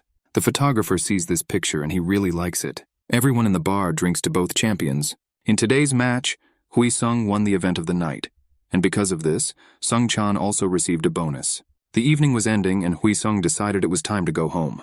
Suddenly he saw Yoo-jin sitting alone at the table. She cried and drank vodka. Then she silently left the bar. Wheesung ran after the girl. She was sitting on a bench outside, and Wheesung asked permission to sit next to her. He said she could tell him everything if she wanted. Yoo-jin said that she received a message from her father saying, "Congratulations, you did a good job, daughter." They didn't communicate for 5 years. The girl was tormented by the question, why did her father write right now? Who was he to congratulate her? She said she hated her father, who made her life miserable, brought her a lot of pain and eventually abandoned her like she was nothing. How dare he congratulate her when he knows about her miserable life? And the worst thing is that Yoo-jin is still biting about his father. Wheesung listened to the girl and thought that he could not calm her down or verbally support her. He believed that no matter what bad feelings parents cause in children, they always remain parents.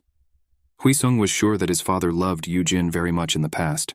Perhaps these good memories are what torment her so much. He suddenly realized that the girl's rude behavior had always been a defense mechanism.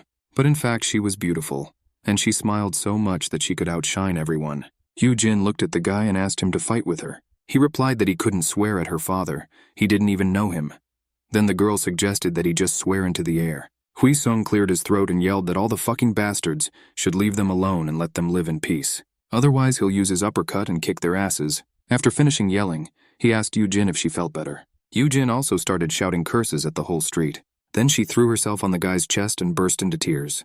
They stood hugging each other on the street in the middle of the night. Finally, Yoo-jin pulled away and said, "Thank you for being there for me." Hwi-sung leaned towards the girl and touched her face. While the snow slowly covered the city, at a moment when it seemed that everything around was melting, two people timidly reached out to each other. But Yoo-jin returned to her feelings and pulled away. Hwi-sung asked what happened. She screamed that she'd just eaten sausage and onions in a restaurant. Hwi-sung shouted that he could handle this. He said that first they would do what they wanted, and then they would think about it. But Yoo-jin was adamant. She said she hasn't sorted out her feelings yet, and needs time because she doesn't want to start something she's not sure about.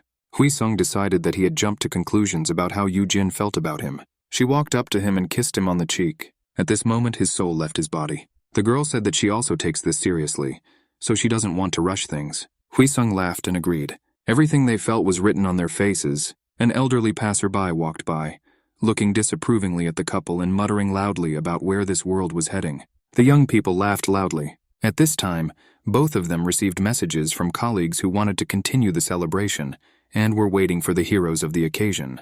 However, Hwi-sung demanded that the girl kiss him again, but Yoo-jin punched him on the cheek, and she ran away down the street, leaving the guy to complain about her cruelty. She shouted to him that she was not as simple as she seemed. Hwi-sung followed her. He thought that he would wait until Yoo-jin sorted out his feelings. At the SFC office, they watched the recording of Hwi-sung's last fight. Over the course of a few months, his punch became wider. He learned to change stances, and even in wrestling he is growing incredibly quickly. Perhaps he is a talent who will take first place in the SFC. A secretary came into the office of SFC President Dave White and said that a schedule of events had been drawn up. The president said he wanted to look at the schedule again. Yoo-jin called out to Hwi-sung, who was relaxing on the sofa in the living room. She said that Coach Park Sung-hoon is waiting for him.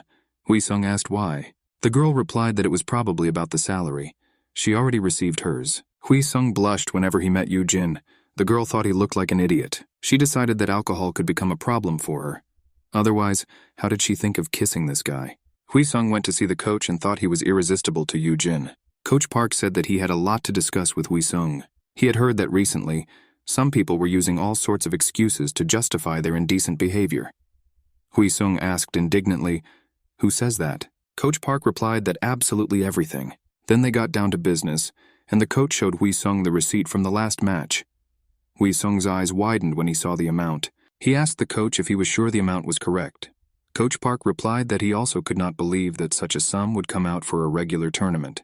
Hwi-sung earned 124 million won. Among other incredible components, pay-per-view stood out. It jumped to 100 million won. No fighter has ever won 100 million won in a regular tournament. This proved that Hwi-sung had become the most valuable fighter in Korea. Park told Hwi-sung that he had offers from Elite FS, Golden Glove, Wild Tudu, and SFC. He said that he himself had experience with the Golden Glove and the Elite, but Veil Tudu also looked promising. $10,000 signing bonus, $65,000 per fight, and 100% winner's bonus. For each win, the standard fee increases by $500. Hwi-sung asked if there were any additional benefits. Park replied that they cover all the costs of flights and housing fees. Hwi-sung asked, "Wouldn't SFC be a better choice? Veil Tudu does not have cable television." Park replied that they would have it soon. The MMA market in Korea is growing rapidly. Park said that if Hwi-sung went to Veil, he could quickly increase his popularity in Korea. Park continued that SFC was previously the best choice, but now it has many unfavorable conditions. For example, health insurance. The good thing is that the fighter receives an amount of $1,500 to cover the damage, but this money is paid in installments over 12 months. If medical expenses are $10,000, then payments of $900 a month will not cover that cost. In other words, the fighter doesn't get support when he needs it. Moreover, this money covers injuries received directly during the match. Injuries during training do not count. Secondly, after signing a contract with the SFC, the organization receives the right to the fighter's photo. Wheesung will not be able to post or use his photos without the approval of the SFC. Use of photos for commercial purposes is prohibited. Thirdly, a fighter needs approval from the SFC for sponsorship ads. During the match, the fighter is required to wear only sponsor clothing and products. Veil Tudu offers very good conditions. They pay up to $10,000 for treatment of injuries and respect the rights of fighters. Sponsor fees are variable as long as it does not harm the organization itself. Hwi-sung still couldn't choose. Puck asked what his conditions were. Wheesung said that he thought the participation fee was somewhere around $80,000. Park asked if the guy wanted to request this amount from SFC and Veil Tudu. Wheesung said that if he stays in X1, he will receive 100 million won for winning. Does he have to go somewhere? Puck indignantly said that the guy was completely arrogant and thought that he would always win. But suddenly he stopped shouting and said that it might work. He contacted the agent and said he was calling about the contract. The agent replied that he would try to resolve the issue. The head of the SFC company listened to the employee's report. He said that the guys were asking for $85,000 and to leave the option of a 100% winning bonus. He asked the employee what he thought of this proposal. He replied that this investment has a price. Half of the paid views came from views from the US. The man continued that the same offer had been made to Veil Tudu, and given the broadcast rights and amounts, there was a good chance they would go to Veil. The director said that SFC should be the best option for Wheesung. He added that if they have character, then you need to show who is in charge and not let them become arrogant. Top talent agent James Kang met with Wheesung and Park. He said Veil Tudu had refused their offer, and SFC had changed the terms. Special conditions remain unchanged. They proposed increasing the fight fee to $75,000. If Wheesung loses in his debut match, they will lower the amount back to $55,000. Wheesung opened his eyes wide. Do you mean they will reduce the amount? James Khan said they are trying to lure them in by pretending to agree to their terms. SFC often applies this practice. He said that he added conditions. First, if Wheesung wins his debut match, then the fee for the next one will increase to $100,000. After that, the bonus for winning will be $5,000. He continued that they also agreed to expand the terms of the sponsorship. The next 6 wins would keep him in touch with the X1 sponsorship. If Wheesung wins the first match, he will receive $100,000 and an additional $5,000 from sponsors. Park asked if the SFC agreed to such conditions, and James replied that of course they agreed. Wheesung and Park decided that James Kang was the almighty god of deals. Khan said there are unspoken conditions not stated in the contract. They wish to schedule matches for mid-October. They want to quickly include Wheesung in the game while his popularity is at its peak. Although everyone understands that October is too early. Park said that we need to delay the schedule until the end of October. Wheesung was more interested in who his opponent would be. James Khan said there are only 3 potential opponents. The first is Antoine Bryan, winner of the SFC Fight Show program. He's a rising star who recently made it onto the list. The second one is Drake. He had a series of victories in a small organization before joining the SFC. After a streak of victories in 3 matches, he fell into 14th place in the lists. The last one is Henry Schiltz, an old man who made it to 9th place. Known for his stubbornness, for which he received the nickname Stubborn King. Wheesung thought that he had heard about all 3 of them and seen them on TV. James told Pak that he knew better as a coach, but he would recommend Drake. He doesn't have any particularly big weaknesses, but he lacks defensive skills. Additionally, a win over Drake would help Wheesung get into the lead. But first, a contract must be signed with the SFC. Do Park and Wheesung agree to the terms? Wheesung replied that if the coach agrees, he is ready to sign the contract. Before signing the contract, James asked if they were familiar with the unpleasant conditions of the SFC, such as medical assistance, photo rights, advertising, sponsorship. They replied that they knew each other. Wheesung signed the contract. James said that if any problems arise, the agency will take care of them. He got ready to leave and, in parting, remarked that it was better to quickly choose an opponent, because he also needed to prepare. Wheesung said he could choose. James asked who Wheesung will fight, and he confidently answered that this is the guy. The fighters were training in the MMA training room. One of them said he was tired and called a break. The second one was carefully looking at something on the phone. He said he was watching something very interesting. An MMA critic just uploaded a new video of the amazing fighter. The coach came up to him and asked, "Is the guy yelling and annoying everyone with the video?" He replied that it was very interesting. The coach said he just received an offer for the guy to fight. The guy insisted, and the coach looked at the screen to tell him to back off. His face changed. He took the phone and began to look carefully. The guy said that this fighter is incredible. Wheesung himself was on the screen. The guy said that this monster of Asia is just in his weight category. He would really like to go to battle with him. The coach asked if Tony was sure he wanted this. Tony said that the guy was from Asia, but the coach showed him a photo of Lee Wheesung, and he said that this Lee just signed a contract with SFC and wants to meet Tony. He agrees? The answer was, of course, yes. Wheesung was waiting for the training to start, lying on the floor and looking at his phone. He read that Anthony O'Brien had confirmed his participation in the match. In the comments, users wrote that although Wheesung is the best in Asia, he is no match for the TUF winner. Wheesung thought that everyone reacted skeptically to his fights at first. He didn't care what anyone thought. With each match, his instincts become better. Analyzing videos helps him better understand his opponent's technique. He imagined Anthony standing in front of him, and he attacks with his right. Wheesung dodges the blow, turns around, throws a kick, and he perfectly hits the neck of Junghwan, who unsuccessfully entered the hall. Hwang does a somersault and flips over from the blow. He falls to the floor, not understanding what is happening. With difficulty, he gets up and goes to the wall. Wheesung shouts at his back where Hwan came from so unnoticed. Hwan doesn't answer. He mutters to himself that Wheesung has become a real bandit. The guys are sitting next to each other.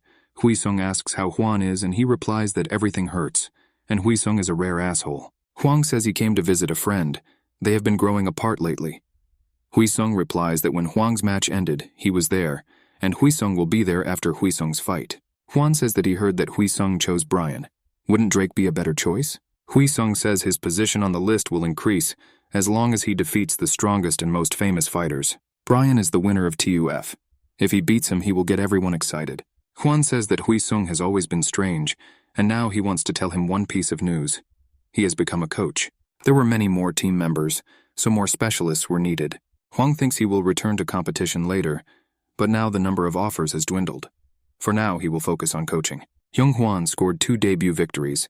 He still has a 3-game winning streak. On paper, this is a serious number of victories, but all triumphs were won with great difficulty and were decided in controversial situations. Hwang's main problem was the inability to stop trembling. If an athlete cannot cope with this, it becomes difficult to achieve high goals. Hwang seems to think he can't handle this problem. Hwang said that starting from this training, he will be Wheesung's assistant coach. Wheesung was very happy and asked Hwan how his aunt was doing. He had not visited them for a long time and had not seen her. Hwang said that she was sick, she was overworked, she needed to take a break from work, and Hwang didn't earn much. He hopes that he can help his aunt better now. Wheesung understood the reason for Hwang's transition to coaching. Because Junghwan was young, his aunt supported the family. Hwan understood this, so he couldn't afford much. He sacrificed a dream that was just beginning to come true in order to improve the stability of his family's finances and help his single mother. Hwang said the timing may not be right, but being promoted to coach will help him a lot. Hwan admonished Wheesung by shouting to him to try as hard as possible, especially in his training. And they started training. After practice, Wheesung suggested that Hwan go out for a drink. Hwang said that tomorrow Wheesung begins serious preparation for the match. What kind of drink is he thinking about? Wheesung replied that it will be tomorrow, but today we can have a drink. They happily ran to the bar, where they ate pork and drank beer. The next day, serious training began, and Wheesung regretted that he was born. Wheesung has never had such training before. They are part of the Korean Training Center's wrestling training program. Hwang walked next to him and said that if the brat lowered his leg below his waist, he would start all over again. Then there was training with ropes. Hwan counted Wheesung's movements and shouted that he needed to do more and better. Wheesung was very tired, but Hwan did not let him go. Wheesung lifted the weights, and Hwan praised him for his good rhythm. Throwing away the weights, Wheesung ran towards the rope. Hwang warned him that if he used his legs, he would start all over again. Wheesung hung angrily on the rope. The last exercise was an orgo tire, to which Wheesung ran after jumping off the rope. He exerted all his strength and lifted her, and he turned it over, raising clouds of dust. Wheesung lay almost unconscious, and Hwang looked at the stopwatch and said that Wheesung completed 4 sets in 19 minutes and 58 seconds. Wheesung asked why Hwang Dao needs something he can't handle. Hwan replied that Wheesung did it. On the contrary, he is in very good shape. Wheesung said that he watched Bayon's matches during the TUF season. The fighters in their organization train hard and have incredible mental strength and self-confidence. Brian is an amazing fighter. With these words, Wheesung fell to the floor and fell asleep. Hwang covered him with a blanket, and he lay down next to him. He really wanted Wheesung to give it his all. Brian sat in the oxygen tent and looked at his phone. The coach came up and said that it was time for him to train. Brian ran in a very good rhythm. He had a mask on his face. Having finished running, he took off his mask and caught his breath. The coach told him to have Brian come see him after practice. We have to talk. When Brian came to see the coach, the first thing he asked was if they were alone in the gym. Brian said yes. He checked. The coach gave him aerosol xenon. Brian asked if it was necessary. The coach said that Brian knows everything, and this is not the first time for him. Brian replied that he spends a lot of time in the oxygen tent, but the trainer said that helping to produce red blood cells lasts no more than 2 hours. There are 2 weeks left before the competition. He said that Xenon would not show up on a drug test. Brian really didn't like what he was being asked to do. The man said that Brian should do this the day before the weigh-in and right before the match. The aerosol must be hidden from everyone. Brian left the hall. Around the corner of the building stood a figure with a camera. The day finally arrived for Wheesung to leave for New York. Airport. Sang-guk, who was also traveling with Wheesung, left the hall to Soo-hook. He was very worried. Soo-hook said that he will not be alone, and that there will be no problems with Tae-yong. Wheesung asked where Yoo-jin and Hae-bum are. Soo-hook replied that they were busy and expressed their regret that they would not be able to see him off. Wheesung couldn't believe Yoo-jin said that. Soo-hook replied that Hae-bum said it. The plane was boarded. Wheesung promised that he would return victorious. Wheesung, Sang-guk, Coach Park and Hwang went to the plane. They arrived in New York 14 hours later and arrived at the hotel that they had prepared for Wheesung and his team. They were met by reporters. Thanks to active advertising, there were a lot of journalists and photographers. In addition, fans also came to see their idol. The escort said that a guide would join them soon. There will be no main or additional competitions yet. During these 5 days, Wheesung will only undergo a medical check. The attendant continued that the most important event for Wheesung right now is the open training and press conference. The schedule was sent to Wheesung in advance. In addition, Wheesung needs to avoid various interviews other than those certified by the SFC. Wheesung asked why. Because some journalists, like Daniel Elwani, exposed the corruption and secrets of the SFC. As soon as the competition starts, he and his colleagues immediately flock here. Sang-guk left, but Wheesung and Hwan stayed in the room. The guys screamed with delight. The beds were soft. The night view from the window was beautiful. The New York air was intoxicating. They did not believe that this was not a dream. Wheesung really wanted all of New York to know who had arrived. Hwang slapped his friend on the head and called him an impudent man. Wheesung hit back and shouted how dare Hwang hit the champion's body. After a friendly fight, the guys lay down on the bed. Hwan thanked Wheesung. It was because of him that he ended up in New York. Wheesung said that Hwang did not come here for fun, but to help him. Hwan asked if Wheesung was nervous before a fight, but the guy replied that he was always confident that he would beat anyone. Hwang said that he was very worried, not because Wheesung might lose, but because of what might happen in the future. The world stage is very different from the Korean one.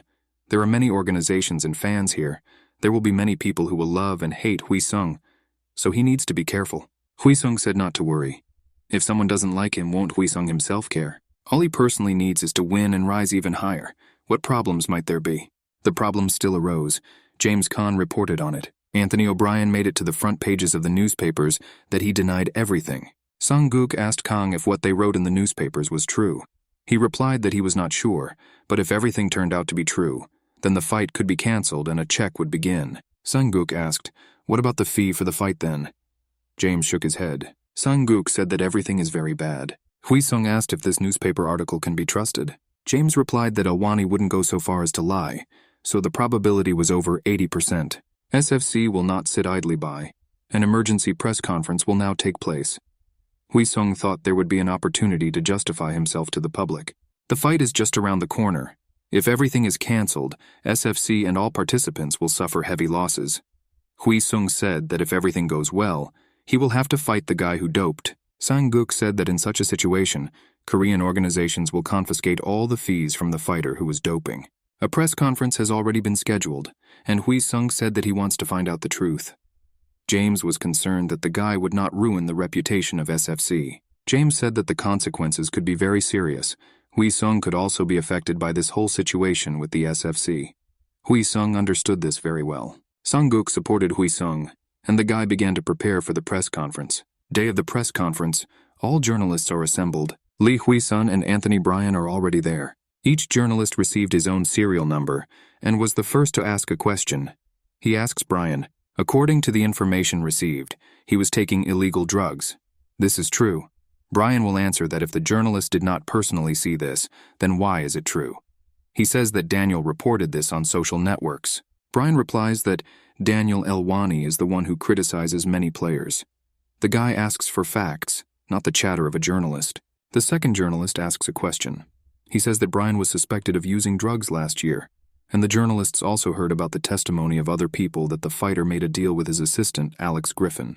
Bryan replies that Alex forced him to train, and his training methods were very harsh. As for the testimony of other persons, this is a lie. How can you accuse a person of something like this, based on the testimony of unknown persons? The next journalist says he received CCTV footage. The meeting between Brian and Coach Griffin took place, as always, in the training room. Brian replies that Griffin is his coach. Naturally, they meet in many places and in the gym too. The journalist objects that the meeting took place after work. Brian says they discussed finances that day. The topic was unpleasant, and he ran out of the office in anger. In addition, he has problems in his personal life, but he is not obliged to talk about them publicly. Brian says that if the journalists have focused too much on his modest person, maybe they will ask Mr. Lee questions too. James Caan thinks this is very bad. The reporters are professionals. If they can't break Brian, they will try to attack Lee Wheesung. Moreover, during this time, they did not ask Wheesung a single question. They try to show Brian's importance and destroy Wheesung. If we continue like this, Wheesung's importance will fall in the eyes of the viewers. The reporters ask Brian if he would be okay with a drug test, and Brian says he's willing to take it immediately. The journalists did not expect such confidence and were confused. The journalists had no more questions. The host says that in that case the press conference is over, but he is interrupted by Wheesung. He says he will give his opinion too. He says that he liked the whole performance. It was a lot of fun. He continues that Brian has a great acting game. It was so realistic that he even believed it at first. Wheesung stands up and says that everyone is being scammed now, and he will tell you how much of a piece of crap this guy is. The reporter asks if Mr. Lee thinks they are trying to save Mr. Brian's reputation. Wheesung says, of course, and why ask if you already know the answer? He continues that journalists asked Brian about his coach, so he has a lot of them.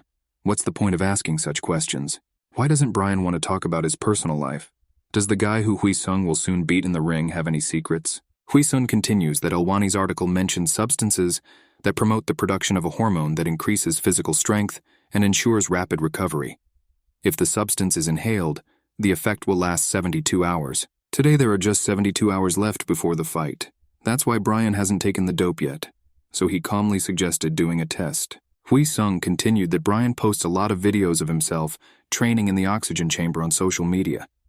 This is a defensive measure to deceive everyone. The duration of the hormone increase in the gym takes 2 to 3 hours, not 72. In addition, hormone levels can only be confirmed through a blood test, but as everyone knows, if you are an athlete, drawing blood with a needle through a blood vessel can cause injury. Therefore, it is very difficult to detect doping, but you can inspect Brian's body for needle holes. Hui. He turned to Brian and asked if he would mind. After all, Brian is not a drug addict, right? Brian jumped up and walked towards Wheesung, shouting what was he trying to achieve. Wheesung replied that if he is wrong, he will apologize publicly. Brian yelled that it was all nonsense. Wheesung said that he saw Brian fight in Tuaf and it was cool. He hoped that he would fight against a highly qualified professional athlete, and Wheesung was silent throughout the press conference because he hoped that Brian will reveal the whole truth himself. But now he doesn't see Brian as an opponent, and he doesn't care whether he comes to the fight on drugs or not. Wheesung said that as soon as the fight starts, he will bury Brian alive in the ring. Articles appeared in all media. Lee Wheesung, a crazy SFC fighter, revealed the secret of a drug addict. SFC is inactive. Lee Wheesung goes all in. James said that this press conference was the best he had ever seen. Wheesung was very strong and tough. He said that even Walmick, the host of the press conference, was surprised. James said he was surprised that Wheesung was so knowledgeable about doping. Wheesung replied that he doesn't understand at all. It was director Sang-guk who helped him. Sang-guk said that he himself does not understand how this guy was able to make such a fuss from the information he told him. He managed to blow up the entire audience. James had no idea that Brian was now mentally shaken by what was happening. Brian screamed loudly and hit everything he could get his hands on. He shouted that he said that it was all unnecessary. He put in so much effort and now everything is tainted with the stigma of a drug addict. I should have admitted my mistake and apologized. The coach approached him and told the guy to calm down, otherwise he would get injured. Brian couldn't calm down. The coach said that everything had already happened. Brian replied that Tareen had nothing to lose. But the coach said that it was also his fault, as the head coach, that he was not able to take control of everything. But now the main thing is to calm down and make the right decision. Brian asked what kind of nonsense he was talking about, and the coach replied that no one knew for sure about anything. Besides, Brian was not taking doping now. So it's okay. Brian thought about it. The trainer told him that Brian should take out his anger and resentment against Lee. After all, he is the culprit of everything that happened, so he needs to take proper revenge. The coach continued that if Lee had not interfered, the press conference would have been quiet. Lee sent Brian into the abyss to win. Will Brian really forgive everything that easily? Brian's face changed and he growled that he would kill Lee in the ring. Brian's coach thought he was being cruel, but if the guy wins, then public opinion will immediately change. At this point, there is nothing else to do but awaken feelings of revenge in Brian. Brian kept repeating that he would kill Lee. Match day, Lee Hwi-sung's waiting room. James doesn't understand what's happening. Wheesung and Junghwan watch the video and laugh until they cry. Are these guys really preparing for an SFC match? Usually before such a fight, everyone is nervous. James approaches Sang-guk and says that the match is only half an hour away. Sang-guk says they know. They are already warmed up. James thinks this is a strange team. Ladies and gentlemen, the match we've all been waiting for begins right now. Blue corner, MMA fighting style. Professional record of 6 wins and 6 fights. Height 6 feet. Weight 155 pounds. Undefeated Korean fighter, Lee Hwi-sung. The spectators enthusiastically greet the fighter. Women shout, "What a handsome man." Red corner, professional record of 3 wins and 3 fights. 6 feet tall, 155 pounds. Winner of the last TUF, fighter Anthony O'Brien Jr. The audience shouts that he is very cool. The match will last 15 minutes and consist of 3 rounds. Wheesung and Brian stand opposite each other. Brian is angry and determined to get revenge. Wheesung is relaxed and indifferent. They didn't even say a word to each other. Both fighters are ready. The commentator wishes them luck. The battle has begun. The commentator prepared for a long report, but then he screams in surprise. Brian is lying on the floor of the ring. After all, the fighter Lee Hwi-sung came up against him. Brian was beaten badly within the first second of the first round. He gets up and quickly walks the distance between the fighters, but he still looks confused. Commentators say news about Brian has made headlines. Brian approaches Wheesung at this time. He tries a surprise jumping knee strike, but before he can finish the jump, Lee Hwi-sung hits him in the jaw. Lee Hwi-sung has incredible reflexes. Wheesung waves to Brian with a smile. He provokes him. Brian is being provoked. Brian needs to get his act together. The difference between the fighters is huge now. The fighters exchange simultaneous blows. Lee Hwi-sung struck first and managed to dodge Brian's blow. Brian attacks Wheesung again, but he runs into another blow. Wheesung throws a series of punches at Brian. He dodges all of Brian's punches, and all of Wheesung's punches land. With one powerful blow, Wheesung knocks Brian back, and he crashes into the ring net. Brian falls, his second fall of the match. Marvelous. The difference in the level of striking technique is obvious. This Korean amazes with his abilities. The spectators in the stands scream with delight. Brian gets up immediately, but he's in pretty bad shape, although he doesn't seem to have suffered too much now. This time Lee Hwi-sung will be the first to attack. He delivers continuous strikes and increases the distance. Decisive right kick. Brian can only defend himself. He tries to attack, but Wheesung deftly blocks his opponent's blow. Brian will attack his opponent from different angles, and an overhand hits Wheesung. Brian has potential. Despite how many hits he took, he holds up well. And before that, all of Brian's fights were interesting. Brian ducks a top kick and blocks a direct blow. Did both really decide to fight to the end?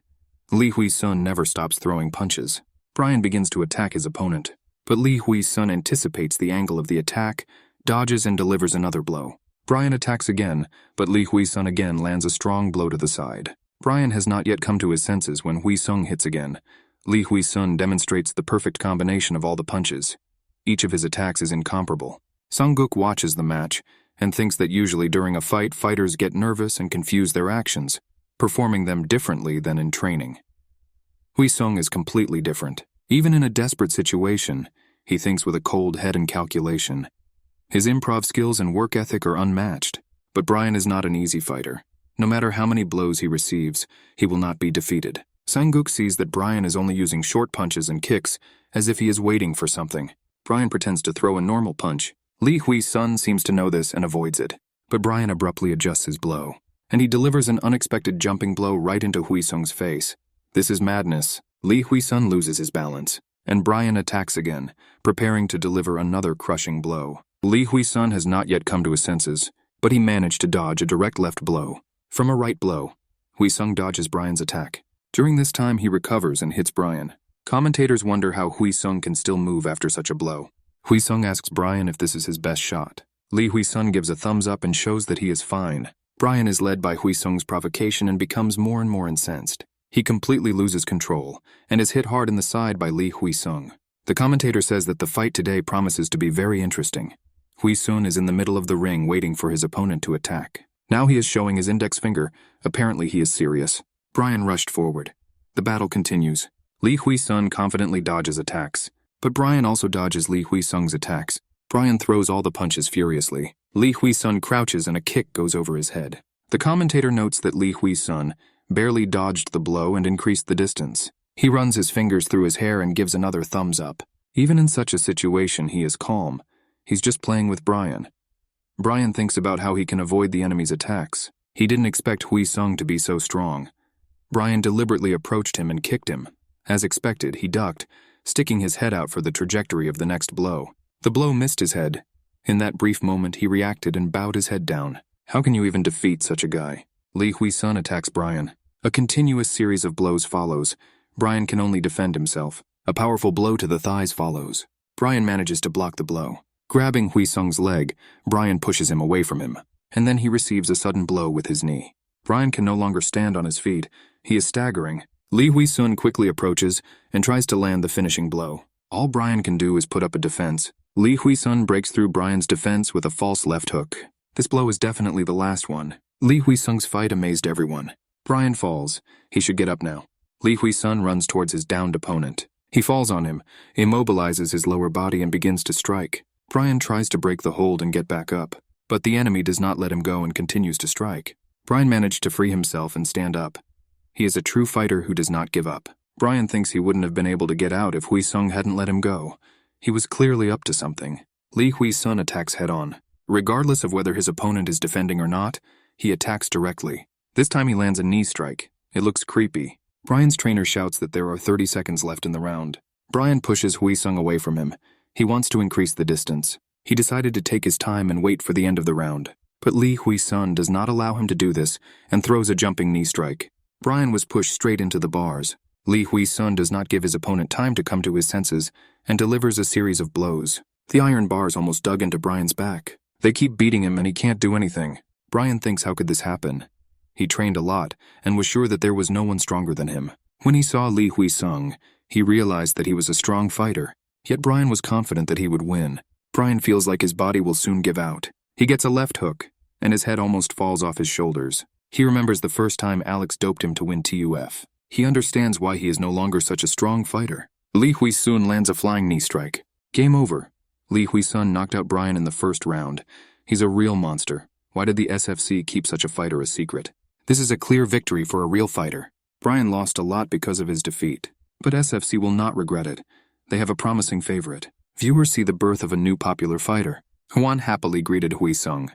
He shouted that Wheesung is a world-class fighter. Director Han carefully watched the footage of Wheesung's fight. His secretary asked why Wheesung left them. Director Han replied that he would return it soon. The secretary asked how, and the director replied that, of course, with money. They went out to meet their guests. X1 director Han Gun-ho greeted them. He was visited by a delegation from China, led by Mr. Hu Yin, General Director of Dan Capital. X1 was preparing to become a global organization. A secretary came to the director of a large SFC organization in his office and said that X1 had attracted $200 million in Chinese capital over the next 5 years. They recruit famous players all over the world, and we have already been in contact with 4 players from their organization.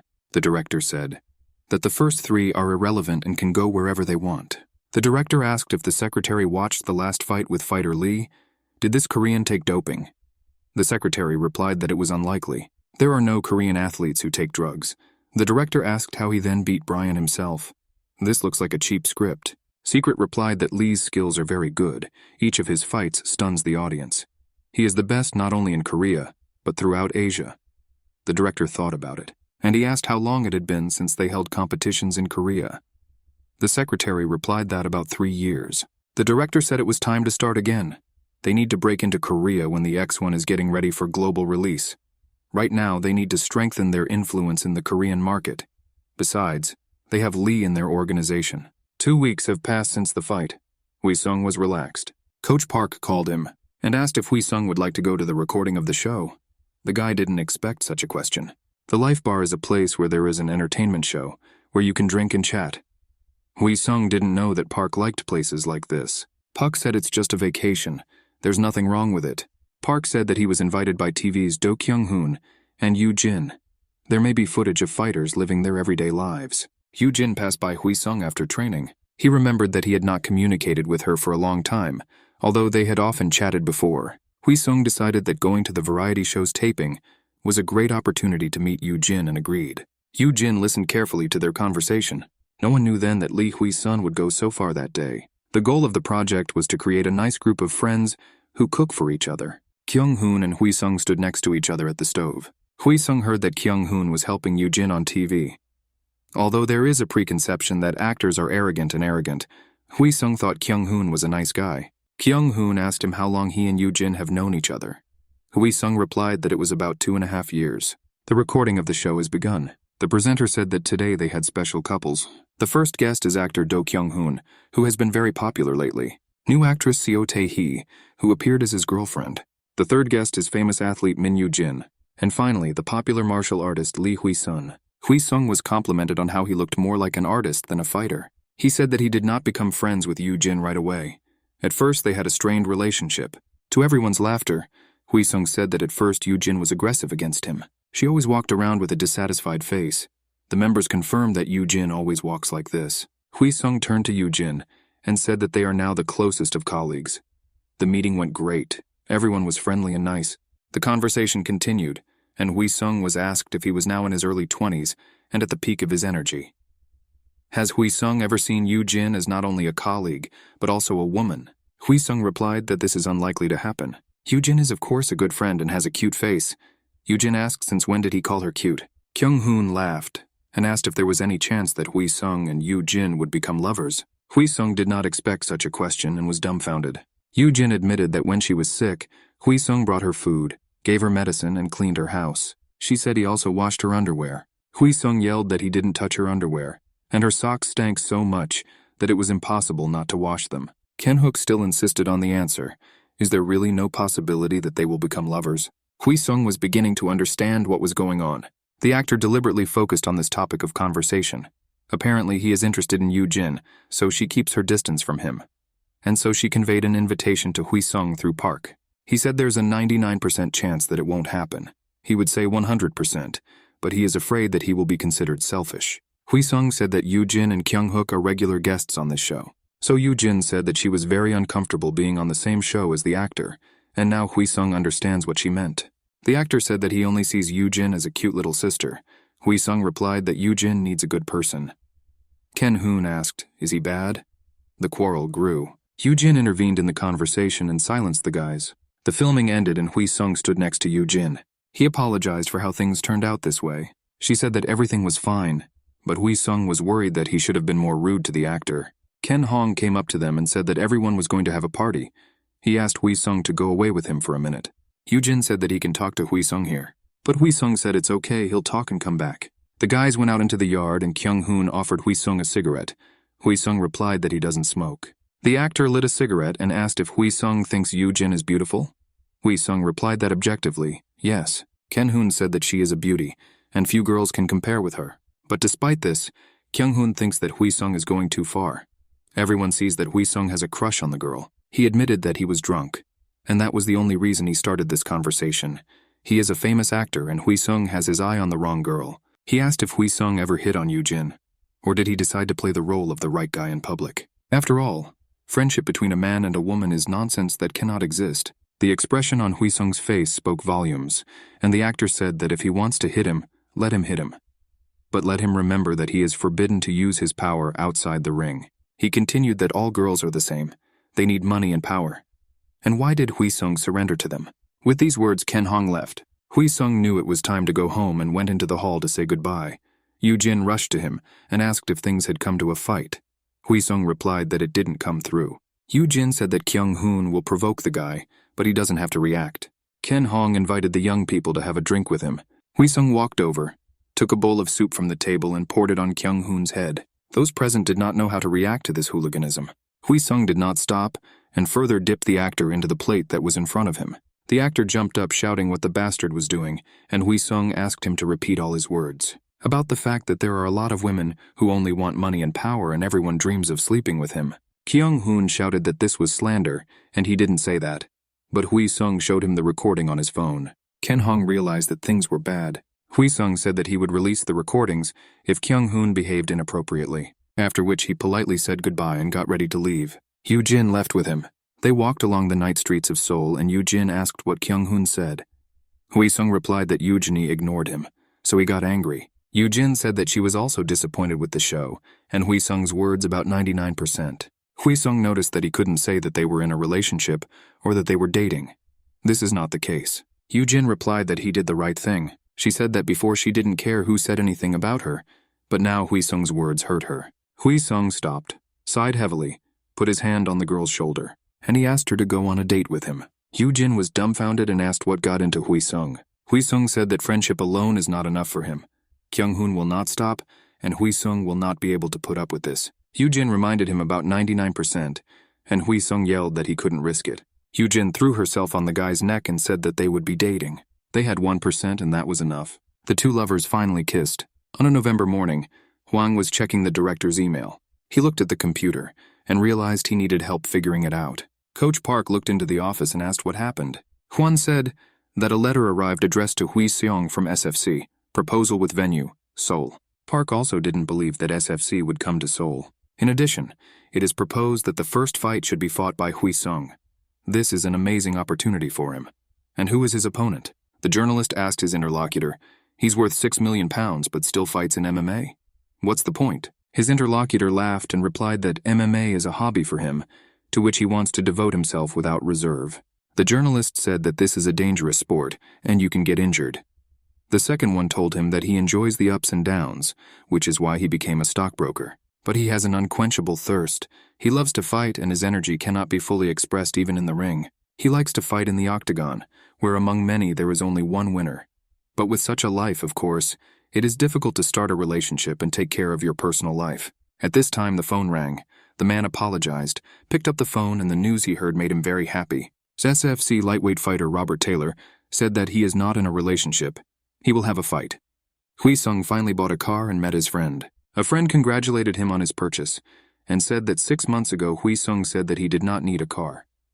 Wheesung replied that circumstances had changed. The friend realized that Wheesung had a girlfriend and asked how he could meet him if he was busy training all day. Wheesung said that it happened and showed him Yoo-jin's photo.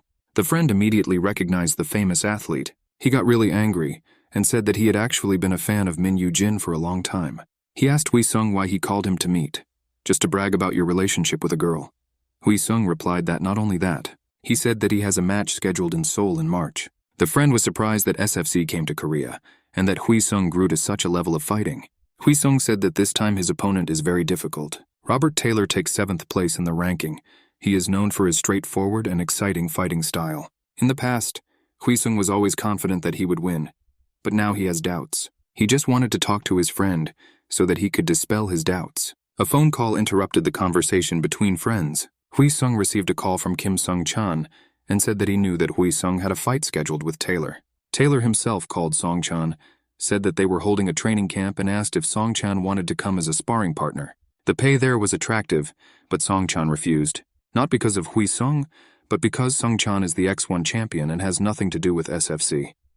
Wheesung thanked Sung-chan for informing him. Sung-chan said that Taylor called many of the fighters that Wheesung fought, and they agreed. Bob Taylor happily welcomed his guest into the training room. He said he was glad that he agreed to help him prepare for the fight. Bok-hoon replied that he would do his best to be helpful. Taylor went to warm up. He was warming up very actively. Baek-hoon is already prepared for training sparring. The fighters prepared for battle and stood opposite each other. After the fight, Baek-hoon sat very tired and thought that none of his techniques worked against Taylor. Bob Taylor is like an iron wall. Taylor, cheerful and not tired, thanked Baek-hoon for a great fight. Baek-hoon was half-hearted. Is Taylor only in 7th place? How will Lee Hwi-sung fight such a monster? In MMA, muscle tone is extremely important, since active combat can only be carried out when the fighter's body and endurance are in perfect balance. Wheesung trained constantly. If we are talking about a fight against a person from the West, then we need to intensify our training even more. Wheesung sat down to rest. He spent most of his time watching videos of Taylor's fights. Coach Park was doing paperwork and thought he could use another pair of hands. Wheesung knocked and walked into his office. He said he noticed something about Taylor's fighting. His tactics are dominated by the same techniques. He is aggressive and likes to fight in his own way. That's why he sticks to a constant pressing style. Wheesung showed Park one of the matches that he found while looking for countermeasures and asked what the coach thought about it. Park said that this fight is not an individual style. There is a connection with martial arts. Park said that there were 70 days left before the match. It was unlikely that Wheesung would be able to master something like that in such a short time. In addition, the guy may develop reflexes that will interfere in battle. But Wheesung insisted, and Park decided to discuss his proposal with Sang-guk. He said that this martial art is called hard Muay Thai. It is a style created by former SFC athlete Dwindrew, and is a martial art that has been modified and enhanced to suit the Muay Thai style of MMA. It contains many non-standard combinations, false attacks, and can be used to harass opponents with sudden movements. The best student of Drew Dallas even became the SFC lightweight champion, having mastered hard Muay Thai. This martial art, optimized for modern MMA, was unanimously liked by experts and won the hearts of many athletes. But Sang-guk firmly said that hard Muay Thai should not be used. Who can teach Wheesung thoroughly? Wheesung said that we could invite a coach. Sang-guk said that there are many people who studied with Drew in Colorado, but there are no such fighters in Korea. Hard Muay Thai requires deep understanding. The fighter must not only have the skills, but also the strong motivation to put everything into practice. Sang-guk said that he wanted to master this style himself, but it didn't work out for him. Park asked why he didn't know this, and Sang-guk replied that it was when he went to Denver to watch American MMA fighters. Wheesung said that he felt that this particular style would help him close the gaps in his defense. Coach Park and Sang-guk agreed to teach Wheesung the basics of hard Muay Thai. Wheesung threw punches. He came up with an interesting combination. Sang-guk called Hwan and asked him to help them. Hwan should have attacked Wheesung and then gone on defense. Wheesung again performed his new combination of strikes. He attacked from different sides, used arms and legs. Hwan could not predict from what direction Wheesung would attack in the next second. Sang-guk told Park that Wheesung is already an excellent practitioner of hard Muay Thai. Time passed and March arrived. During this time, there have been many changes in the MMA market. The most discussed news was investments in X1. Based on this, official documents were drawn up on the reorganization of the fighter's budget. It was stated that it would approximately double, and bonuses would be paid for winning. X1 have established themselves as the #1 organization in Asia. To improve the ratings, it was decided to exclude athletes who did not show significant progress, which the unrated fighters did not like. To keep up with X1 and prepare for the SFC tournament, which was scheduled for Seoul in mid-March, the SFC visited their headquarters in Nevada. Taylor arrived in South Korea. A few days later, Hwang was tying his tie, and Wheesung asked him why Hwang needed a suit if he was the only one having a press conference. Hwang replied that everyone needs to look good. Park told Wheesung to watch his language and not talk randomly. Wheesung said that the main thing is not to argue with Taylor. In the hallway, Wheesung met James Kang and he complimented him, saying that Wheesung was an outstanding fighter. Wheesung saw Taylor, who also entered the hall. The fighters took their places at the table. James Kang began translating Wheesung Woo from English. The director of the SFC turned to Wheesung and said that the last match was great. He hopes that this match will be no worse. He said that they are giving the guy an opportunity, and how he uses it is up to him. The press conference has begun. The first question was asked to Taylor. Lee is a newcomer, but he received an offer to participate without reservations. Is it true that if he wins one more fight, he will take first place in the number of victories in the SFC?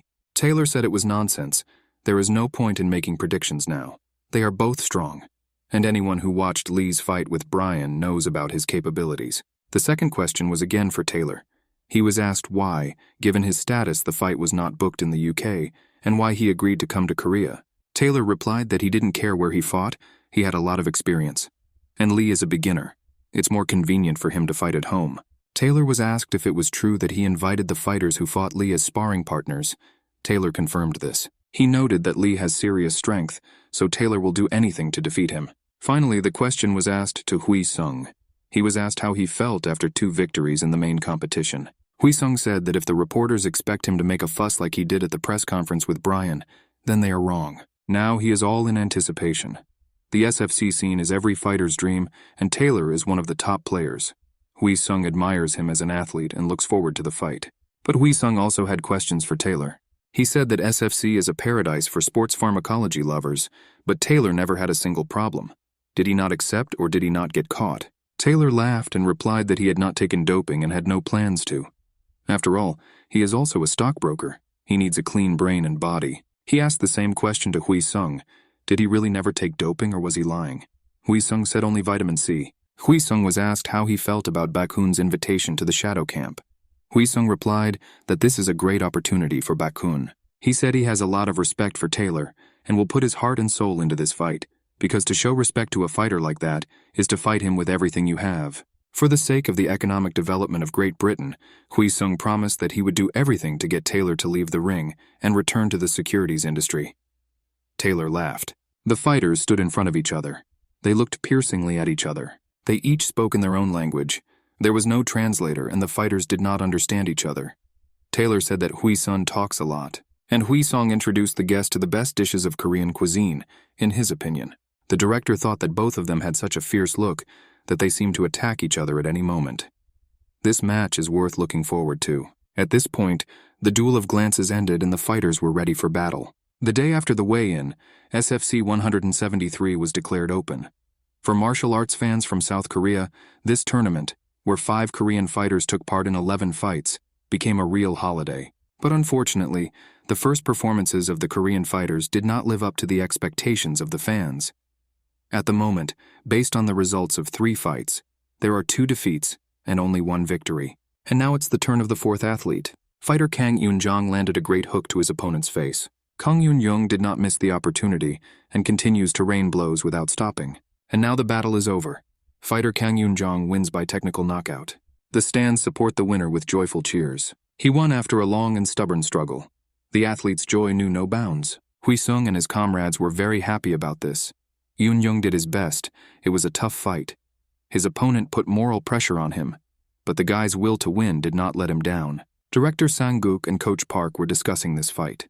This was Yoon-jong's best result. According to the contract, this was his last fight. But now the agency can offer him better conditions when extending the contract. Now it's Wheesung's turn to fight. He's completely ready, and as always not the least bit worried. Finally, it was time for the main event. The commentators introduced the fighters. In the blue corner, MMA-style professional record, 7 wins in 7 matches, height 6 feet, weight 155 pounds, representative of Korean fighters Lee Wheesung. The fans greet him with an enthusiastic roar. According to forecasts, Wheesung's chances of winning are low.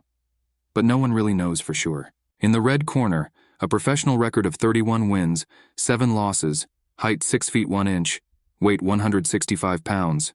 The most powerful financier of all time, Robert Wolf Taylor. Korean fans greet him generously, even though he is an opponent from another country. Therefore, he hardly feels any pressure. Taylor is incredibly huge. He weighs 4 kilograms more than Lee. In fact, it is extremely important for fighters to have a personal nutritionist to help them monitor their weight. In addition, sufficient recovery time played a role.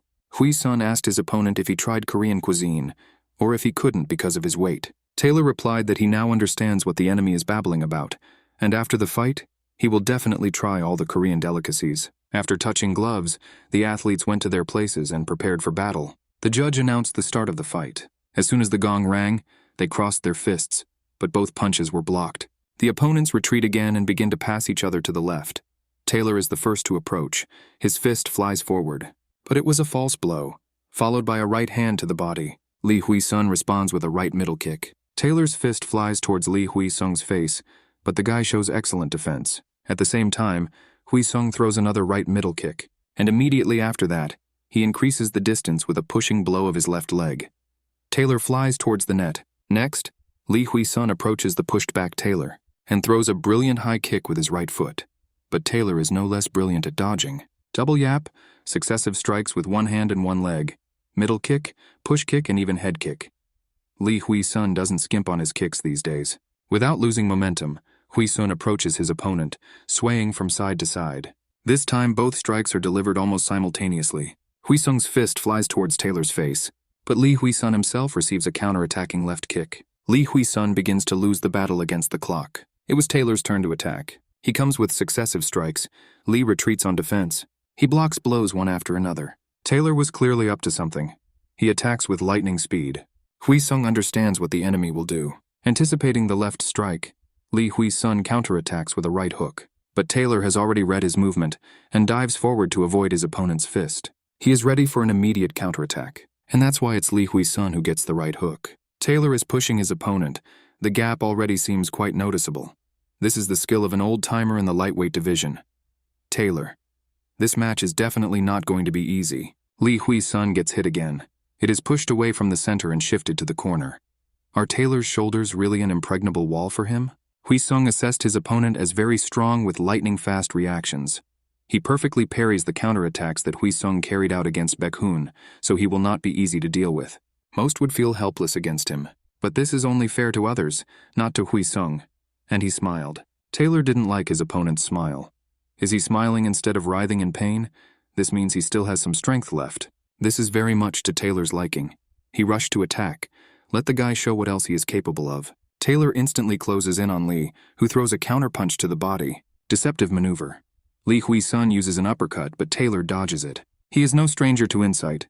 He reads all of Wheesung's maneuvers perfectly. This time, after a feint to the head, Lee Wheesung lands a hook. But Taylor seemed to be expecting a blow after a successful block and was ready to respond. A counter straight from Taylor flies into Lee's face. But after the swing, a middle kick immediately flies from Lee Wheesung. It seems that Lee is also able to predict his opponent's moves. Taylor is very unsteady. Lee Wheesung can't miss this moment for anything. He lands 3 consecutive blows to the head. Lee's hand speed is incredible.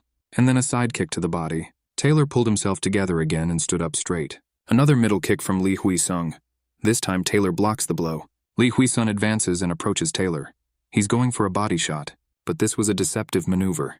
Lee uppercuts again. Once again, Lee throws a hook after feinting a head kick. Taylor avoids the attack by leaning back, but this may affect his pace. Lee isn't far behind and lands another body kick. Taylor tries to answer with a swing, but a sweeping hook from Lee Wheesung comes from above. False blow again. Taylor is knocked down. He must have been hit in a vital spot and lost his balance, like a tree cut down at the base. Taylor quickly gets up and tries to regain the advantage, but Lee Wheesung turns out to be faster. He confuses the opponent again with a short strike, and immediately followed by a middle kick. Lee Wheesung prepares to throw his left hands, and again the kick. The advantage is on Lee Wheesung's side, but Taylor has great defense. He will block this blow easily, but it was not a middle kick, but a high kick. Taylor's defense failed.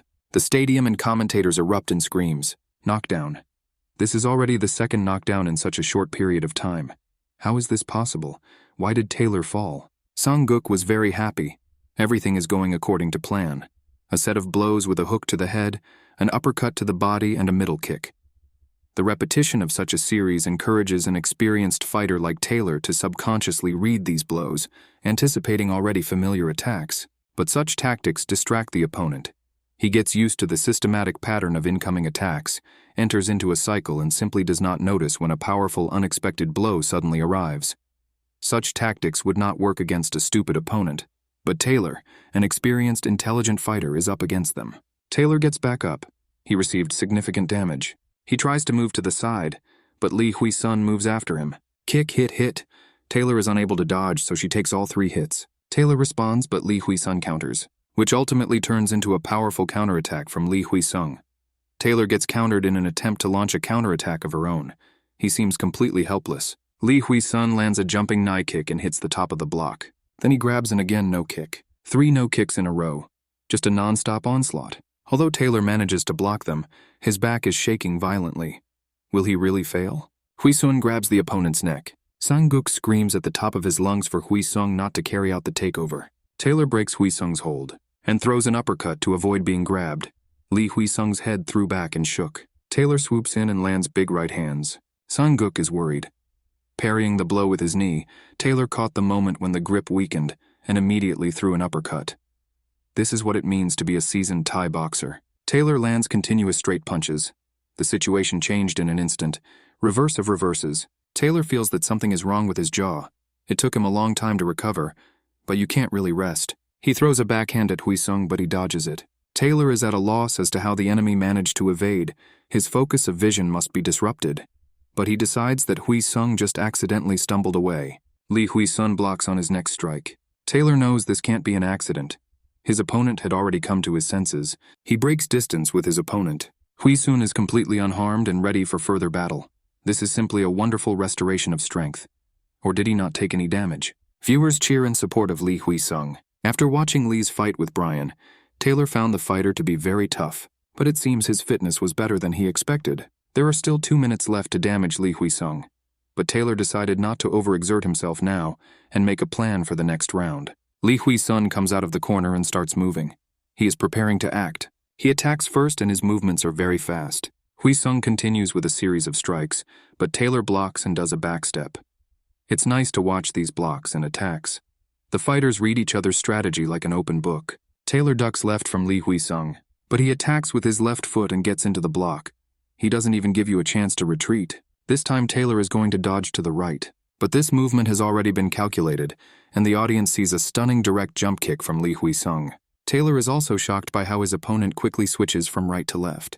Lee Wheesung moves in for another attack to prevent his opponent from escaping. Taylor throws a right hand, but Lee ducks under his arm and hits the opponent with his left hand. Even when Taylor tries to take an advantageous position, Lee Wheesung is already dominant.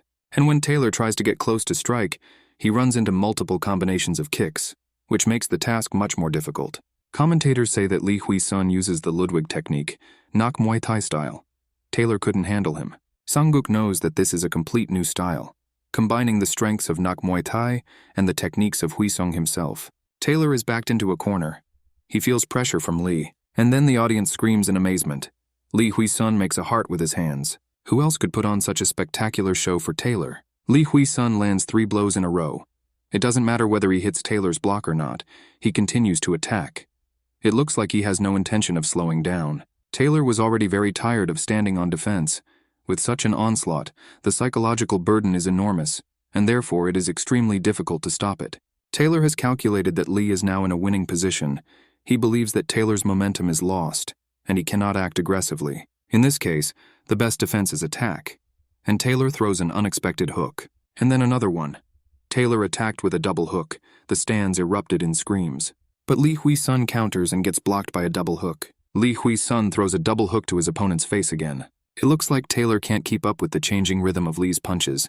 His defense isn't holding up. Lee Wheesung seizes this opportunity to strike again. He delivers a heavy straight punch directly to the opponent's body, and carries out an inside kick on the opponent's leg to disrupt the center of balance. This is followed by an uppercut, and another straight to the body. Taylor is helpless. Top, middle, bottom. Random blows to different parts of the body simply drive him crazy. Taylor pushes Lee Wheesung to break the distance. However, Lee does not let him go, as if he is not going to give him a chance. He lands an unexpected direct blow. Taylor understands that if he continues to delay, it will only get worse, and he stops trying to increase the distance and starts acting aggressively. Sang-guk admires Taylor's skills.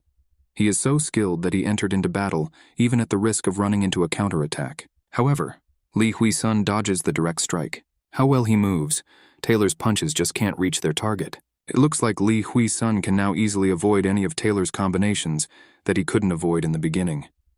He smiles. For Taylor, who has always had the upper hand in the exchange of blows, this is a very bad situation. But still Taylor continues to advance. And Lee Wheesung, whom he kept pushing back, is finally pressed against the net. This may be Taylor's last chance to regain momentum. But Lee Wheesung finds a gap in his defense and pushes his opponent away with a kick. And a powerful jumping knee strike follows. Lee pushes Taylor towards the net again, and another series of blows from Lee follows. Taylor was never able to turn the tide. The Korean public cheers in delight. Taylor thinks he still has a chance. His opponent wants to end the fight quickly. If Taylor timed the moment when Lee got carried away, he could completely turn the situation around. Taylor anticipates Lee's direct strike and ducks. He throws a punch to knock Wheesung out from under him, but he quickly regains his stance, and Taylor understands that it was not a direct blow, but simply a false attack, which Wheesung did to lure out his opponent. At this time, Lee deals a crushing blow to Taylor. Taylor falls to the floor amid deafening screams from the audience, and the fight ended by technical knockout in the first round. A young hunter from South Korea defeated the legendary Wolf, and his victory cry fills the octagon. After the match, Taylor approached Wheesung and said that the fight was great. Taylor never thought that Wheesung would prepare so well. Wheesung thanked his rival in broken English. Taylor held out his hand. Despite the defeat, he was very pleased. The athletes exchanged a firm handshake. At the press conference, Taylor noted that this was his 8th defeat. But it doesn't end there. He learned a lot from today's fight with Lee Wheesung, and he will use this experience as motivation to return to the octagon even stronger. And now all eyes turn to Lee Wheesung. The host congratulated him on his amazing victory. The most impressive thing about the fight was the Muay Thai style. How did Lee train? Wheesung replied that he found many videos online that Coach Ludwig posted. The athlete could only watch carefully. The presenter was surprised whether it was really possible to learn a fighting style only from video. Wheesung regretted that he could not bring Coach Ludwig to Korea. The audience laughed. He speaks so casually, as if all his victory is something taken for granted. Truly a brilliant fighter. At the end of the interview, Wheesung addressed Representative White. During the press conference, he said that he would give Wheesung a chance. The guy did everything White told him to do, so let White now take care of the rest like he promised. It will be nice if he starts focusing on Asia. It's all very popular here. The director of a large agency was thinking about the fight between Wheesung and Taylor. This competition was very unbalanced. It was logical to expect the victory of the 7th place in the ranking, Taylor, and not the recently debuted newcomer. But in the end, he won by technical knockout. It becomes obvious that this fighter is a real diamond. The secretary entered the office. He reported that the last competition resulted in fairly successful sales. The incoming profit alone is 10 million yuan, which is 1,680 million Korean won. If we add a total of 12 PPV competitions per year, then sales will triple the previous amount. But there are limits to expanding sales. To become a top-notch world-class organization, you need amazing content that attracts people. In other words, competitions with star fighters. Therefore, they really need this guy, Lee Wheesung. Wheesung was very busy at this time. He had regular interviews and appearances on shows. He was squeezed like a lemon. The guy didn't know. Changing clothes, taking pictures, and talking could be so tiring. Now he understood the difficulties Yoo-jin had gone through. He asked the guy who was the manager and scheduled the fighters how he ended up here. Previously, he practiced judo. He replied that due to problems with his knee, he retired from sports for some time. Then he left the sport completely. Yoo-jin became the goddess of hand-to-hand sports, and he became her manager. Now he is the busiest on their team, and I am very glad that I am contributing to the common cause. Wheesung thought that he had never had a heart-to-heart with a workmate before, and suggested going out for a drink sometime. Their conversation was interrupted by a call from James Caan. He said he needed to discuss something with Wheesung and made an appointment for him at the Caribbean Bay Water Park in Kendigo. An advertising request came from there. They want to shoot a commercial with Wheesung as a model. Wheesung's jaw dropped. Filming is scheduled for early May, and they are offering 70 million won as a one-time payment. Wheesung's jaw dropped even lower, and the eyes opened wide. James has read the contract, but it would be better if Wheesung read it himself. The guy replied that he would come. James asked at the end of the conversation if Wheesung knows such a fighter, Ricardo Rivera. Of course he knew. Welterweight is called the hell category due to the tough competition. Riviera is the third-ranked fighter, and although he has very good skills, he is a rather strange person due to the use of trash content. Therefore, his fame is accompanied by severe criticism from the outside. Wheesung asked what about Riviera, and James replied that the fighter was making a sarcastic comment towards Wheesung. James thought that Wheesung needed to see everything for himself and would send him the link. When Wheesung started watching the video that James sent him, he had no decent words left to describe it. What a bitch this Riviera is. By clicking on the link, Wheesung ended up on an MMA forum post with a translation of Riviera's post from his social networks, where he threw mud at Wheesung. He said that it was nonsense to pit a kid who had just debuted against the 7th place in the ranking. What kind of bribe did that bastard Taylor get? He should have at least won. And if this did not happen, then it is immediately clear that this son of a bitch from Korea is being stupidly buttered up. What bonus did Taylor get for lasting only one round? He spat in the face of everyone who worked hard and fought fair. And this Korean guy boasted that he learned new tricks from the internet? Just a disgrace. What did he say there? Enter the Asian market? How dare this mongrel even stutter about such a thing with such hackwork? If Lee wants to make money surrounded by sweaty men, he better become a whore. This will suit him better. Wheesung decided that the guy was completely retarded to dump something like that on social media. He called James Caan and said that he had watched it, and did not understand why Riviera was saying this. They are not in the same weight category. James replied that Ricardo was known for his intense hatred of Asia. In any case, it won't be possible to ignore him. He won't easily leave behind, and this will hit Wheesung's image. James planned to respond through the official account of the agnetism as instructed. There will be no harm to Wheesung. Wheesung can, of course, answer directly, but wouldn't that be too burdensome? Wheesung replied that he would think about it. The next day, Wheesung apologized to all the coaches in his gym. Coach Park was yelling, why as soon as he opened his eyes, an article fell on him that Wheesung started a war of words with Riviera. The guy answered that he honestly wanted to discuss everything with his comrades, and only then act. But he accidentally went to his account page and saw how his fans defended him. And this bastard wrote a post in which he urged Wheesung not to hide behind the backs of fans and to enter into dialogue himself. Wheesung simply had to return the favor. Coach Park sarcastically asked why his student wrote that Riviera behaves like a squalor. throwing himself at people and waving his show-offs like maracas. Better yet, dip your nachos in the salsa and fill your belly. Wheesung modestly said that he himself did not expect such talent from himself. Coach Park wanted to kill the idiot, but then James intervened, who was sure that the guy had already realized everything. Now this has become a hot topic, and it will not be easy for everyone. But if criticism intensifies, they will have to respond. It's better not to mess with people like Riviera. Wheesung replied that everything can be solved at once. You need to negotiate meet or call. He is ready to conduct a joint broadcast on the internet and ask Riviera all questions directly. James thought about it.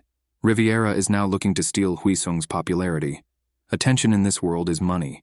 If the fifth-ranked player and the top rookie cross paths, it will inevitably cause aggression. Moreover, his weight category is higher, so if you compete in lightweight even at the gradation limit, Wheesung will have an advantage. And it will also be possible to reduce the pressure on Wheesung. Even without a fight, a good picture of moral duty will be created. A conversation with Riviera is a great opportunity to shut him up. But will Riviera agree? If you think positively, this is an opportunity to appear in front of the public, get rid of problems at once, and easily get advertising and sponsorship. Coach Park was not at all confident of success, but James explained to him that he did not see the whole picture yet. This, of course, smacks of provocation a little, but all you need to do is just talk in front of the camera. The coach knew that Wheesung would still do what he wanted and advised him to open his mouth less. James left the hall and went about his business. Park asked his student if he really wanted this. Wheesung replied no. Is he really considered a dog who, what's wrong, immediately rushes into a fight? He doesn't want to, but it's not enough to just have successful fights. Personal liability does not stop there. There are too many different interests colliding here that it is necessary to act not only in the ring. Therefore, Wheesung is obliged to do this, even if he doesn't want to. The coach wanted to kill Wheesung again. His deep thoughts are amazing, but who caused this incident with his bad tongue? Wheesung realized that he was finished and began to flee. Coach Park looked at the guy with a smile. It's been about 3 years since he got into MMA. At first he was busy caring only about himself, but now he has become someone who thinks about the whole team. Before the coach had time to come to his senses, his ward turned into a real fighter. Time flew and April arrived. At first, Riviera, as James expected, readily agreed to the meeting. Since there was no clear format for such meetings, James and Rivera's agent agreed on a method for conducting negotiations and quickly came to an agreement. The promotion took off quite quickly, and the content spread quickly. YouTube also sponsored streamers on sports topics. Although it was just a little viral marketing, the effect was amazing. The streamers' videos spread so quickly that their tags soon rose to the top of search results. It was decided to bring in an MMA critic who had previously analyzed Lee Wheesung's matches as a moderator. The response process was agreed upon by pre-selecting questions. It was decided to leave the rest to the discretion of the critic himself. The meeting was scheduled for 10 o'clock in the morning in Seoul and at 17 o'clock in Sacramento, USA. And today, in the first week of April, after all the preparations were completed, the meeting finally took place. James warmly welcomed Wheesung to the main office. Wheesung looked very tired, but he had no choice. He had to do everything in his power. They began to read the proposed questions. The MMA critic hailed Wheesung. He was pleased to see him after analyzing all the guys' fights. Next to him sat Korean Kim, who will help the moderator if necessary. There's a minute left until the broadcast. The camera is on, but Riviera's chair is empty. The moderator nevertheless decides to start the broadcast and greets the audience. Wheesung is at a loss for words to describe the situation. In the comments, people are wondering where this shit Riviera is. The moderator suggests answering a Korean fan's question about Lee Wheesung for now. He asks what Lee thinks about Riviera being late. Wheesung opens his mouth. Riviera is just cheap and has no brains. Apparently this bastard doesn't have the sense to just look at his watch. It's Sunday in Korea now and they've been preparing since 6 in the morning. But this Mexican idiot is wasting their time and waving maracas in his ass. When he arrives, Wheesung is sure that he will make stupid jokes and say that he ate nachos. Riviera appears on screen and quips that he was late because he was eating nachos. So now we can move on to a full dialogue, and the first question is for Riviera. The dispute between the fighters began with his criticism of Lee. There is an opinion that this is an attempt to play on someone else's popularity. What does Riviera think about this? Riviera recalls that he is one of the top 3 welterweight fighters. He has 12 fights and 10 wins in the SFC alone, and Lee fought only 2 fights in the SFC. And who is more popular here? Wheesung interrupted him with a question. Is he bragging about his 2 defeats? Riviera was speechless from such impudence. The critic asked Lee not to interrupt Riviera and wait for his turn to answer questions. and he asked Riviera to tell the audience about the reason for the dispute. Rivera wondered if there really was any special reason needed to criticize a bad fight and a terrible interview. Lee played only one round and received a bonus. From his words, he learned the Nak Muay Thai style, which was invented by the traitor of the Alpha Team, of which Riviera is a member, Ludwig, by watching videos on YouTube. This is the reason why Riviera spoke out. The moderator asked the following question. Ricardo mentioned that Lee receives special treatment from SFC because he is of Asian descent. Doesn't he find this a very incriminating statement? Ricardo replied that everyone knows that the Asian market is the new world, so SFC has no other choice but to use Asian players. But asking someone to elevate themselves in order to nurture this endeavor is extremely vile. This creates a feeling of exclusion among non-Asian players. The moderator said that Ricardo means that Lee Hwi-sung's statement is an act of depriving other players of opportunity. So why did he, in his criticism, suggest that an unspecified fighter train his tongue instead of his fists? Rivera replied that he just wanted to ask Lee if he really chose the right direction. Nowadays, anyone is ready to do anything to attract attention. But the quality of fights is decreasing because people without the proper skills don't even know what to do. And Lee Wheesung is the one who creates this unhealthy atmosphere. Everyone listened to Rivera's thoughts, and now Lee Wheesung can say what he thinks about this matter. Wheesung laughed loudly. Even in balabalism, you need to know when to stop. It was so pathetic it was even funny. Riviera is a little disingenuous. When Wheesung studied who Riviera was in conflict with, it turned out that these were usually extremely famous fighters whose names were well known. There was not a single person outside the rating. This cretin simply cannot break into the news on his own. He is nothing more than a parasite that feeds on scraps. How can one not be ashamed to make a living by stealing from someone else's fame? Riviera replied that there was no point in responding to this nonsense. Wheesung was unstoppable. If Riviera is asked to speak after the fight, will he do so? Competitions in Seoul? If Riviera is asked to open them, will he agree? If they give him a bonus, he won't take it? The composition of the SFC is just over 200 people. 550 fights are held a year.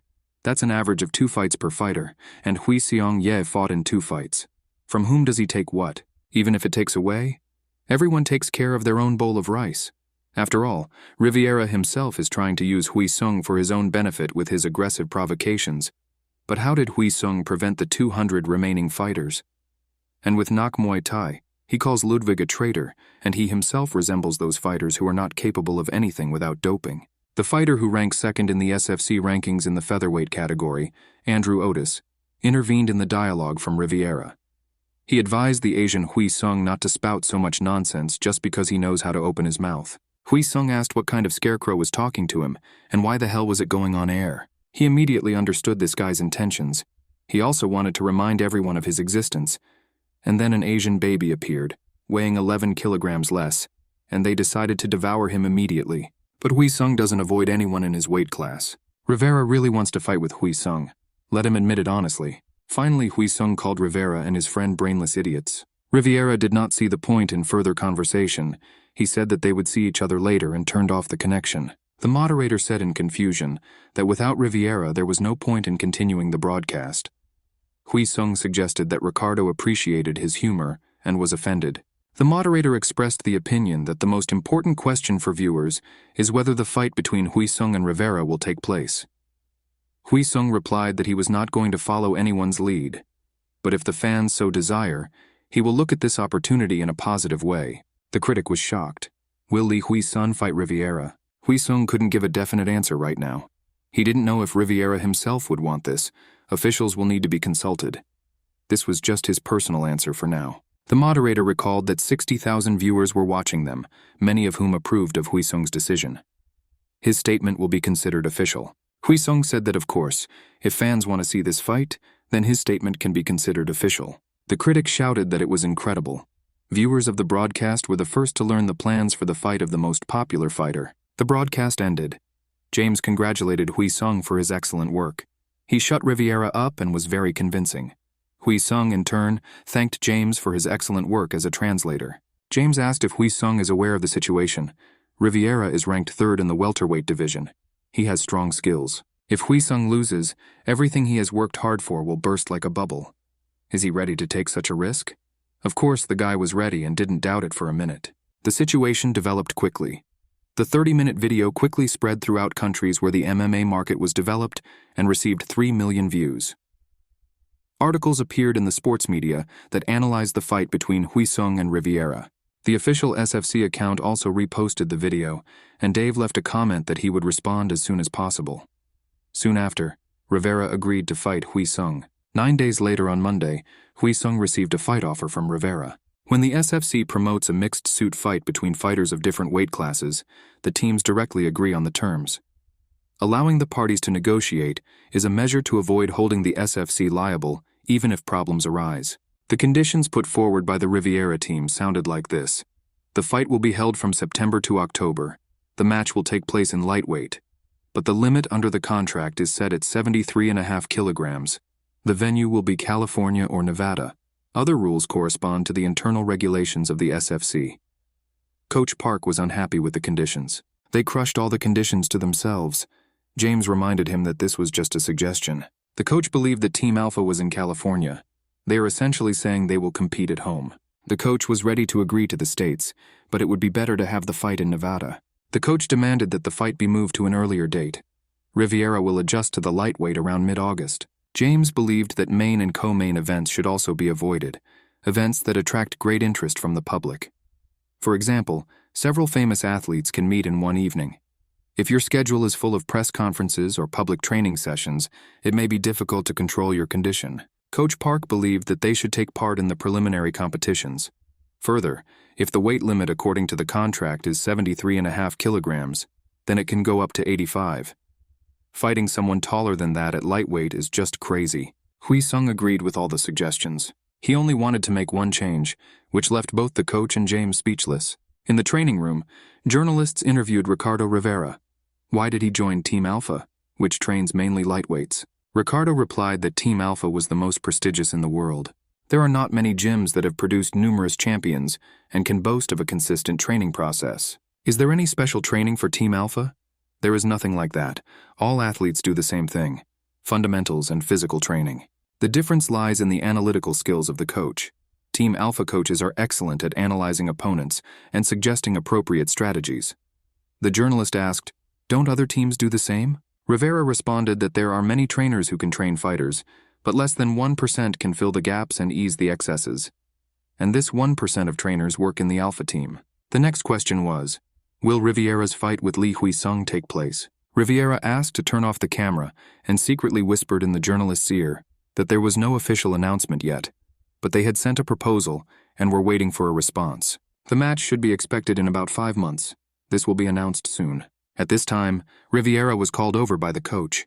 He received a response from Wheesung's team with an offer. Rivera read the answer with amazement. Is that idiot Wheesung going to fight him at welterweight? Also, is the match supposed to take place in August? The coach noted that this was good. No one would blame them for the advantage being on their side. The rest of Team Alpha's proposals remained unchanged. Ricardo did not believe that the Korean wanted to beat him in both weight categories. This idiot just doesn't know what he's getting into. After discussing the fight with Rivera, both teams drew up a contract and sent it to the SFC. While awaiting notification from the SFC, Wheesung began his own training program in preparation for the match. During the week, he did both athletic and team training to improve his fighting skills and improve his base. He had no rest. He participated in promotional events, visited companies of sponsors, and participated in photo shoots. And he completed the filming of a commercial for the water park, which James Caan had agreed upon. In such a busy schedule, a month flew by and the middle of hot May arrived. Coach Park said that the SFC offer had arrived. Wheesung got the fight with Rivera. The date of the competition is the last Saturday of August. The fight will take place in Las Vegas, Nevada. They took into account all the requirements, and this means that Wheesung is important for SFC. Now all that remains is to seriously prepare for the battle. Wheesung doesn't need to bulk up, although he can't fight a man who weighs 90 kilograms. Wheesung didn't understand what to do then. If he gains weight, he will lose a lot. There is a limit to the use of force. Therefore, you need to increase your strength while maintaining your speed. Wheesung needs to fit into the main weight class, but if he makes weight for this match, it will be difficult to cut it down later to return to the lightweight category. 84 kilograms is ideal for a guy. A difference of 3 kilograms may seem small, but even it makes a difference. Even a deviation of 1 kilogram creates a large load on the body. But this can also affect whether a fighter will kick his opponent when struck. Of course, the weight is determined based on the optimal indicator, taking into account the balance of endurance, speed, and strength. So Coach Park set out to adapt strength training to weight gain. Wheesung's diet will be based on carbohydrates, proteins, and minerals. Let the guy get ready for it to be hard for him. Wheesung didn't see any difference from what he has now. The coach looked closely at the guy and asked if he was tired. He hasn't had a chance to rest for 3 years now. Lee Wheesung participated in tournaments on average, once every 4 months. If you subtract 3 months of training, only 1 month remains. And excluding the time spent on schedules outside of rehabilitation training, it turns out that he worked without rest. Wheesung reported that he was not the least bit tired. Of course, his training is intense, but as the fight approaches, he becomes more and more excited. But that's how it should be. How would he do this hard work if it did not give him pleasure? He wants to fight even more. The coach looked at his student silently. Most MMA fighters quit due to financial difficulties, the torment of the mental pressure of fighting, and the frustration of not being able to move up. Therefore, MMA has never been considered an enjoyable sport. The coach thought that no matter how much Wheesung won, the pressure might cause him to give up. But the fact that he can still be happy in anticipation of a new fight shows that Wheesung is special. He is the star, not someone else. The coach finished the meeting and invited the guy to have dinner together today. He won't be able to eat whatever he wants anytime soon. Wheesung happily accepted his invitation. The tabloids were printing news about White's representative's official statement about Lee Wheesung and Riviera at SFC 269. Lee Wheesung takes a monumental step by choosing to fight Riviera and becomes a legend in Korean MMA. Director X1 clutched his head. Major main and co-main events are being prepared, and everyone is talking about a fighter who has only had 3 fights. How long has it been since he beat Bryan and Taylor to reach 5th place in the rankings? And now he has a fight at welterweight, ranked 3rd. The director would not have believed it if he had not seen it himself. Advertising sales from the last X1 tournament amounted to 7 billion. The results of entering the Chinese market are clearly visible. However, in markets other than Northeast Asia, X cannot even be compared to SFC. No matter how powerful X1 is in China, if they cannot enter the North American market, X1 will have no choice but to remain a peripheral group. That's why they need Wheesung. He is the most popular Asian who constantly attracts attention. He is a hit that no one can outshine. Director X1 decided that now was the right time. He told Secretary Do Shik that they must invite Wheesung no matter what. He has a contract for 3 fights, and this fight is his last. Do Shik replied that it is unknown whether Wheesung will win or lose this fight. There is no point in rushing headlong. The director replied that after the battle, it would be too late. Their agency should invite the guy now to give him confidence. Do Shik insisted that the director was in too much of a hurry, to which he replied that he was looking at Wheesung's growth trend and felt that everything would be fine. Now they can get it for a relatively small amount. But if you turn to him after winning a battle, you may not receive it. They need to offer him something so strong that he will think about whether to renew his contract with SFC. The initial fee will be 1 billion won, and the fight fee will be twice the amount received from the SFC. Do Shik's jaw dropped at such proposals. He exclaimed loudly. The director replied that this was the upper limit of the amount, so it could be adjusted. Do Shik agreed to do everything, but demanded a bonus for completing such a difficult task. During this time, Wheesung was doing strength training. Coach Park informed him that from now on, preparations for the fight begin. Wheesung noticed that there were more than 2 months left until the end of the training period. Their conversation was interrupted by a call from James Khan. When the coach heard what James wanted to tell him, he could not resist and screamed loudly, "How can the fight schedule be adjusted? What does X1 want?" James said that X1 had sent proposals for a contract, and the terms could not be ignored. The initial payment is 700 million won, 150 million per fight, and a 10% bonus for victory.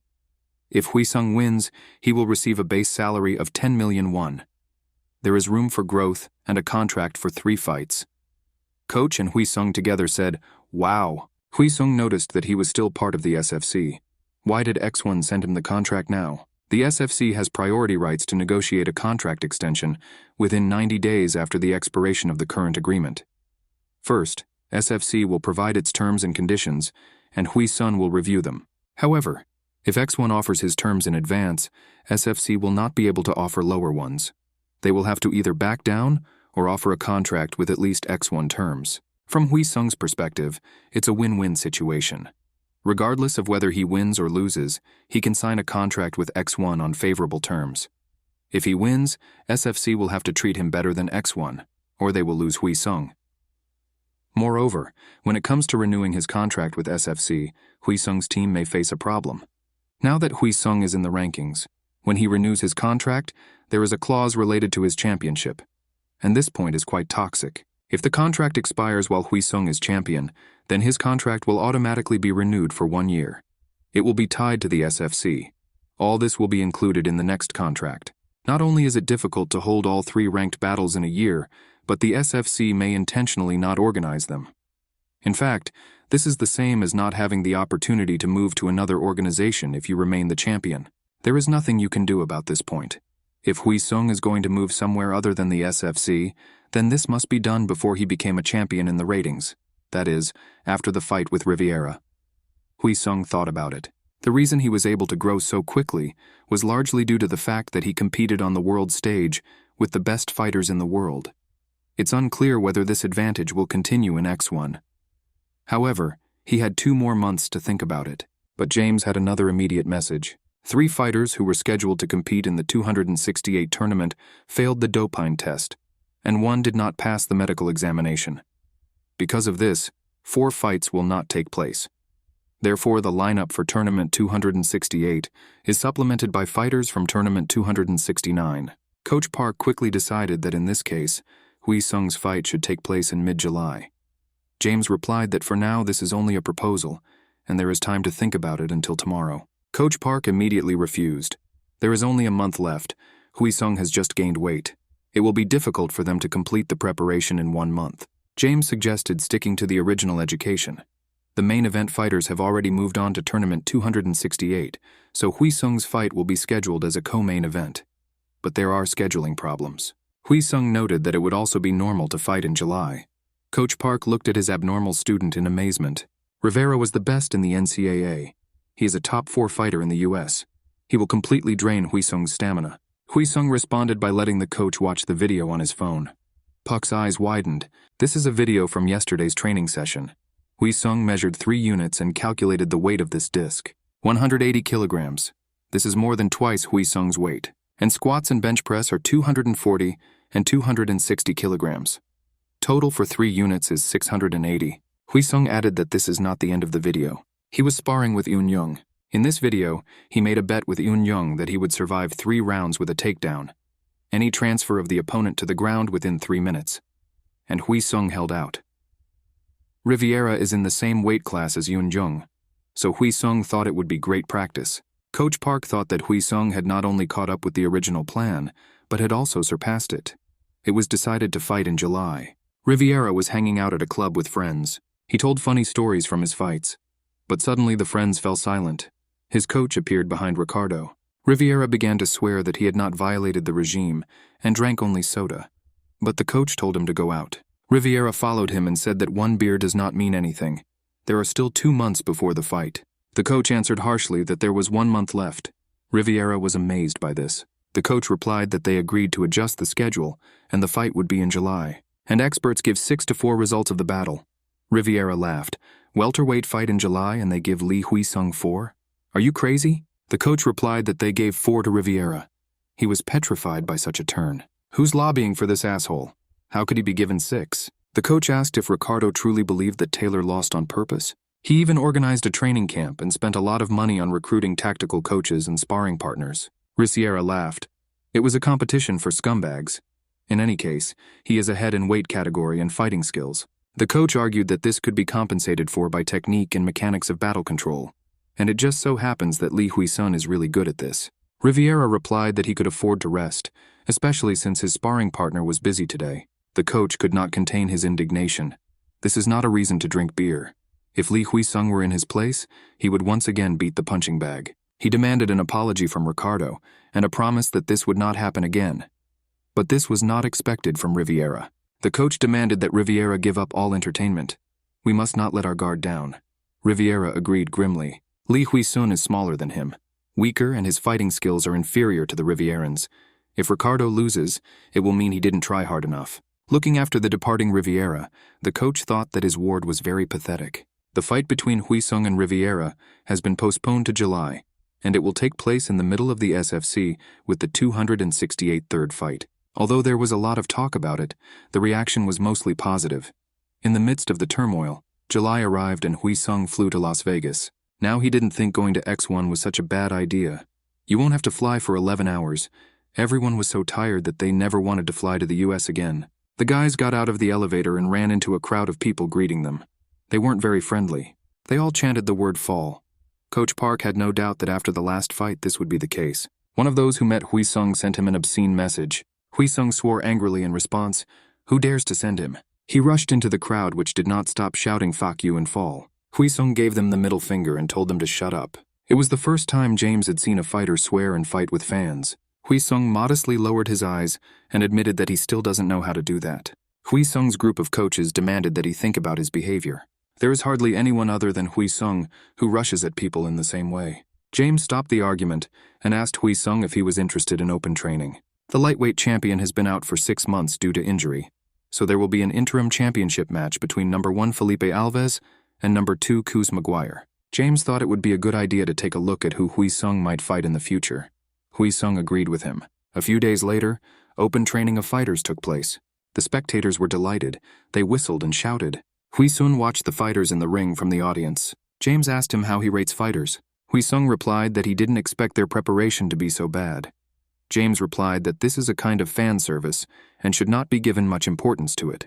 The host noticed Wheesung in the hall and invited him to the ring. Wheesung did not expect this turn of events. The presenter was pleased to meet the famous Mr. Lee.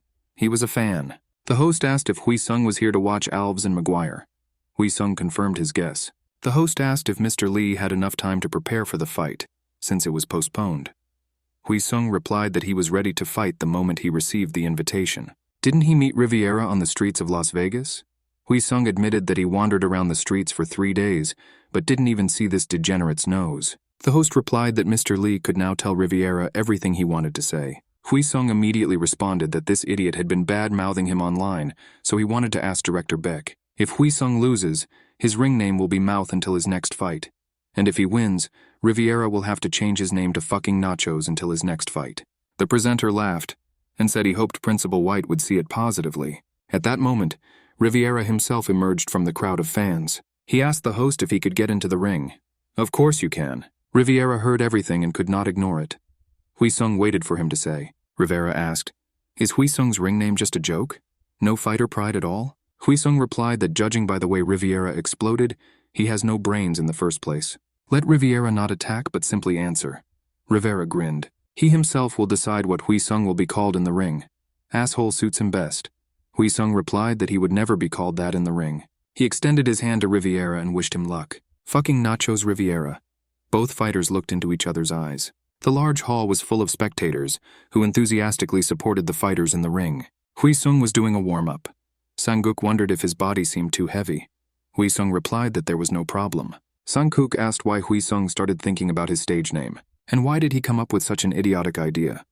Wheesung didn't even think, he just blurted out what first came to mind. A ring name is a brand and a symbol.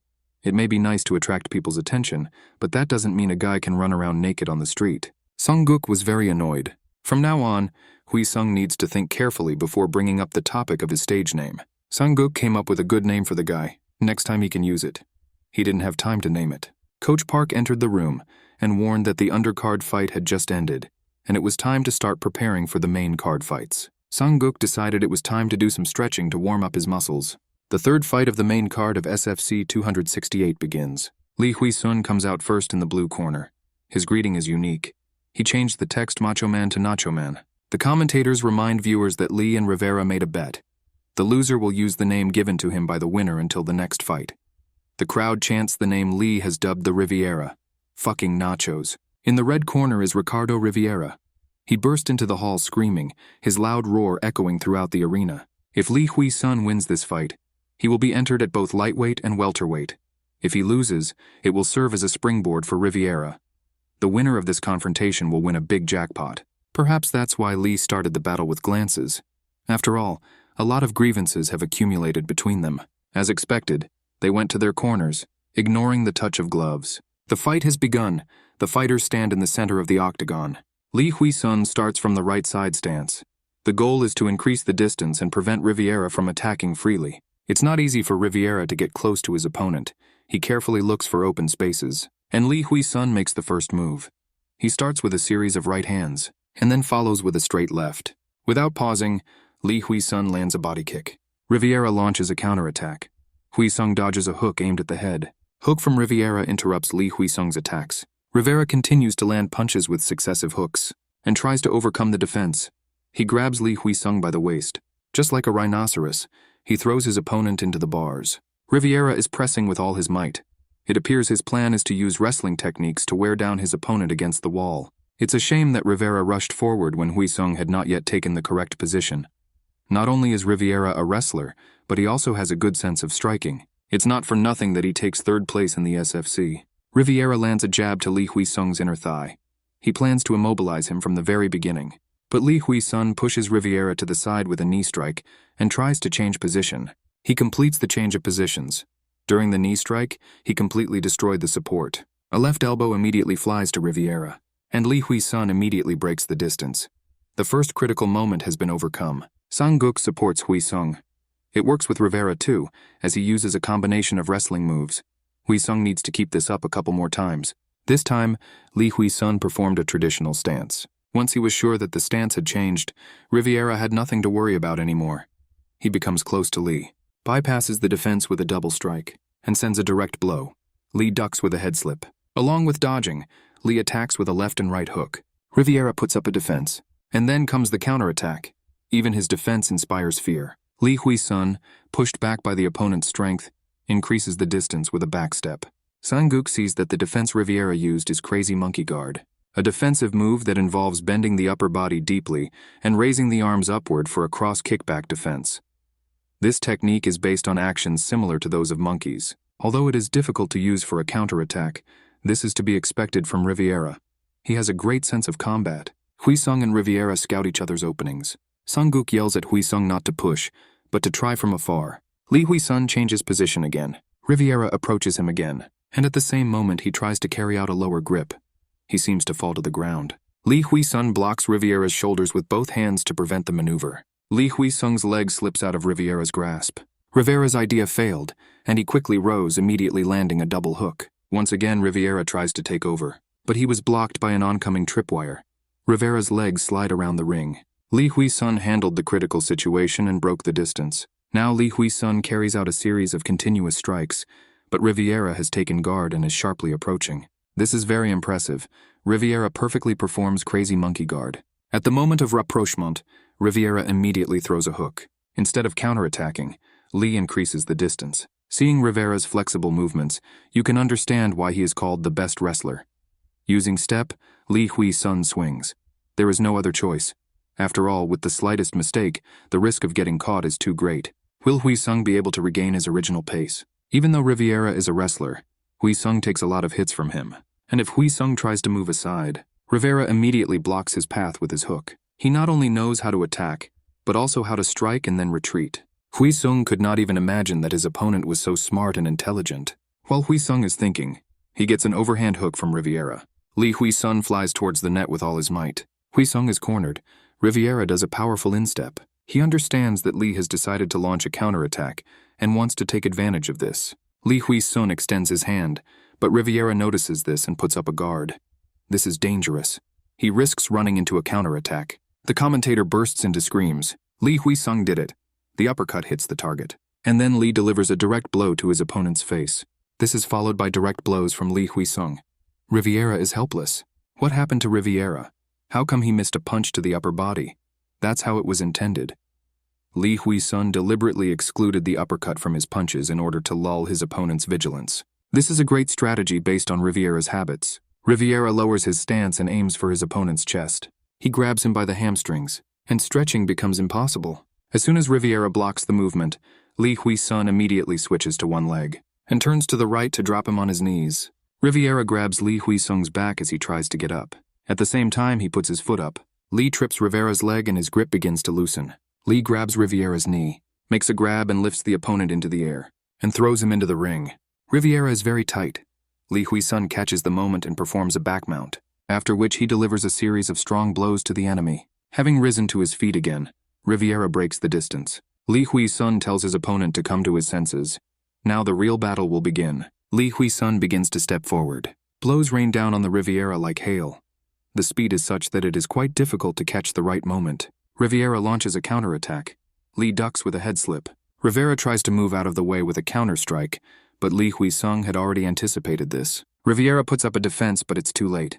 Lee Hwi-sung throws a hook. The next blow to the body folds Riviera in half. Riviera tries to respond with a hook, but catches a swing and another blow to the body. Rivera moves forward and throws another hook. However, Lee Hwi-sung backsteps. Lee Hwi-sung's front kick caught his opponent's chin, which was not properly protected. Having missed the blow, Riviera was unable to maintain his balance and was thrown back. Lee continues to throw punches, not allowing his opponent to come to his senses. Riviera throws out a fist to break up the flurry of punches, but misses. Lee Hwi-sung dodges all of his opponent's punches using only his upper body. He does stick and move. Riviera can't even move. Lee Hwi-sung is a master of lightning strikes. Riviera counterattacks. It was an unexpected blow, but Hwi-sung blocks it. After a couple of fake attacks, Riviera makes a grab. Lee reacts by abruptly going down. But the capture was also fake. Riviera lands 2 straight punches. However, Lee blocked everything. He has amazing reflexes. But the opportunity was missed. Riviera steps forward and attacks again. But Lee Hwi-sung manages to get away from everything even in such a situation. But now he is pressed against the bars. Riviera seemed to be doing just that. He clearly won't miss this chance. He makes an unexpected back kick. But Lee Hwi-sung had already jumped aside. How is this possible? He predicted a blow that was impossible to see and dodged it in advance. This time Lee hits from a unique stance. Riviera fell for a fake kick.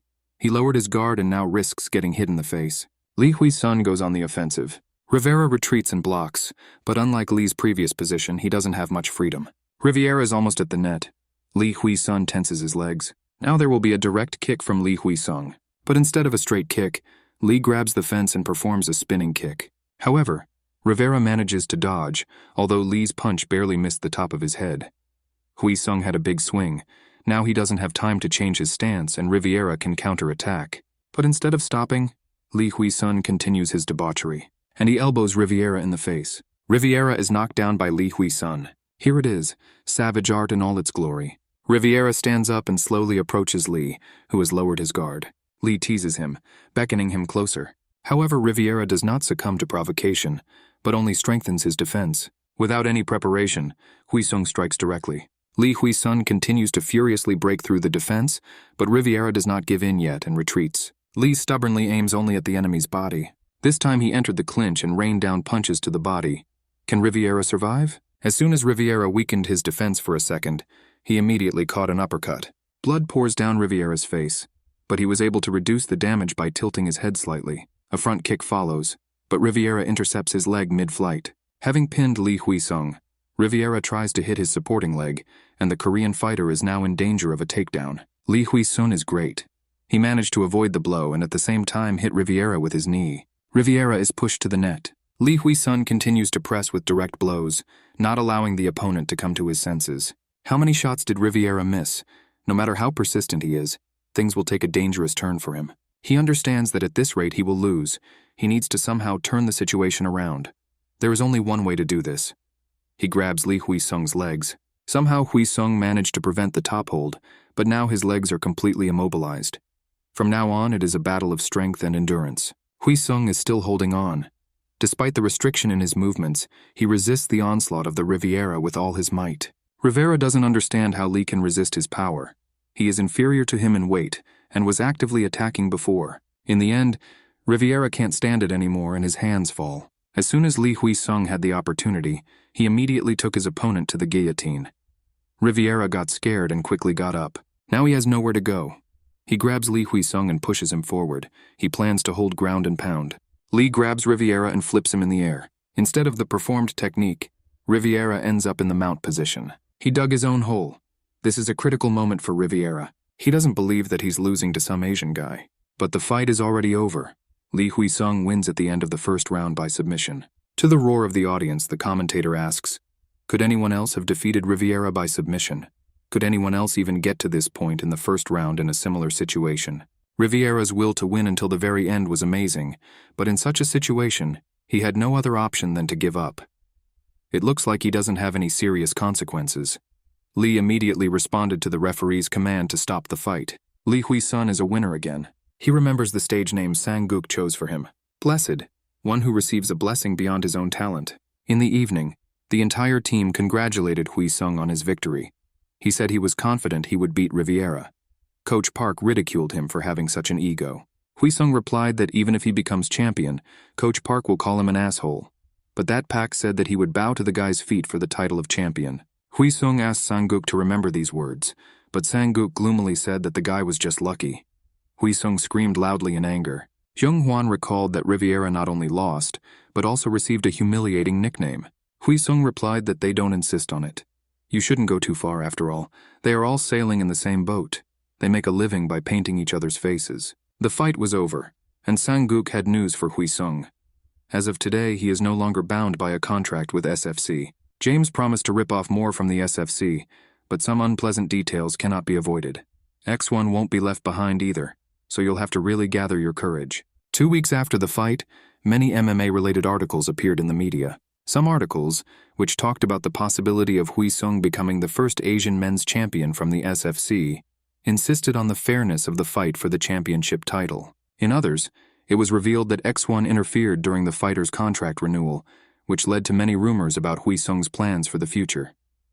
X1 raised the stakes and delayed notice periods.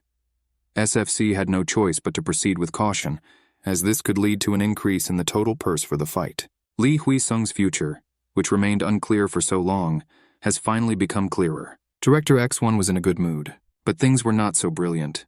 Do-shik made excuses that he did everything he could. In this contract, Do-shik increased the terms to 400 million won per fight, along with a whopping 1 billion down payment. However, the SFC did not give up on Lee Wheesung, but decided to first announce negotiations. Before Cheek no longer thought that anything would come of it. The SFC has no pride, but there is plenty of money.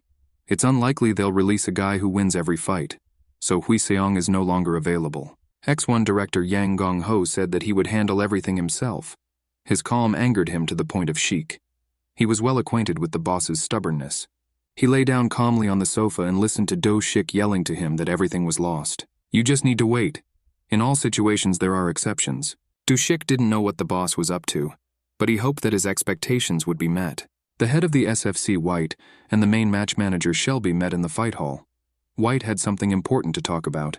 Although he didn't miss out on Lee Wheesung, he was unhappy that because of James Caan's agent, they only signed a contract for 3 fights. Shelby believed that he shouldn't miss out on Wheesung, but the problem was that this guy was in high demand right now. For now, White has managed to delay X1's offer, but since the terms of the next contract are unknown, they need to come up with a plan. Shelby looked closely at the boss. Is he talking about being a champion? White asked him to keep his voice down. Even if everything works out for Wheesung, it won't happen by itself. We still need to make sure that the guy can pull it off. Shelby replied that since 3 fights went in the same vein, the picture should become clearer in the next fight. If Wheesung wins, his value will increase. If he loses, he will need to find weaker opponents. White always knew Shelby could be relied upon. Shelby thought about the list of possible candidates. White outlined the timeline within a year. Shelby wondered what weight class to choose, and White left it up to the discretion of the fight director. The fight, of course, needs to be considered within the framework of the tournament. This will help increase sales through advertising. When White left, Shelby wondered which was better, lightweight or welterweight. Wheesung and his father were playing a game. Wheesung won for the 3rd time and Dad was very angry. Where is the respect for elders? Who raised the guy? Mom interrupted the game and called the men to dinner. Over dinner, she asked her son why they hadn't heard anything about his girlfriend yet. A big holiday is coming. He himself said that her mother died, and she does not maintain a relationship with her father. A girl shouldn't spend the whole weekend alone. The father also believed that they should see their son's girlfriend. She seems really cool on TV. Let the guy bring her to the holidays. Wheesung promised that he would ask Yoo-jin if she would like to come visit them. Yoo-jin sharply rejected such a proposal. She did it so categorically that Wheesung's jaw dropped. What did she say? He, of course, assumed that this was possible, but he did not expect that she would resist so much. Her parents are waiting for her, especially since her father is her fan. Yoo-jin replied that she definitely wouldn't come. Wheesung decided not to impose himself, but Yoo-jin reminded her that his parents were waiting for her. Wheesung replied that they didn't insist on it because they didn't want to burden the girl, but they didn't want her to spend the holidays alone. Yoo-jin was indignant. How do they know that she will be alone? Wheesung admitted that he told them. Yoo-jin decided that it would be impolite to refuse when someone called you with such good intentions. She began to think about what to buy, so as not to go to a party empty-handed, and that it was better to wear a skirt or trousers. Wheesung's parents greeted the guests at the door with smiles. Yoo-jin smiled and introduced herself. She thanked Wheesung's parents for the invitation. Mom took the girl by the hand and led her into the room, where the table was already set. Yoo-jin simply said that she can be addressed as you, and called Wheesung's mother Mom. Mom's face reflected a range of feelings. When Yoo-jin turned to the guy's father, Papa, he also became speechless and widened his eyes. The dinner went well. The parents told funny stories from their son's childhood. Wheesung's mother thanked Wheesung for accepting their invitation. The girl admitted that it is very difficult for her to be alone. Wheesung's mother shared with her that she herself lost her parents early, and it was very difficult for her. There was only one person next to her current husband. They want to support Yoo-jin. Let her not refuse. Yoo-jin laughed and promised that she would come to them often. The Parian's mother warmly hugged the girl. In Commander Attack's training room, everyone was happy to see Wheesung. Coach Park said he had news.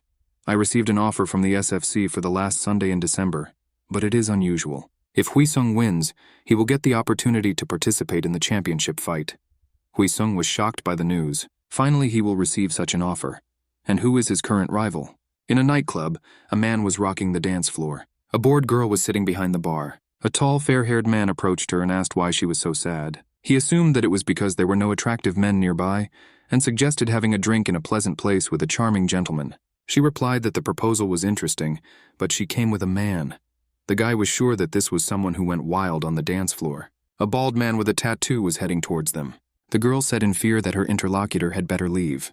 The bald man approached the guy and advised him to disappear. The blonde replied that he did not know that the girl was busy and went to the exit. But the bald man didn't want to let him go so easily. He wanted a scandal. His friends followed him. They said that the blonde was getting ready to leave, but was still here. The guy replied that people like the bald guy fall for this very easily. The hooligans rushed at the guy, and one of them immediately received a strong blow. The blonde deftly dodged blows and delivered his own.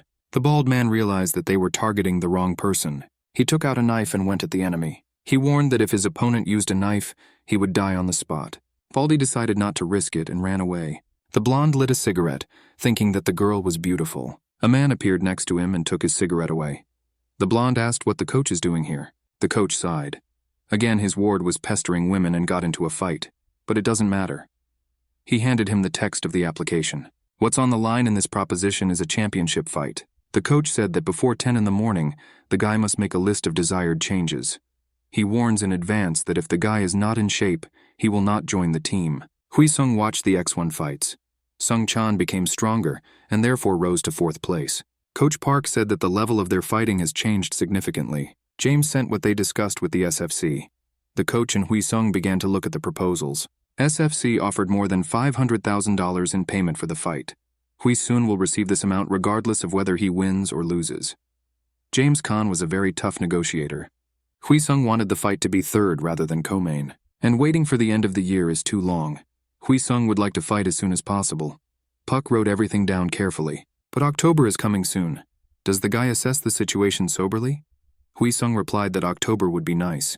Fury can also complete the preparation in 1 month. Coach Park asked, does Wheesung even know who Fury is? He prefers stand-up fighting, is good at grappling and defending, and has a fiery temper. He moves well and is known for his ability to knock out an opponent with a heavy blow. The coach replied that this is why Fury is in 2nd place. Wheesung objected that it would be a battle of blows in any case, and nothing would change from the extra months of preparation. In addition, after the fight with Taylor, Wheesung realized that he fought much better than he expected. Now just after watching the video, Wheesung can immediately identify the pros and cons. If he holds out for at least 1 minute during a fight, he will definitely be able to understand what to expect ahead and how to counter it. The coach was indignant. Does the guy know how many rising stars have failed because of their overconfidence? But Wheesung wanted to test himself, whether it was pride or his sharp eye. The coach thought about it and agreed to Wheesung's proposal. But will the opposing team agree to this and move the fight to an earlier date? Contrary to Park Sung-hoon's fears, Lee Wheesung's request was immediately granted. There is just over a month left to prepare. Sang-guk suggested an alternative, joint training with the Nova team in the USA at a local gym. The idea was to get used to the new place and take advantage of the benefits of the gym. Hwang Sang-guk, Park Sung-hoon, Lee Junghwan, Kang Yoon-jung, and Lee Wheesung decided to go to Los Angeles. The news that they would not see each other for a long time due to training, Wheesung told Yoo-jin only before leaving. But on the day of departure, he saw Yoo-jin at the airport. Coach Park said that she was going with them too. When they arrived, Wheesung and Eun-jung fell onto the bed in the room. Hyun-jung honestly admitted to Wheesung that he did not intend to become a champion. It's just a job. Like in an office, everyone earns a living as best they can. He changed the subject and asked when Wheesung would announce that he and Yoo-jin were dating. Wheesung didn't even imagine that anyone knew about this. It sounded like a bolt from the blue. The next day, they were greeted by Nova team director Tom Clark. Sang-guk in turn thanked Clark for training together. They went into the hall where the fighters were already training. Wheesung noted that they all wear gloves, and their movements are quite good. Clark told Sang-guk that the person he was interested in was also in the hall. He called out to Brian Palmer and said that people from the attack team wanted to meet him. Wheesung recalled that the decision to train with Team Nova was also because Brian Palmer is a member of it. It was he who defeated Fury twice in fights where there was a purely exchange of blows. Palmer warmly addressed Wheesung. He knew that the guy had a fight planned with Fury. Palmer hoped they would have a good time. Fury sat on a bench in the gym and watched a video that he really liked. The coach began to scold him for not training to his full potential. Is he even ready to fight? The coach told him the bad news. Lee had arrived and was training with Palmer. But Fury laughed. When Palmer beat him, he was 22 years old and had only been in the sport for 3 years. Now he is completely different, and his fighting style has also changed. And Fury went to spar. The coach noted that even with an opponent of a lower weight category, Fury manages to match neither speed nor mobility, and even suppresses him. Fury knocked his sparring partner to the floor. His striking technique is at a high level. Plus, he reads timings quite well due to his keen instincts. This fighter has undeniably outstanding talent, thanks to which he remained undefeated in the SFC and rose to 3rd place in the lightweight division. The coach thought that Lee was certainly a strong opponent, but could his talent surpass Fury's level? Lee Wheesung was working hard at this time. He sparred with Palmer. Wheesung threw a straight right hand, but Palmer dodged it. Lee Wheesung came at Palmer with a hail of punches, but Palmer blocked them. Noticing a gap in his opponent's defense, Wheesung struck to the body. The coach separated the athletes. That's enough for today. The fighters thanked each other for their excellent work. Brian Palmer felt that he still had a lot of strength, but he could no longer overcome his youth. A teammate asked him who he thought would win, the Asian or Fury. Palmer believed that Wheesung had a good chance. When sparring with Lee, when they followed the rules, he initially had difficulty finding a weak spot due to the differences from MMA. But in just 10 days, they had 5 sparring sessions. In today's sparring, Palmer was late in parrying Lee's counterattack after feinting a leg kick.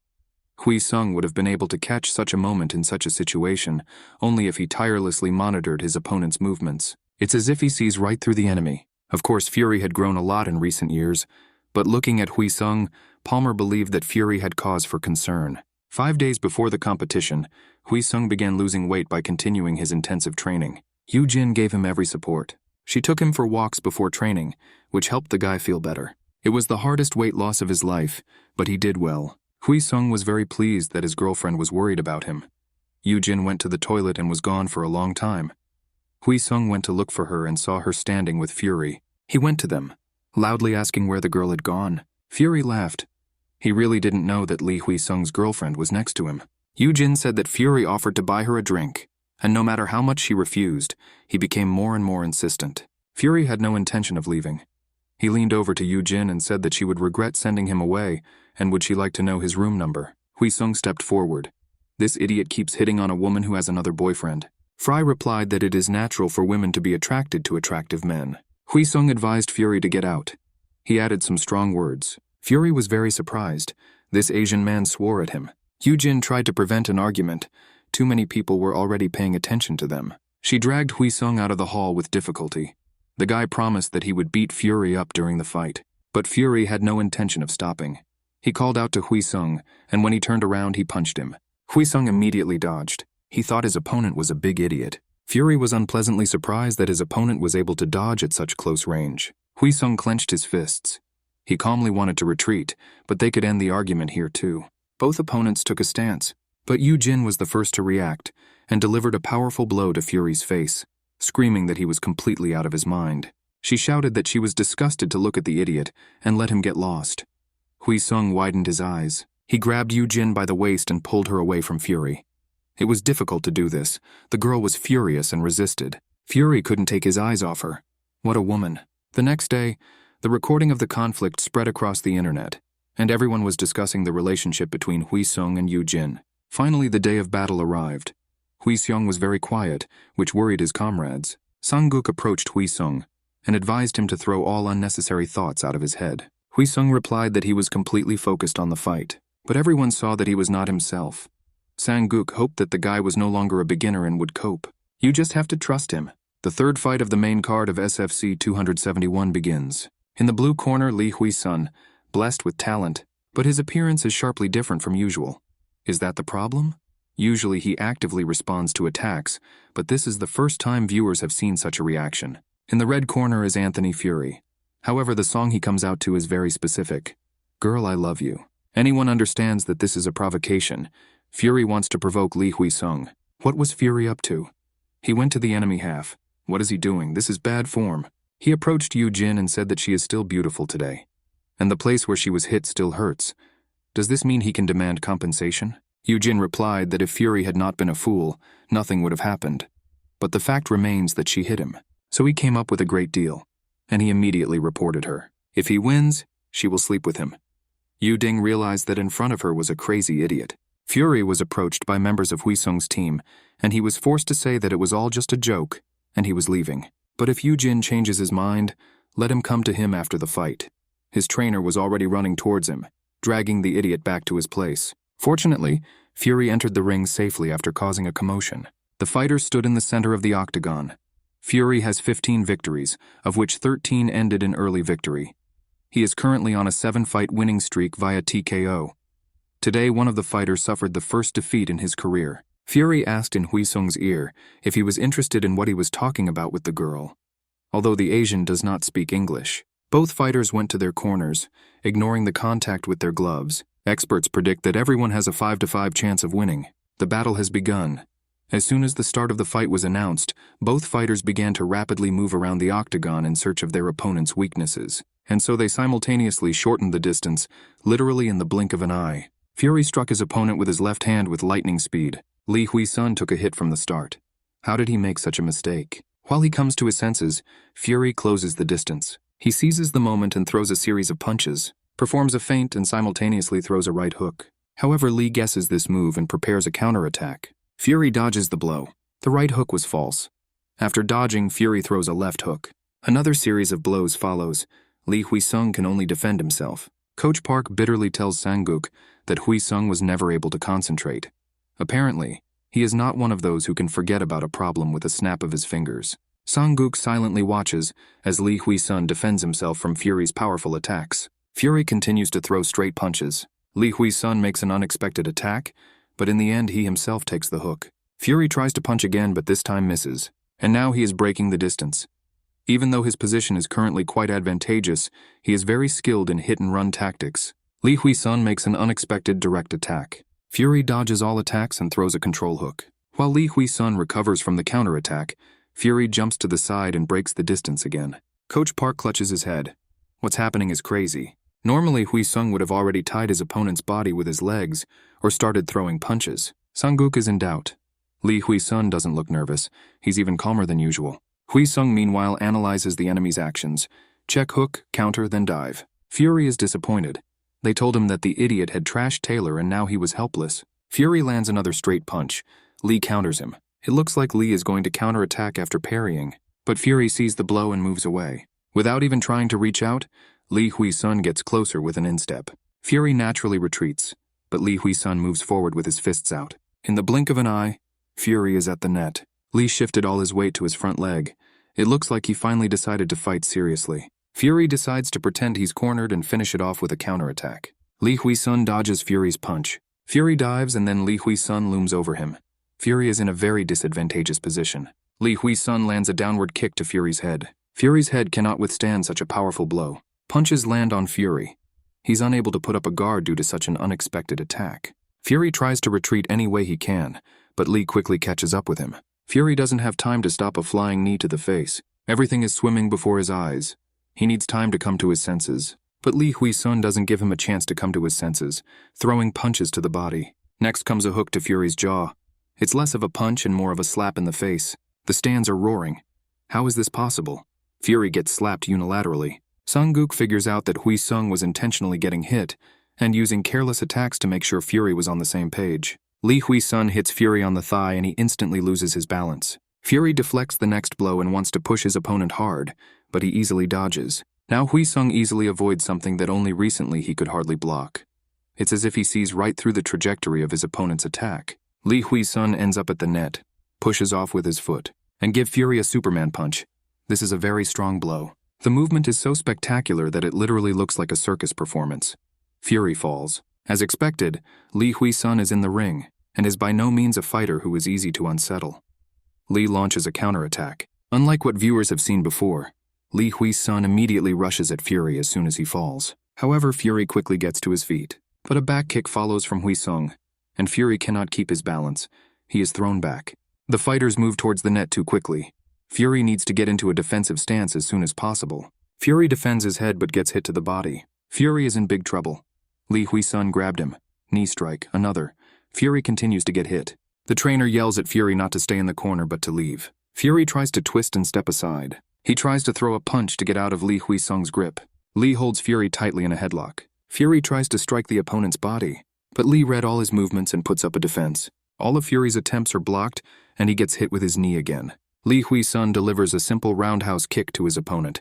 He is great for knocking Fury down and reducing his coordination. After a direct kick, Fury simply flies away. Fury tries to get up, but Lee Wheesung doesn't let him get up. Fury gets into a low stance and charges at Lee. The trainer shouts that it's a trap, but Fury can't stop himself. Lee Wheesung deliberately provoked the clinch.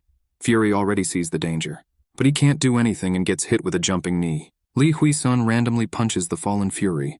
It is impossible to defend against this. Lee Wheesung hits Fury so that he knows who he's messing with and remembers it forever. The referee stops the fight. Fury loses by technical knockout, and Lee Wheesung will participate in the fight for the championship. This is the pose of a winner, raising a finger to the sky without saying a word. Now Lee Wheesung only has to become a champion. Yoo-jin runs into the ring and kisses her boyfriend in front of everyone. All the spectators widened their eyes. They saw Lee Wheesung's girlfriend for the first time. After the end of all the events of the tournament, an after-party was organized. The name was loud, but in fact they just set a table in the hotel lobby. However, there were enough drinks and snacks, the staff provided good service, so everything was quite decent. His comrades made fun of Wheesung and called him a kissing star. Today, after the fight and the kiss from Yoo-jin, all the journalists literally attacked him and he barely escaped. Mr. James almost became hoarse. Yoo-jin flatly refused to go to the party with Wheesung. Wheesung didn't understand her. She made the porridge herself and is now hiding. James said the act was good for the youngsters' ratings. Coach Park praised Wheesung. The fight exceeded all expectations. The guy showed who the master really is. Wheesung reminded him that he thought the guy was arrogant and would be knocked out in one hit. Park replied that the outcome of the fight was impossible to predict. Therefore, on the world stage, many strong fighters experience the bitterness of defeat. This is especially hard for those who, like Wheesung, went to the top undefeated and are at the peak of their form. Having lost, they simply feel defeated, because they overestimate themselves. Some become so obsessed that they go astray by taking doping and drugs. Therefore, Park was afraid that Wheesung might repeat their mistake. But after today's fight, everyone calmed down. Wheesung has proven that he is not intoxicated by fame. Now Park is waiting for his student to bring home the championship belt. When Wheesung was about to leave, the chief coordinator of the SFC tour director Watson called out to him. In the 60s and 70s, Watson was the manager of legendary boxer John Fraser, and is now responsible for organizing tournaments. In addition, he acts as a peacemaker, resolves minor disputes and advises fighters. He congratulated Wheesung on his victory, and asked him to forgive Fury. That guy is not bad, but when it comes to women he always shows off and often makes mistakes. Wheesung replied that there was no problem. Watson said that he wanted to introduce Wheesung to one fighter who approached them at that time. It was Brian Rowntree, the number 5 lightweight. The guys shook hands. Wheesung knew very well who Brian Rowntree was. A year older than him, 15 wins out of 15. Today he is considered the main contender for the champion title. Rowntree said that he himself asked John to introduce them. Brian was surprised that Wheesung had such small hands, and how he managed to take down fighters with them in one round. He wanted to fight Wheesung in the next fight. Wheesung reminded that his next fight is for the champion title. Rowntree replied that if Wheesung takes the belt from Alves, then the next fight will be with him, and he will teach Wheesung how to properly knock out opponents. Wheesung replied that if they meet in the Octagon, he himself will be able to teach the guy a lot. John saw that the guys were getting along and said it was time for him to leave. It was time for Rowntree too. They said goodbye to Hwi-sung. Hwi-sung looked after them in admiration. What a cheeky fellow. How confident he is. One fine November evening, Yoo-jin was playing a computer game with Hwi-sung and his dad. Yoo-jin confidently won the game. Dad was delighted and praised the girl very much. Hwi-sung kept losing and getting angry. The fight was very intense. But Hwi-sung again lost to the skill of his girlfriend. He demanded another round, but then Yoo-jin's phone rang. Instead of a name, the word scoundrel was typed in. The girl dropped the call. When Hwi-sung walked Yoo-jin home, he asked if her father called her while they were playing. She nodded. Hwi-sung asked why she didn't answer her father's calls. Would she like to meet him? Yoo-jin replied that Hwi-sung does not know what kind of relationship she has with her father, to which the guy noted that if she finally wanted to break up with her dad, she would block him forever. It is better to meet and clarify everything than to wander in your thoughts. If she's nervous, a guy can keep her company. They approached the house where the girl's father lived and rang the doorbell. The father came out to meet them. He invited the young people to enter. The father was glad that his daughter came to him with a young man. He apologized that his apartment was so bad. Yoo-jin asked if her father was still living with the woman who kicked her out. The father replied that they had separated a long time ago. Yoo-jin said sharply that she understood why her father suddenly began to look for meetings with her.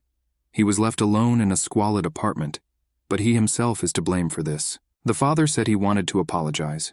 He regrets that he caused her incurable wounds and wants to show that he is trying to change.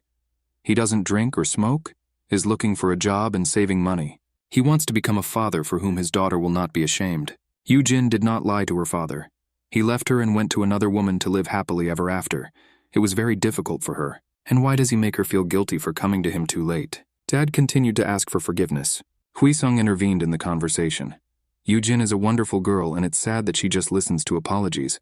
Maybe Dad needs to do something. Dad rose to his feet, walked up to his daughter and hugged her. Yoo-jin also hugged her dad. Father and daughter made peace and cried. They said goodbye very warmly. Yoo-jin promised to visit her father as soon as she has free time. Her father gave her her mother's engagement ring. He decided that it would be better if Yoo-jin had it. The girl was very touched by this. She promised to take care of the ring. In the SFC training room, White discussed company affairs with the manager. Revenue from ticket sales amounted to more than $6 million.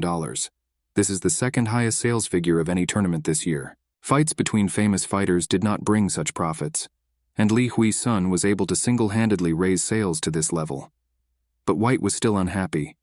They gave Lee the opportunity to fight for the championship too early. There could be another fight. It's all because of agent Lee Hwi-sung. The manager said Cruz sent a document confirming his intention to return. This interested White. He demanded that Cruz be scheduled to fight as soon as possible. When a player withdraws from the SFC due to injury or retirement, he must provide the relevant documents to the SFC, and then take a doping test. White asked how things are going in the lightweight division. The manager responded that Alves was currently the provisional champion, with Maguire in first place and Lee in second. Fury is in third place. Rowntree is in fourth. A preliminary title fight is scheduled between Alves and Lee. The winner could face Cruz for the overall title. Rowntree can be used to defend the title. White thought Rowntree was a good card. The manager suggested that the situation could develop into a competitive struggle for the championship position. White responded that this was not enough. Anyone can predict such a development of events, but we need to add a little spice. I'd like to have some fun. The trainer in the gym watched Lee Hwi-sung's fight with Fury and said that the guy was very good. Top-ranked lightweight fighter Alves responded that that's why he's in no rush. He saw Lee fight Brian, and it seemed to him that Lee fought purely on instinct. But starting with the Taylor fight, he analyzes his opponent for a couple of minutes before engaging. He can determine an opponent's fighting style in less than 2 minutes. In other words, during this analysis, you can successfully select the time for the strike. It won't be easy, but it's the best strategy. The fight, although not announced, will certainly take place. The date is only a matter of time. This could happen at any time. Everyone else lost not due to their own stupidity. If Alves is careless, he will end up in the same place as everyone else. Alves has never been arrogant. In addition, his talent, effort, and sincere attitude helped him rise to the status of preliminary champion. The coach thought he was too relaxed with such a talented student. This could be a fatal mistake. At this time, the coach received a call from the SFC and was informed that Cruz had returned. Alves was worried what would happen to the championship fight with Lee Hwi-sung. Cruz was the champion, and Alves is still the preliminary champion. The situation became uncertain. The girl was sitting at the bar with a bottle of wine. The restless Fury approached her and offered to drink together, but the girl replied that she was not alone, and another girl approached Fury from behind. Fury was shocked that he had made such a mistake, and looked after the women for a long time. He was distracted by loud laughter and a voice. It seemed that luck had returned from the great Fury. He was approached by former SFC champion Lionel Cruz, who asked if Fury was ignoring him because he was a former champion. They sat down for a drink, and Fury declared that White was a petty bastard. How long has it been since Cruz took off his belt and took a break? A year and 7 months since its restoration in April. Fury thought and said that it was not White who was a scoundrel, but Cruz who was sick in the head. Cruz laughed. Cruz said that he only left the belt for a while and signed a new contract on good terms. Fury warned Cruz that Lee Wheesung is stronger than he thinks. Cruz still believed Alves would win. And it is not the one who was knocked down in the first round who can judge the next fight. Fury growled angrily. He knows Alves is very strong. But Lee Wheesung is completely different. He has unreal talent, Fury convinced Cruz. Cruz was speechless by such confessions from his comrade. He suggested to see in the future if Wheesung would be the one to fight him at the top.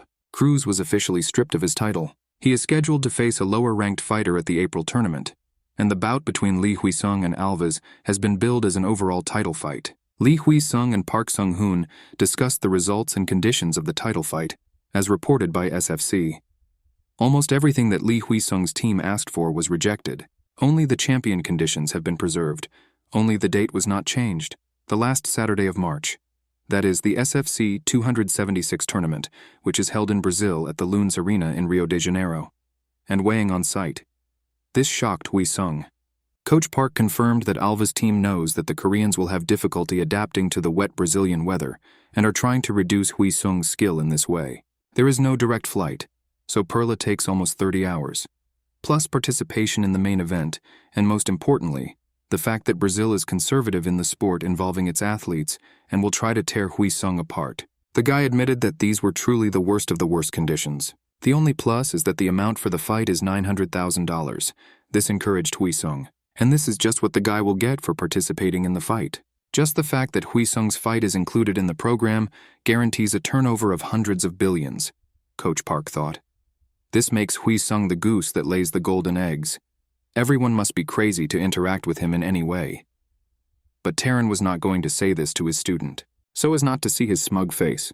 Wheesung admitted at this time that he had expectations for Cruz. The real champion is Lionel Cruz. But what can you do? Now you need to focus on Alves. The coach replied that then Wheesung must win. If he wins, he will soon be able to fight Cruz. Wheesung did not even doubt his victory. The guy began hard training. Meanwhile, Coach Park watched Alves' fights. As expected, Alves is a near-perfect six-way all-rounder. He is currently the strongest opponent. Even if he gets hit in the chest, he recovers almost instantly because he has a strong base. Juan, with whom Wheesung was sparring, stopped and asked his friend with a concerned face, "Does he have problems with his right shoulder?" When Wheesung throws a punch, he barely moves his shoulder. The impact force is also strangely weak. Wheesung himself realized that something was wrong. His muscles ached slightly. Hwang realized the seriousness of the problem, and he immediately called Coach Park Sung-hoon, who began to probe Wheesung's shoulder. There seemed to be no problems with the rotator cuff. Wheesung repeated that his muscles were slightly aching. The coach raised Wheesung's hand again, and he said that his shoulder was a little numb. Everyone decided that the best thing to do was go to the hospital. The doctor reported after the x-ray that everything was completely destroyed. Coach and Wheesung were speechless at the news. The doctor burst out laughing. It was a joke. The patient only has a minor sprain of the deltoid muscle. Coach Park looked so tense that Wheesung calmed him down. He said that there was nothing wrong. However, Wheesung should have refrained from training. Otherwise, there may be a serious sprain. The guy is still young. He will fully recover in about 2 weeks. Coach Park turned pale. There are 5 weeks left until the fight. If you miss 2 weeks, you have 3 weeks left. Since he will have to fly out 2 weeks before the fight to adjust to the local climate and time difference, Wheesung will only have 1 week to train in Korea. Wheesung decided that the title fight had made him nervous and overexerted. The doctor prescribed a course of physical therapy. A guy should not do intense exercise. Coach Park was calculating when they could continue training. It's embarrassing to even call it an injury. People experience this all the time and may consider it an exaggeration. However, Alves is a strong opponent. It cannot be fought in an imperfect state. Moreover, the coach was worried about the stress Wheesung would be under due to the lack of preparation. This is a title fight, so the workload will be greater than usual, and he has an injury that he has never encountered before. The psychological aspect greatly affects the fighter, and the conditions are bad this time. At this time, Wheesung, who was supposed to be at home, burst into the office. He brought beer and wanted the coach not to sit alone. The guy asked directly, "Does Coach Park want him to give up this competition?" The coach replied that it was better to use common sense. If we postpone the fight now, another opportunity will soon arise. If Wheesung comes out unprepared and loses, it will be a long time for another title shot. And then his regrets and feelings of deprivation will be much stronger. And the coach will blame himself for not stopping his student. But at the same time, the coach hopes that Wheesung will not give up. Wheesung doesn't understand. What's the problem then? Park Sung-hoon told him that when he became the head coach, he was thinking about the long-term care of the athletes and the future of the gym. Here, where many are swayed by emotions, rational judgment is very important. He always told fighters that they should only focus on results. But when it comes to the title fight, it seems to him that he needs to act according to the will of his heart. But he continues to think that he is making an irreparable mistake. Wheesung replied that he perfectly understands how the coach cares about all the fighters. But still, he believes that the coach needs to be more lenient with himself. And he won't have to regret his decision, because Wheesung will prove him right with his championship belt. The coach took the can of beer handed to him and they drank together. Wheesung said that it was Coach Park who made him the way he is. They came to an agreement. Alves heard in training that Lee was injured. The coach said it was just a slight sprain, but Alves knew it would interfere with his opponent's training. Wheesung was unlucky. Training will be interrupted as well as adaptation after the flight. The coach said that they were lucky on the contrary. Alves will receive the Interbrand champion title and huge money. Alves said rudely that the coach had become very relaxed. Lee Wheesung is a monster who knocks out opponents in the first round. He trained for 2 months before getting injured. He is still a tough opponent, and if Alves lets his guard down, he will be knocked out just like the rest. The coach better help Alves not lose his composure before the fight. Wheesung focused on rehabilitation and underwent physical therapy and massage. At the same time, he strengthened his muscle flexibility and endurance through training and yoga. This turned out to be quite possible.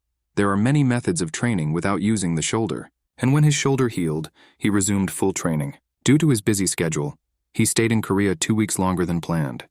As a result, with difficulty, he managed to return his physical form to its previous level.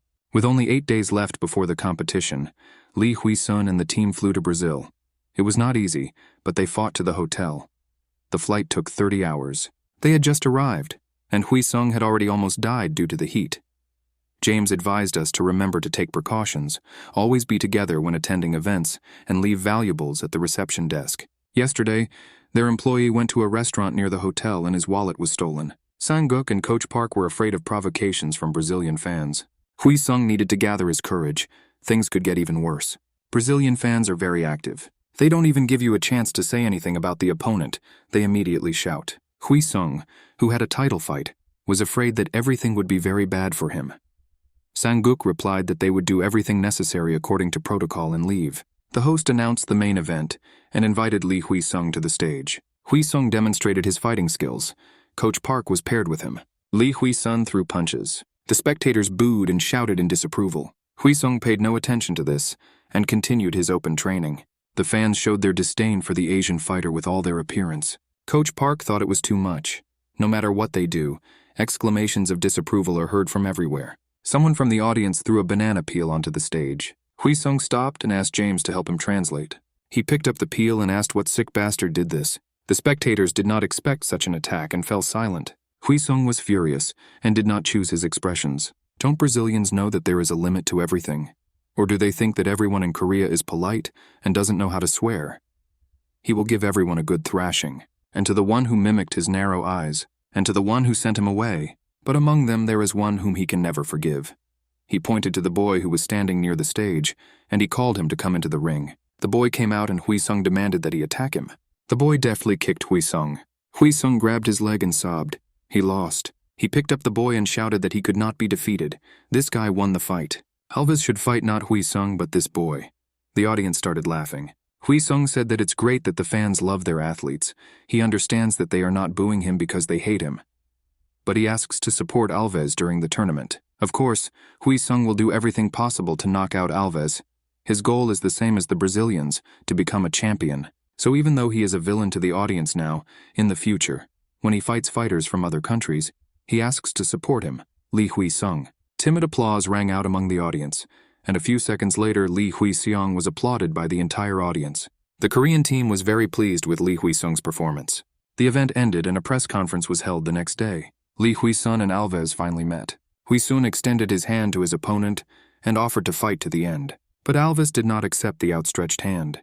He wanted Lee not to come near him, otherwise Alves was ready to destroy his face right now. James translated Alves's words that he was not going to shake hands with a show-off and a poser. Wheesung recalled that James told him that Alves's contract was terminated long ago, and he was not receiving money for PPV, a service that allows you to watch live broadcasts with full prepayment.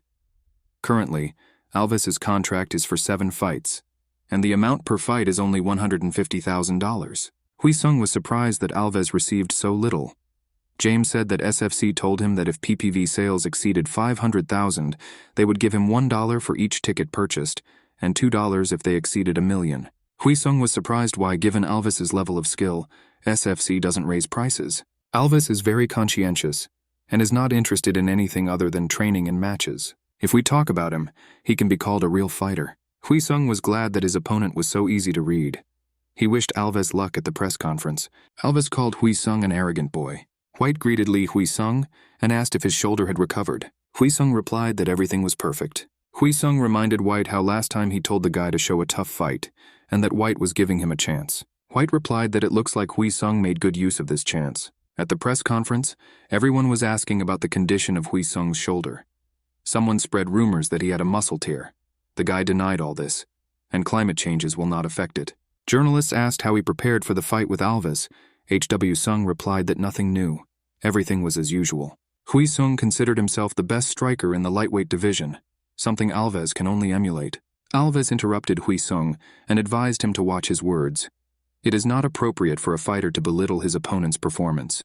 Wheesung immediately replied that it is not appropriate to interrupt an opponent when he is answering a question. Alves was asked how he thought the fight would go. He replied that the fight would go the way he wanted. Lee doesn't know how to get out of a crisis situation. The longer the fight goes on, the more tired Lee will become. His breathing will become labored.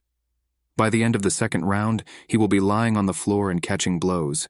The audience applauded these words. Alves was further asked if this title fight could lead to the winner facing Cruz. How does he feel about this?